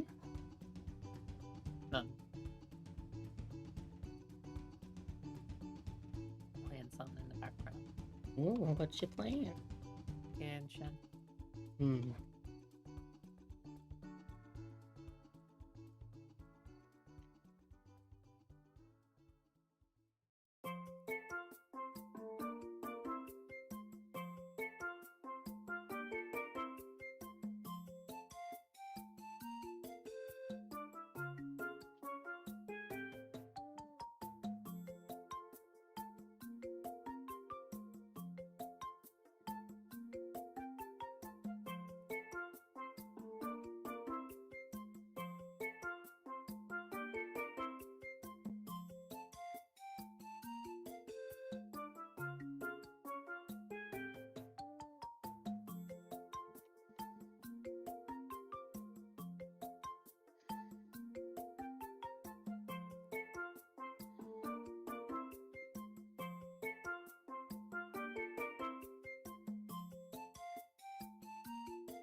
Not really feeling it.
Okay.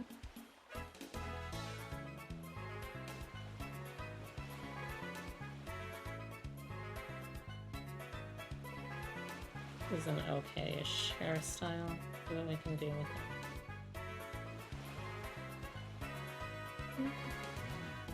My doctor told me that I had a healthy prostate. I was deeply touched. What weighs more, a ton of bricks or a ton of feathers? The ton of feathers, 'cause you have to live with the weight of what you did to those poor birds.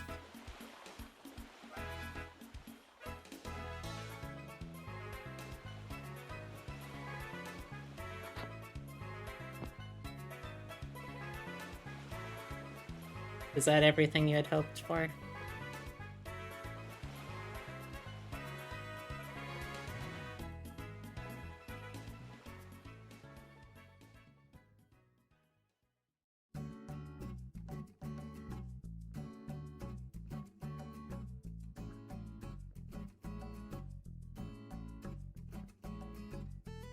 I'm glad.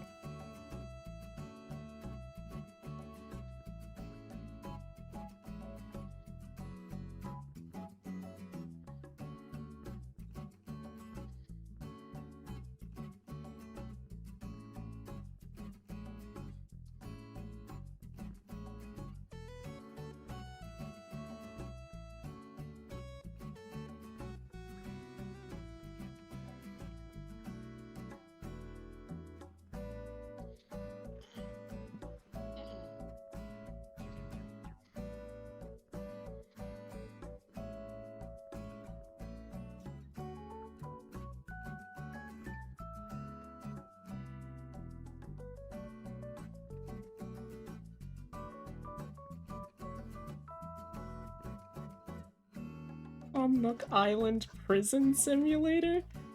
What kind of island were you running there, bud?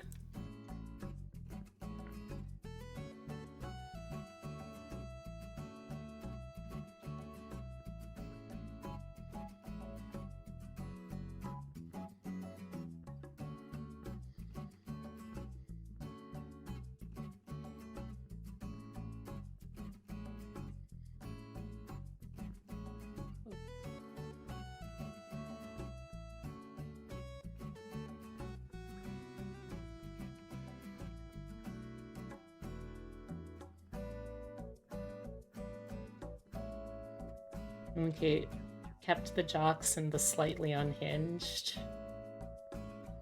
What? What?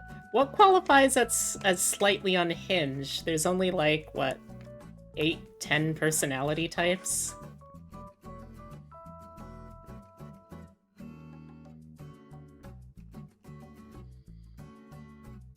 I was really excited. My players yesterday got like to interact with a character, and he was kind of suspicious, and they were like, he's kind of suspicious, instead of just being like, we trust him wholeheartedly, or we don't trust him at all. Mm-hmm. They were just like, we're gonna keep you at arm's length.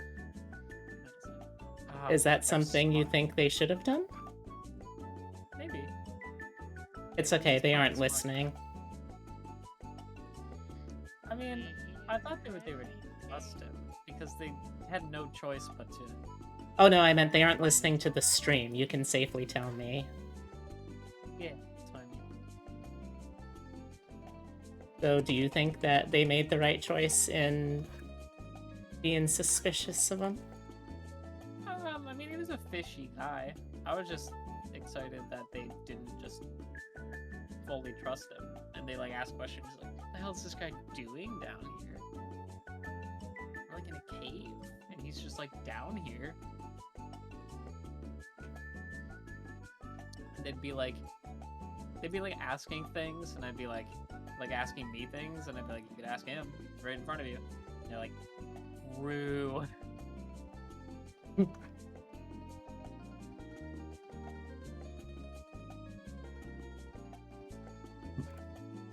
I'm very proud of those little baby role players too. They're learning. They're really learning.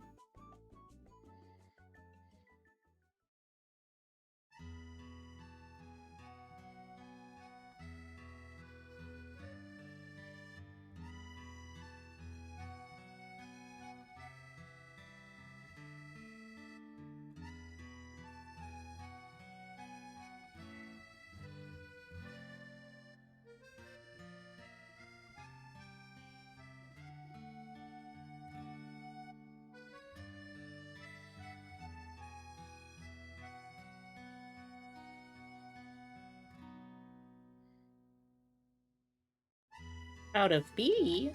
Are you proud of me? We were talking about Ninja's characters. That, well, the players of those characters, I suppose.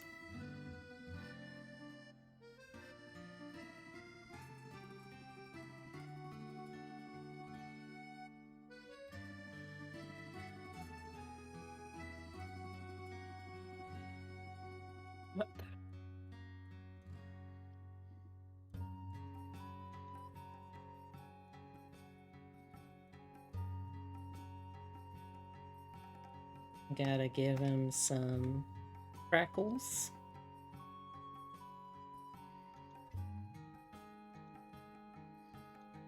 I think truly no farm boy is complete without freckles.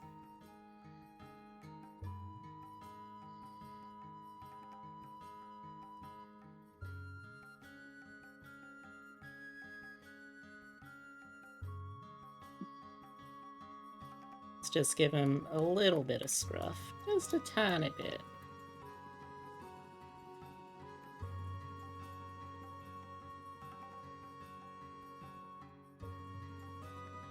Even less than that.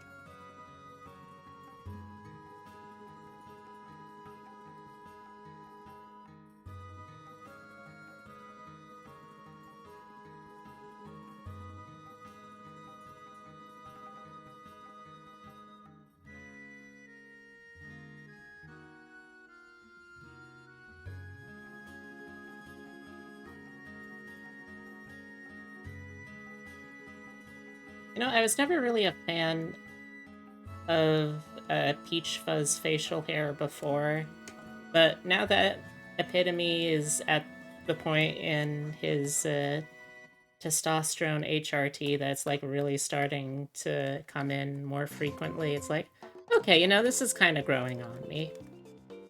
Wait, no. No, that's the problem. Shit, no, that's what I'm trying to stop have happen. Streamer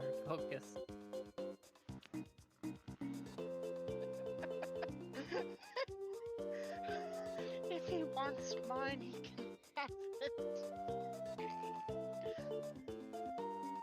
It grows thicker and faster than I really wish it did. I'm Italian, love. I know how that is.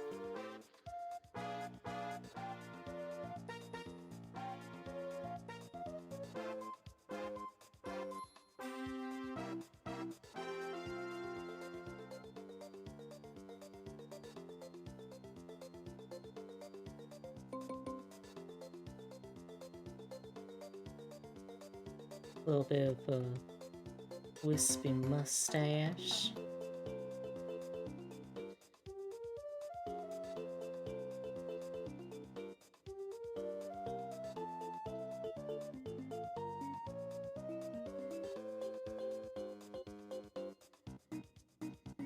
What do you think, chat? Is that the face of a trustin' and trustworthy farm boy? Yes. Absolutely.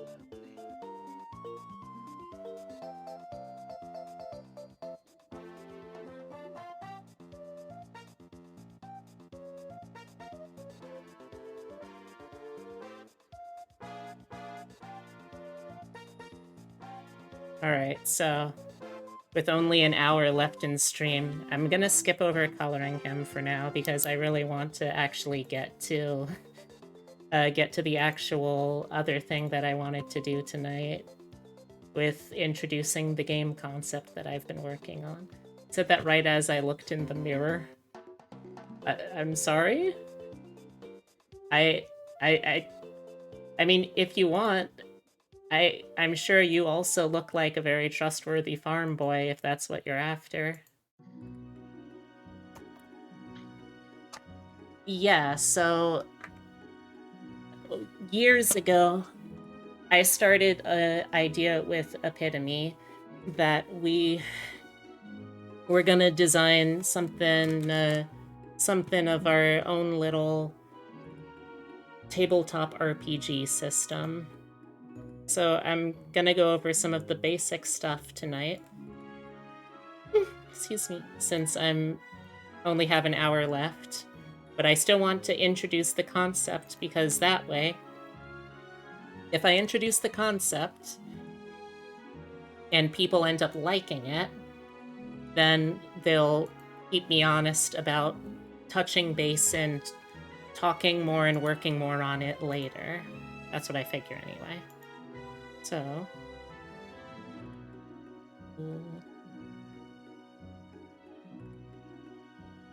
switch over to this tab. Okay, so I've got my full notes document here, and I'm going to be making a more succinct version of that on the other tab. Ooh, also gonna need to zoom in so people can actually see any of this. Probably more.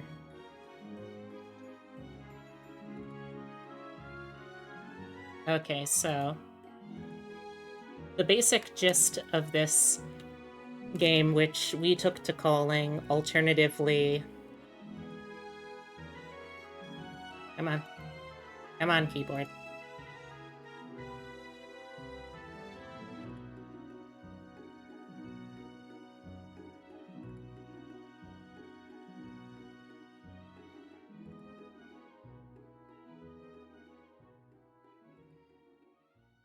We called it either Tales from the End or Post-Apocalypse. Oh, I see.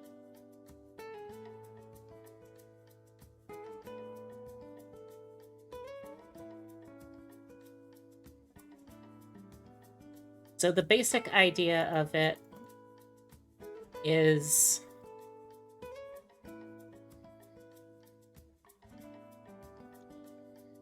you play as a formerly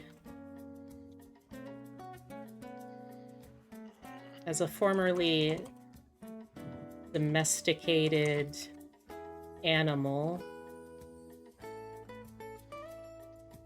uplifted by the strange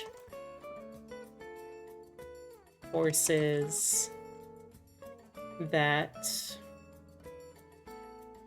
wiped away humanity in the apocalypse. And we were always purposefully vague on what exactly the apocalypse was in this universe. And I think that's definitely something that I would want to keep if we're gonna be sincerely trying to move forwards with it. I think it's more interesting that way, and it leaves the window open to more ideas. So, the way the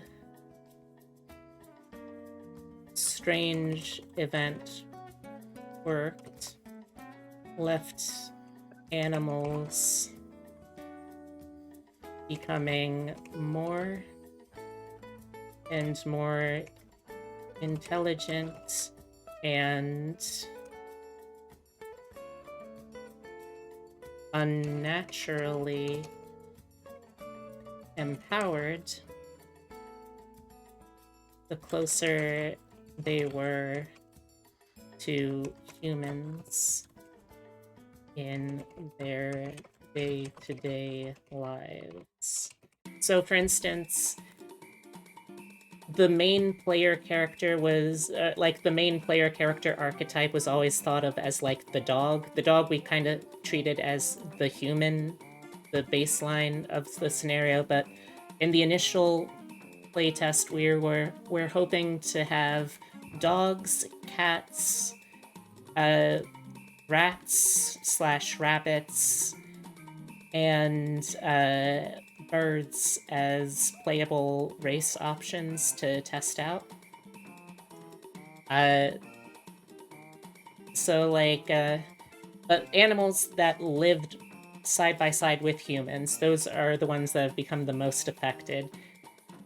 And one of the things that I always liked about the lore of this concept was that the insects that lived inside the houses of humans, like cockroaches or like silverfish or those kind of creatures, those became like so empowered they are essentially in universe the equivalent of the fair folk. They're like this otherworldly, magically powerful race that have their own little cities and such. Mostly because I really liked the idea of cockroaches being treated as fairies in a setting.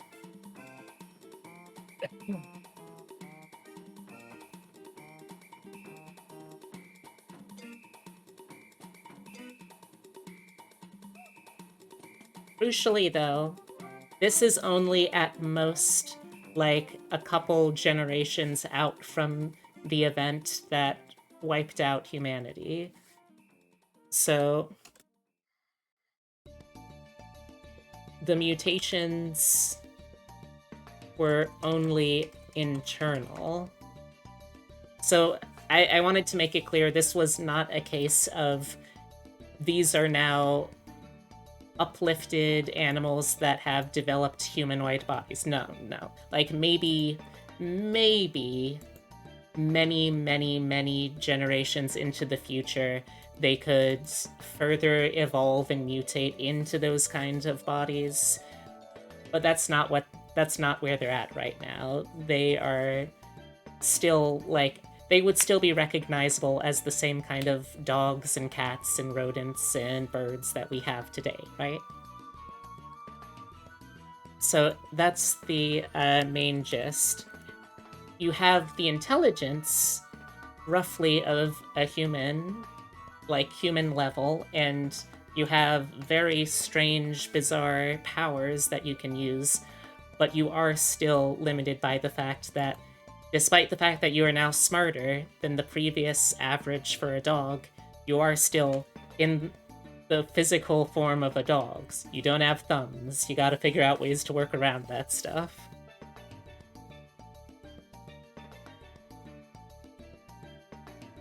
Streamer, Yeah? have you ever seen any of the plot for Splatoon, like the backstory? I have Or not. it's not far off from that. Okay, well that's good to know. I'll Wiggle your dew claw. Really try and work that thing. Use basically the panda's thumb. oh god. I mean,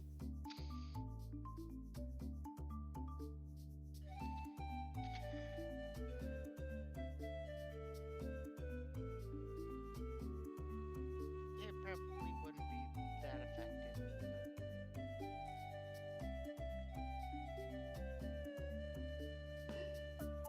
okay.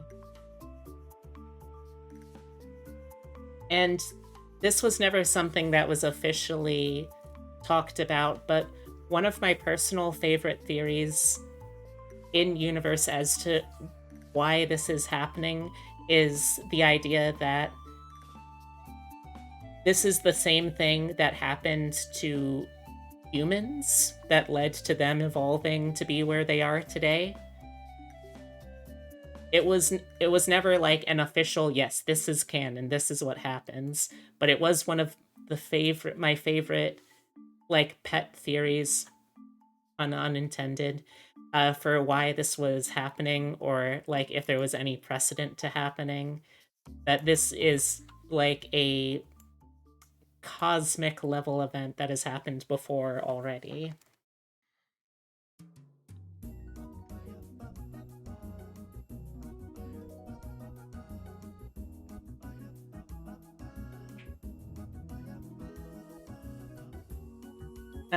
The changes also affected other forms of life and animals that were further removed from humans, or a lot of one of the common nicknames for humans as like a race was they were considered the caretakers. So a lot of the animals in the setting would just refer to them as, oh yes, those were the caretakers. They set the tenets that today judge if you are a good boy or a bad boy in the eyes of the caretakers. And that was another thing. Like, clerics in this setting are fully based around the like reverence they have towards the cultures and the history they're able to piece together of humanity.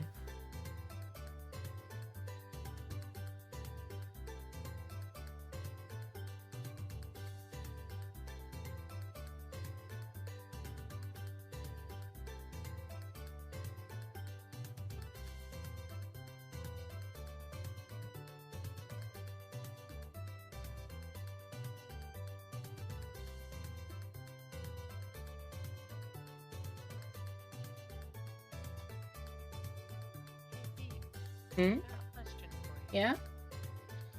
What do you get when you cross a black bear and a mountain lion? I'm going to say, I mean, I guess it depends what the temperaments of the animals are, because I know that a lot of those wild species can do those kind of like interspecies friendships. So, I don't know, maybe they would be able to get along. Otherwise, it could just be like a really violent encounter potentially. It might also be something like a infertile third species, if you want to get weird and sci-fi about it. When a human crosses a black bear and a mountain lion, killed. They get killed. Because they betrayed the mountain lion and or bear. Got it. Yes. Okay. Exactly.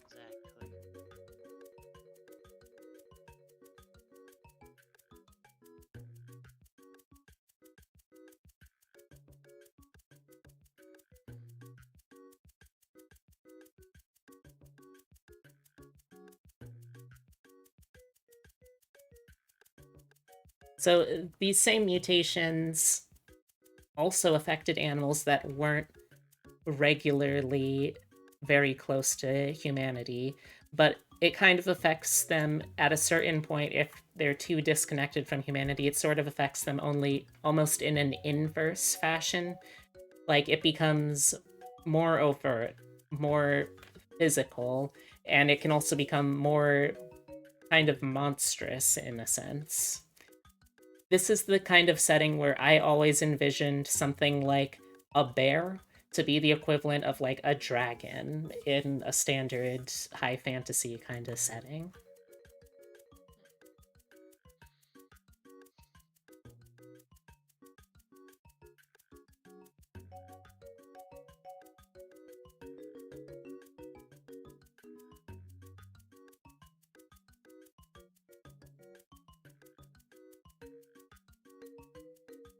Yeah, mountain lions would absolutely be dragon tier. I imagine mountain lions would also be kind of seen, especially for like a player character that was a cat, as this sort of kind of warped looking giant of your kind. There's a lot of very confused and uneasy feelings, I will say, in this setting between like dogs and wolves and coyotes, because a lot of those animals were close enough that they could still basically be getting like the same level of uplift, but it makes some of the dogs really uncomfortable because a lot of the ones that hold faith in the caretakers and the concepts of the caretakers, they see this as, well, I mean, these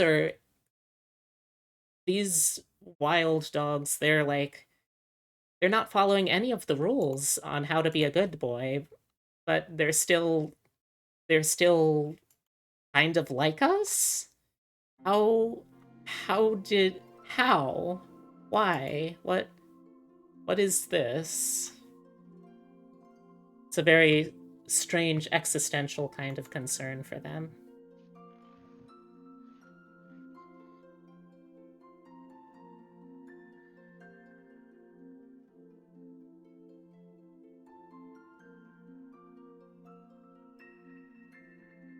So, this strange new world is no place for a lone critter to be able to survive.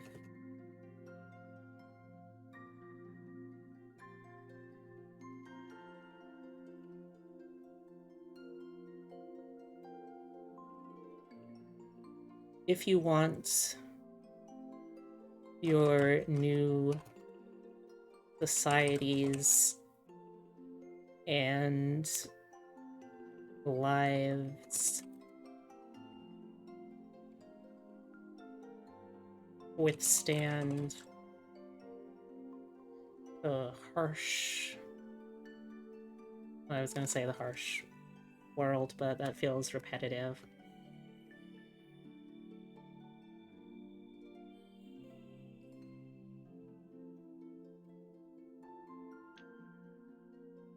You'll need to work together as. So that's the basic gist of the plot structure as we envisioned it. We also started working a little bit on concepts regarding. Yes, J-Daggy, you better work, bitch. In this case, obviously, I am talking to, a female dog. You'd better work, bitch.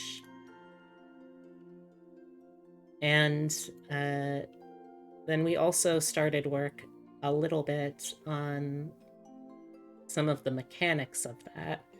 And I can try walking you through that if you want, but I will warn you, the document was only ever formatted for use with us looking through it.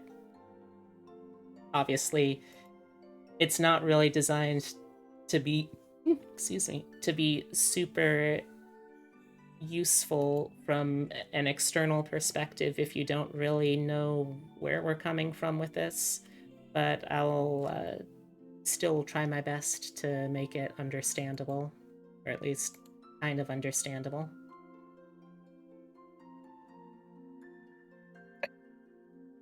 So I can go into the gritty mechanics of it at some later point, but one of the main things that I wanted to focus on was something that would feel relatively understandable in how we use the dice, but different enough that you can kind of still... It still just doesn't feel like the same old, you know? And one of the things that we came up with for that, has anyone here played the video game Dicey Dungeons before? You have. I know I have. I've done it for stream, sure. But, like, I'm just asking in general.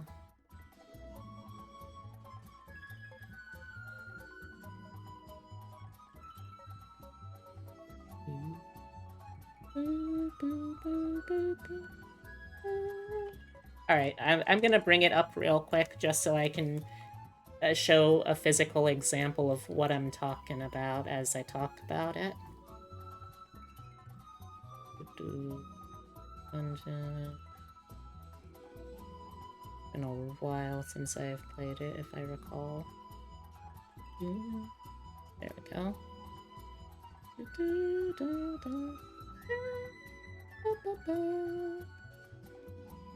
What's that music?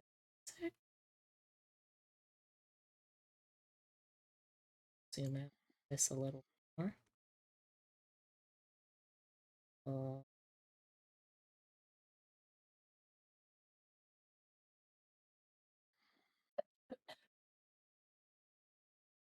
I guess I could have kept playing music. Forgot that I had the game on mute. Alright, so...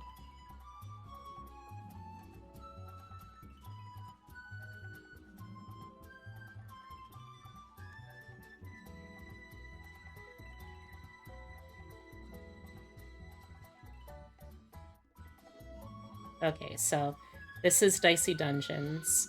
It's a short little, well, short-ish little game. Each run can be short. There we go. That's a way that I can explain it. And this was my initial inspiration for mechanically how things could work here. So in Dicey Dungeons, you play as one of 6 character classes, and it takes the form of something kind of akin to like a tabletop board game. The warrior is pretty simple. Let me use him as an example. So when you play through the game, it's different for each of the characters. They each have their own way of using dice when you get into combat, but for the warrior, the simplest, most straightforward of the bunch, you simply have things that you can do that require dice that you can roll. So, like, I put that there, it does 6 damage. Simple as that, right? The idea was that you could do a lot with this setup. And I was thinking, well, instead of just a system where you necessarily want, like, okay, I want a certain number of dice to come up as, like, 10 or higher, or a certain number of dice, or just, like, one die that rolls really, really high. What if there was a system where sometimes you do kind of want to have other things that you roll for? What if it's not always just you want to get high numbers or a lot of numbers? And I thought that Yahtzee might be a good way to do that, because with Yahtzee, it's a system where you don't really necessarily need to have high numbers to win. You can get away with having actually really low numbers, but if you have the right numbers for whatever it is you're trying to do, that's when things actually start working out for you. So does that kind of make sense as like a starting point? And all of the characters play a little differently. So for instance, you also have someone like the robot. Yeah, it's the right numbers, but in addition to that, you also still have the concepts with Yahtzee where like you can do certain combos, right? Like in Yahtzee, if you get dice that are, say, doubles or triples, or if you get dice that are in sequential order, that sort of thing. Also, as you can see here, uh, despite having basically the same system, you roll dice, you use them on these items, the robot has a pretty wildly different feel because instead of being just a standard game of Yahtzee, for the robot it becomes kind of like playing blackjack. You're trying to roll dice that get as high as possible without going over a certain number. And all of the characters are different in that way. So yeah, that's the basic idea of what we were trying to work with in terms of mechanically how things could work. So, as a base that's really fun at first glance. Oh, that's our hope. That was our hope at least.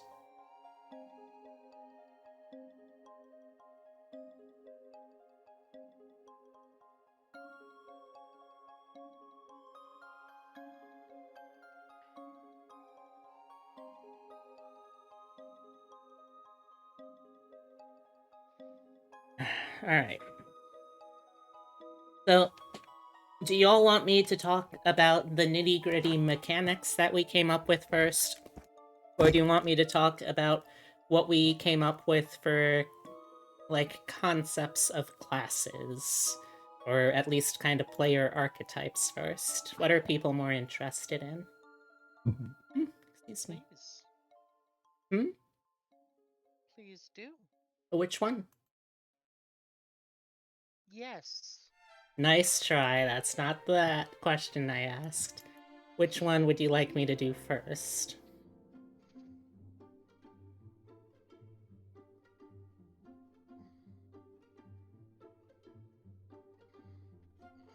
I still got half an hour. I can wait here.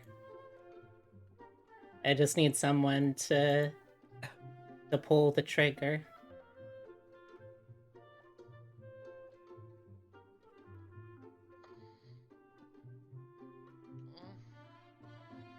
The nitty-gritty mechanics? Fair enough.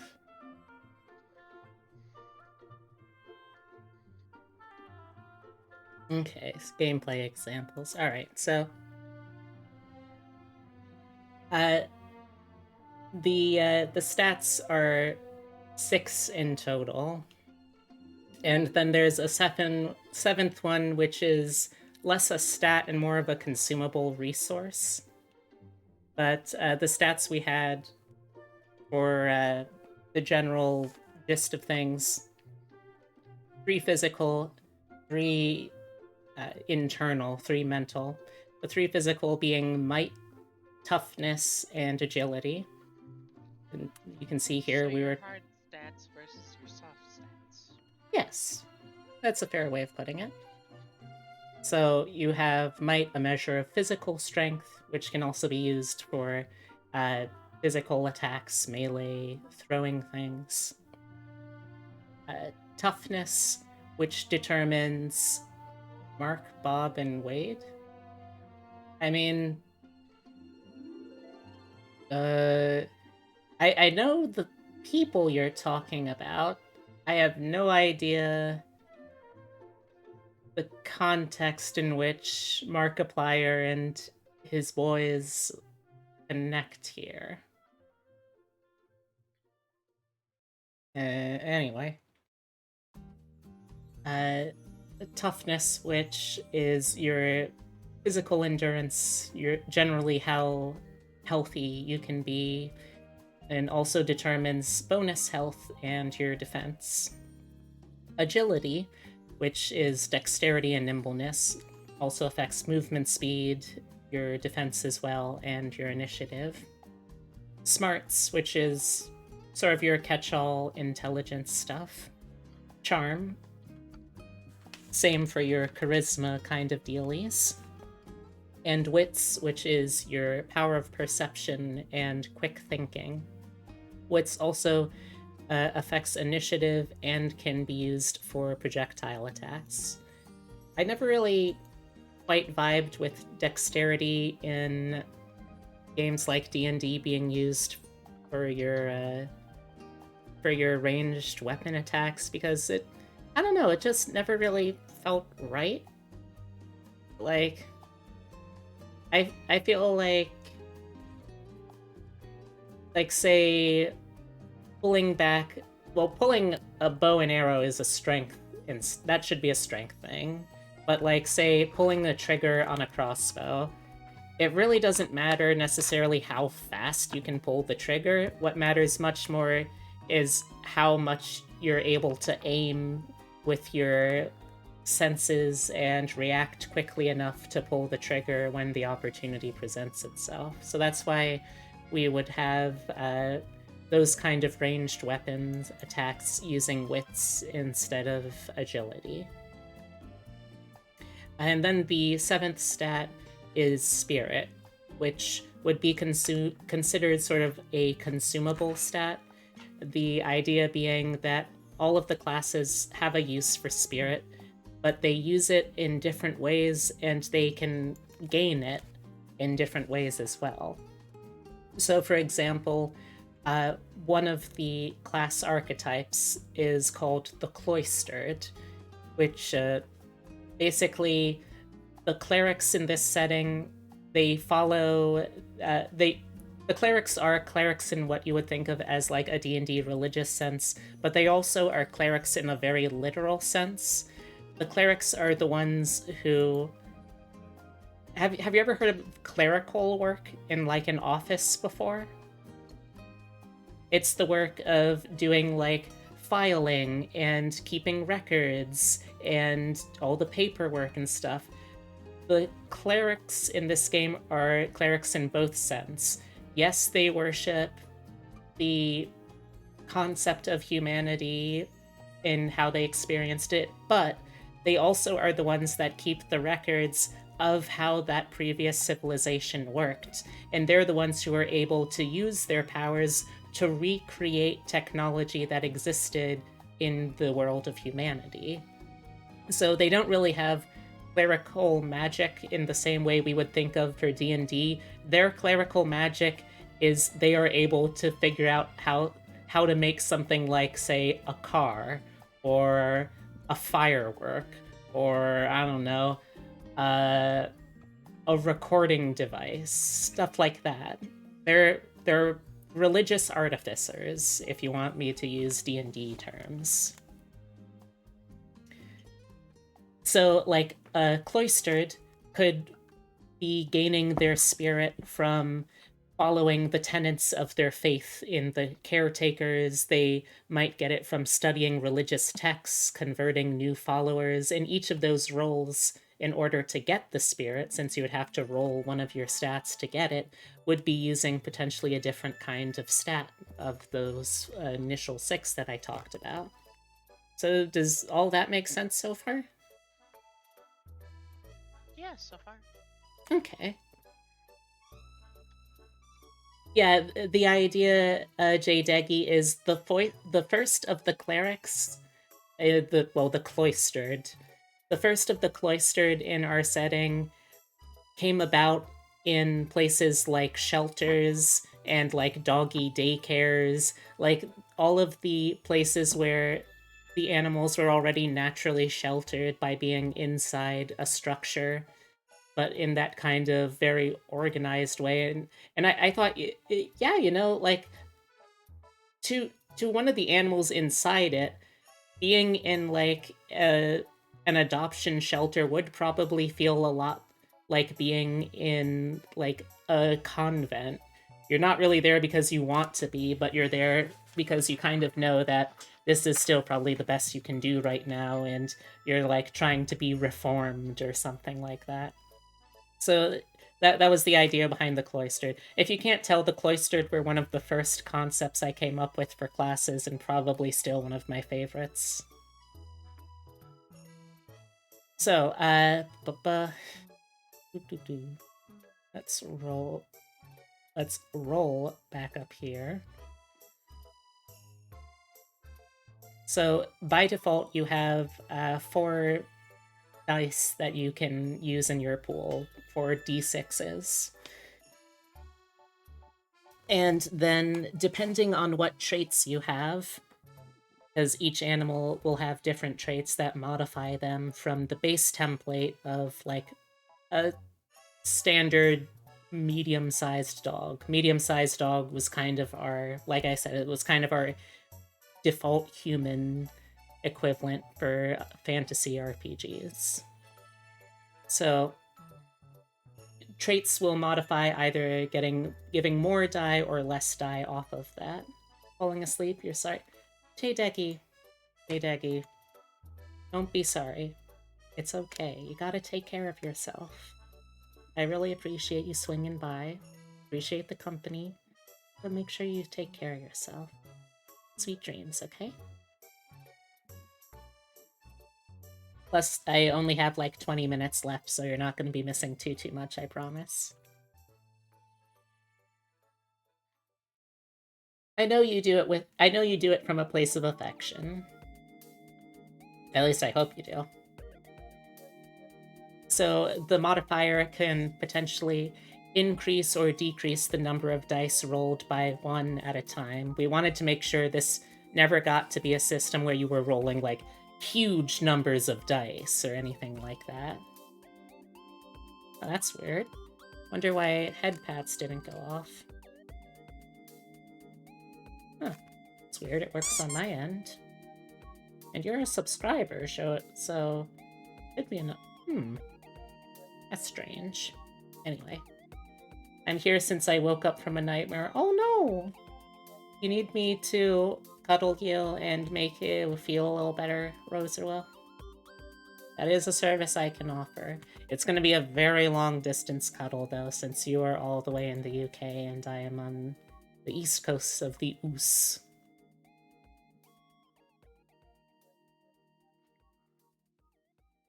No, like, people should be able to just use that redeem, I think. I don't know why it didn't work. I'm gonna leave the voice call Okay. just so that I can start settling down.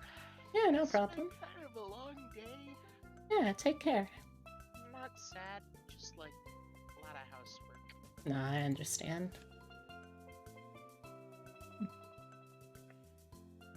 Alright. So... Oh, before I forget. Hmm? Don't forget to make Epitome a PB&J. Thank you.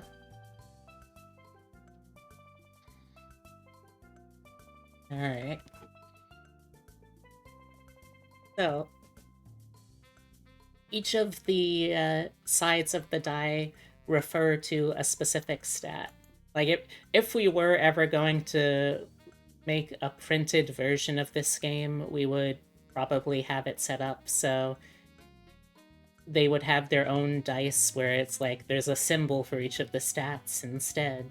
But realistically, we were just mapping out like, okay, so might that can be the 3 side of the die. So every 3 you roll is 1 success if you're trying to do something that uses might.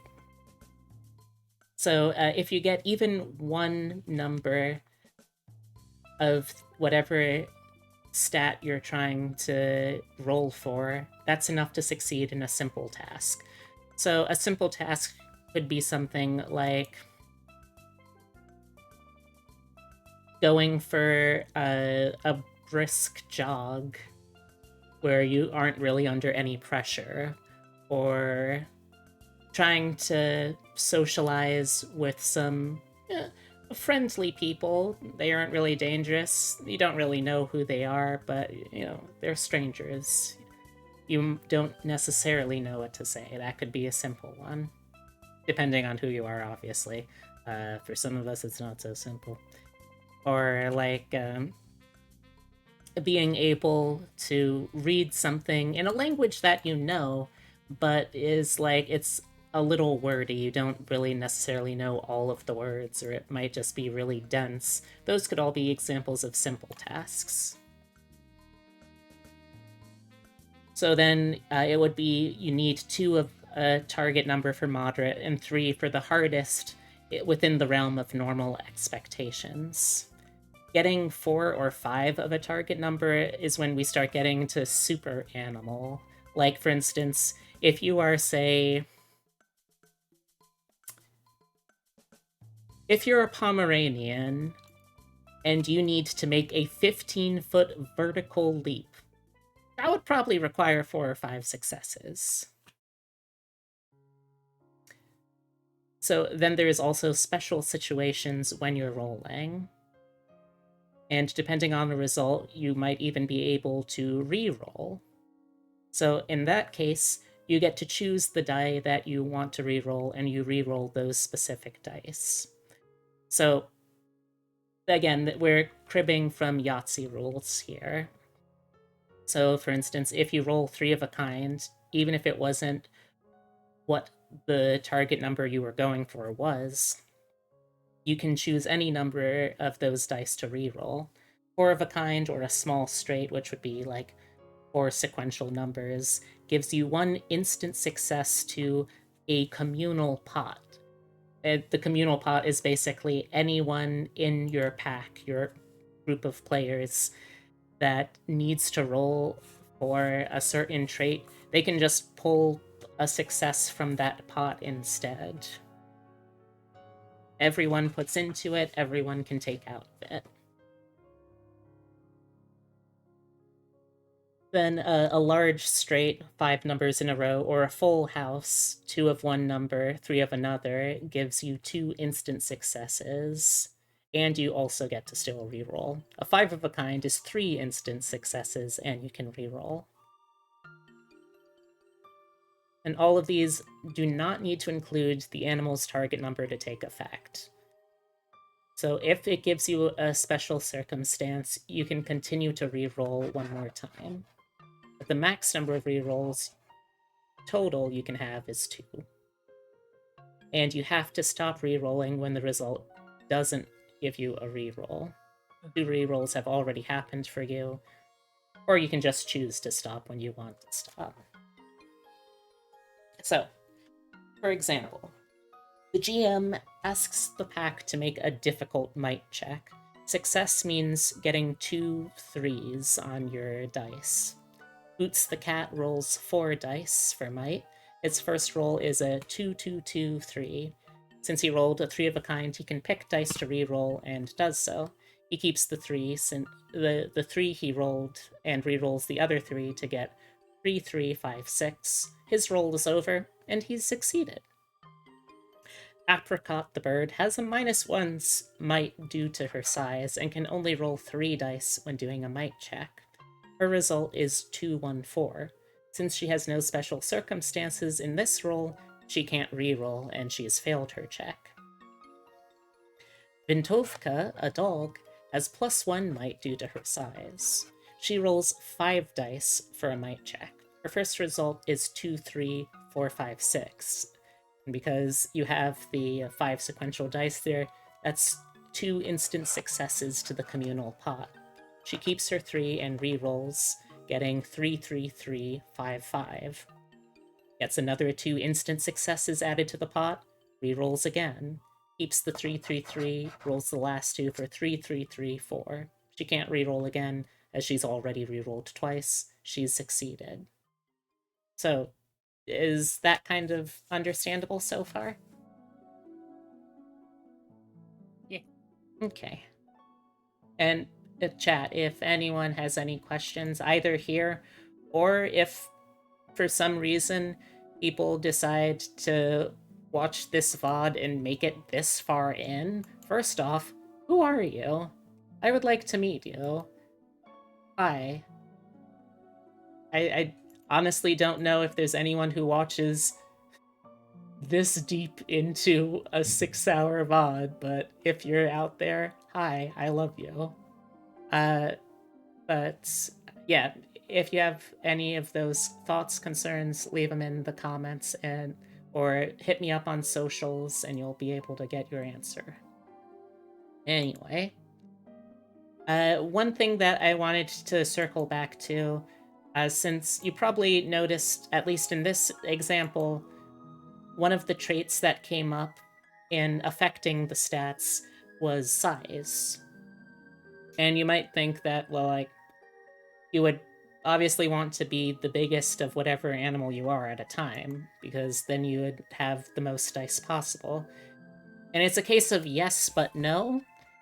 Like, on the one hand, mechanically, sure, if you want to be able to roll a lot of dice for physical stats, you probably will want to be a little bigger. But whenever you have less than the baseline for dice, you also get a trait that you can use outside of standard rolls to help you out. So for instance, Apricot the bird does have that -1 due to her size. But at the same time, being a bird, she also gets the ability to fly, which makes up for that in a lot of situations. So this was like our thought process for this whole thing.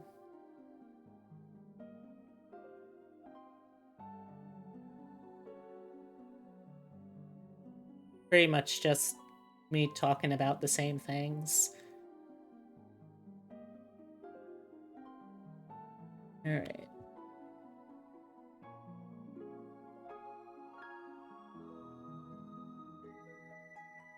Okay.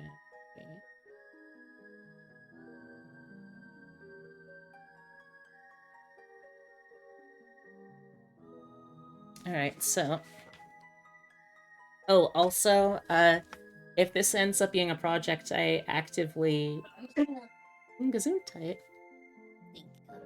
If this ends up being a project I actively try and pursue, I will need people to soundboard ideas off of and potentially act as playtesters. So again, if you're interested, let me know. I got you. Alright, so...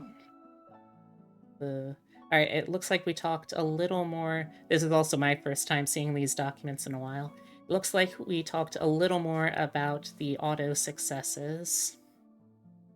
So yeah, any automatic successes you have that... or any of the successful situations with the combos and the straights that we talked about earlier. I'm interpreted. I'm assuming that's interested, and yes, hello, good to know. So those successes go into the communal pot, and then, like, for example here, Checkers needs to roll successes with... Alright, so Checkers the hamster has a -1 might, but a specialization in pinpoint attacks, you know, because small teeth and hamsters can be pretty painful if they bite on you. Have a little sharp teeth. So for this specific attack, Checkers rolls 3 dice and will have 1 auto success on top of that. Oh, okay, yeah, so this was the specialization feature. You're based off of your class or potentially your species, you can have specializations that essentially give you an amount of instant success. So then later on we had Fido gets a large straight, including his number. He holds the 2 dice, re-rolls. He can use that hold now or put it in the pot. He ends up getting a total of 3 successes, doesn't use the holds though, and puts those in the pot. Checkers didn't roll anything with his 3 dice, but he had the 1 auto success. Since he needed 2 successes, he can use the ones that Fido put in the pot to pass his roll instead. So essentially, even when you're only rolling for yourself, you are still rolling for the good of the group as a whole. That's one of the big things I wanted to hammer home. This is like Homeward Bound. You're not making it home unless you're working together. So start forming those unlikely animal friendships, because otherwise you ain't living.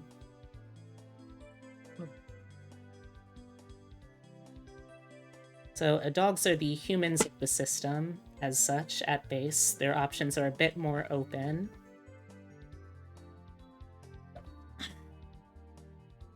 So for other races, you get one of 2 or 3 stat spreads, with the ability to move one up if you move another down. Don't worry, J-Deggy. Again, we're almost done with this stream anyway, so, like, you're not gonna miss too much, I promise. And you can always check it in the video or ask about it later. So, for example, you got baseline 3 stats with a 2 up, 1 down.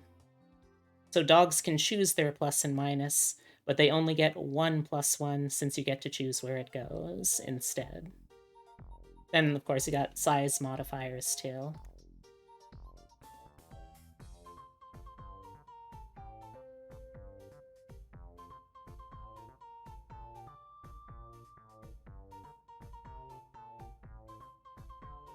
And talking more about that. Okay, so HP. You do have HP in this game. It represents how many close calls you can have before you take a serious hit. It's not really strictly hit points, like whenever you lose HP in this game, that's not saying that, oh, you got cut up by this snake's shiv. Don't ask how the snake is holding a shiv. It has one and it cut you up. No, that's not HP. It's more like, they're more like luck points. It's, as we say here, how many times you can just narrowly avoid danger before it takes a real serious hit. And you can also kind of decide how seriously you want to take it as well. If you want to play a more serious game, like if you're, I don't know, if you're a big fan of Watership Down and you really want to have those vibes, or like Warrior Cats, you can absolutely play it up as more lethal. But it's an option baked into it.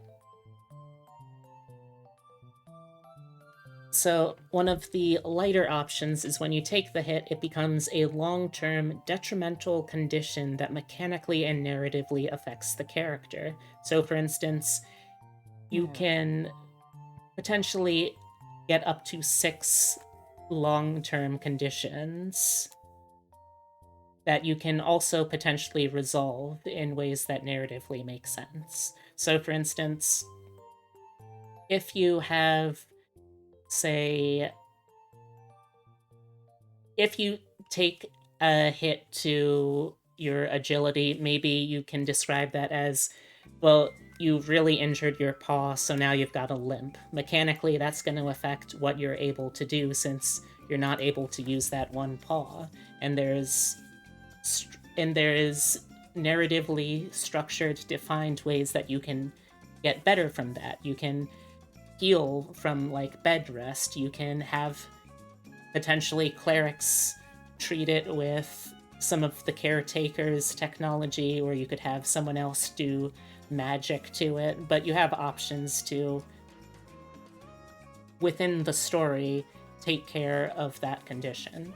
This isn't really a game that's gonna have particularly many hard-line, strict punishment rules. It's more leaning towards a narrative game.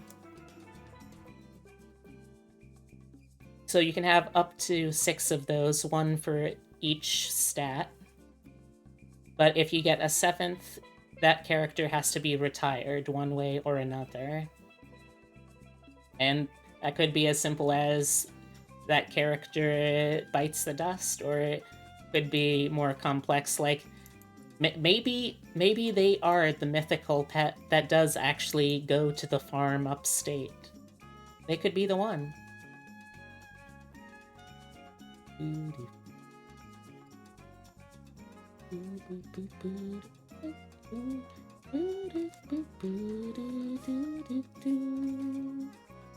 So an animal of default dog size has 5 HP total. A small animal has 4.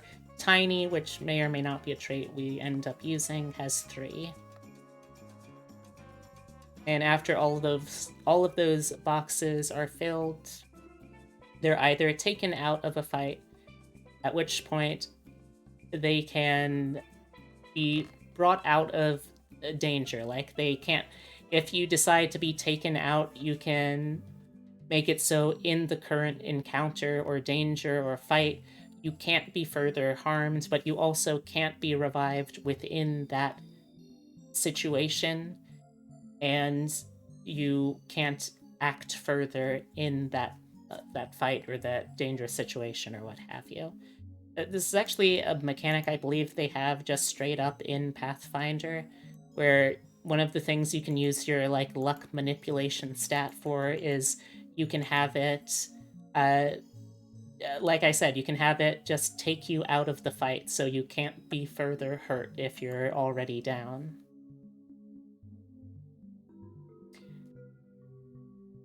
Combat, by the way, is just a series of contested rolls, who gets the better results, that sort of thing. And initiative, you roll with agility and wits, and the number of successes you get determines your place in the order of initiative. If there's a tie, the animal with the lowest contributing stat goes later. There's still a tie, the actions are resolved simultaneously. And I could go on to talk about the classes we already at least kind of developed, but it's 11:59. So I think since we have literally a minute left, maybe save it for another time. But yeah, does this seem like something people would be interested in, chat? I'd like to know. Because, I don't know, this might end up being a project that I sincerely try to see through to the end. I think it could be fun. Maybe. Alright. Anyway. Francisco, can you go set up the end screen? Thank you, buddy.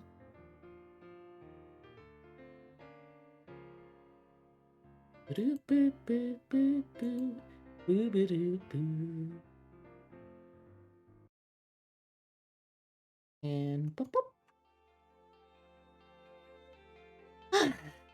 Thank you all very much for keeping me company tonight. I had a lovely time. I hope you did too.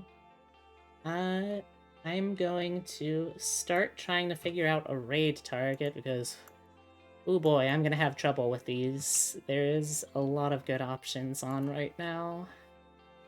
And the one option that I was like, yeah, I definitely have to raid this person, already finished their stream. So, I don't know. Anyway, could I please have a socials command? Thank you. Well, the first link there is my card. If you want to get in touch about potential commission or business, or if you just want to see all of the different social things I have, the ones that I'm really good at keeping up with and the ones that I'm not so good at, then check it out. So, more specific links though, we have the Discord. I am pretty much on that Discord from the moment I get up to the moment I fall asleep. If you want to hang out and get to know me or any of the amazing people in this community, I do hope you'll consider joining. Then we have the Twitter. I post my schedule, which gets updated and pinned every Sunday over there. But you can also find memes, artwork I make, tabletop stuff, and, you know, just generally things that I care about or think are fun. Those all go over there. And then finally the YouTube, where I put my VODs when I remember I should put my VODs somewhere so they don't get lost to the sands of time. Okay, so we got all of that. And yeah. That's pretty much it. Let me check something real quick. To Twitter.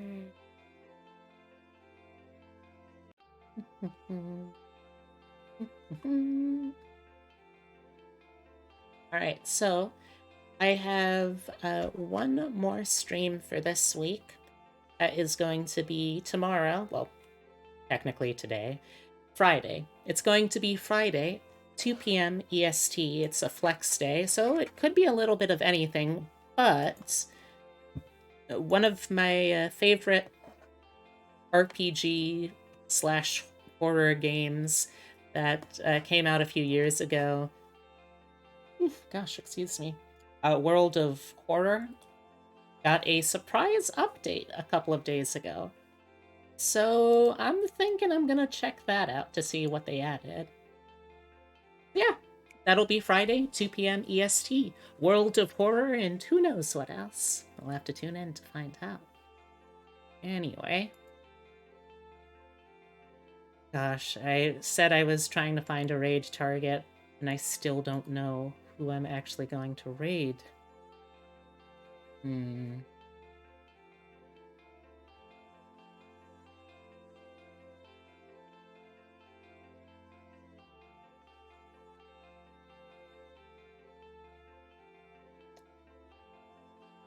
You know what?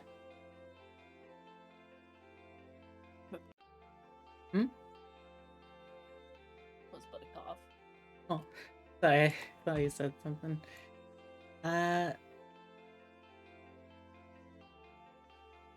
Sorry, I'm looking at the streams now. I want to make sure. What? Why know this?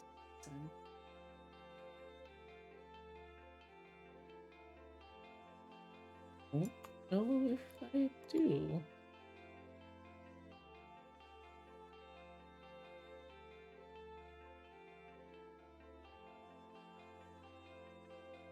Okay. I feel like that Gandalf meme. I have no recollection of this place, and yet here I am. Alright.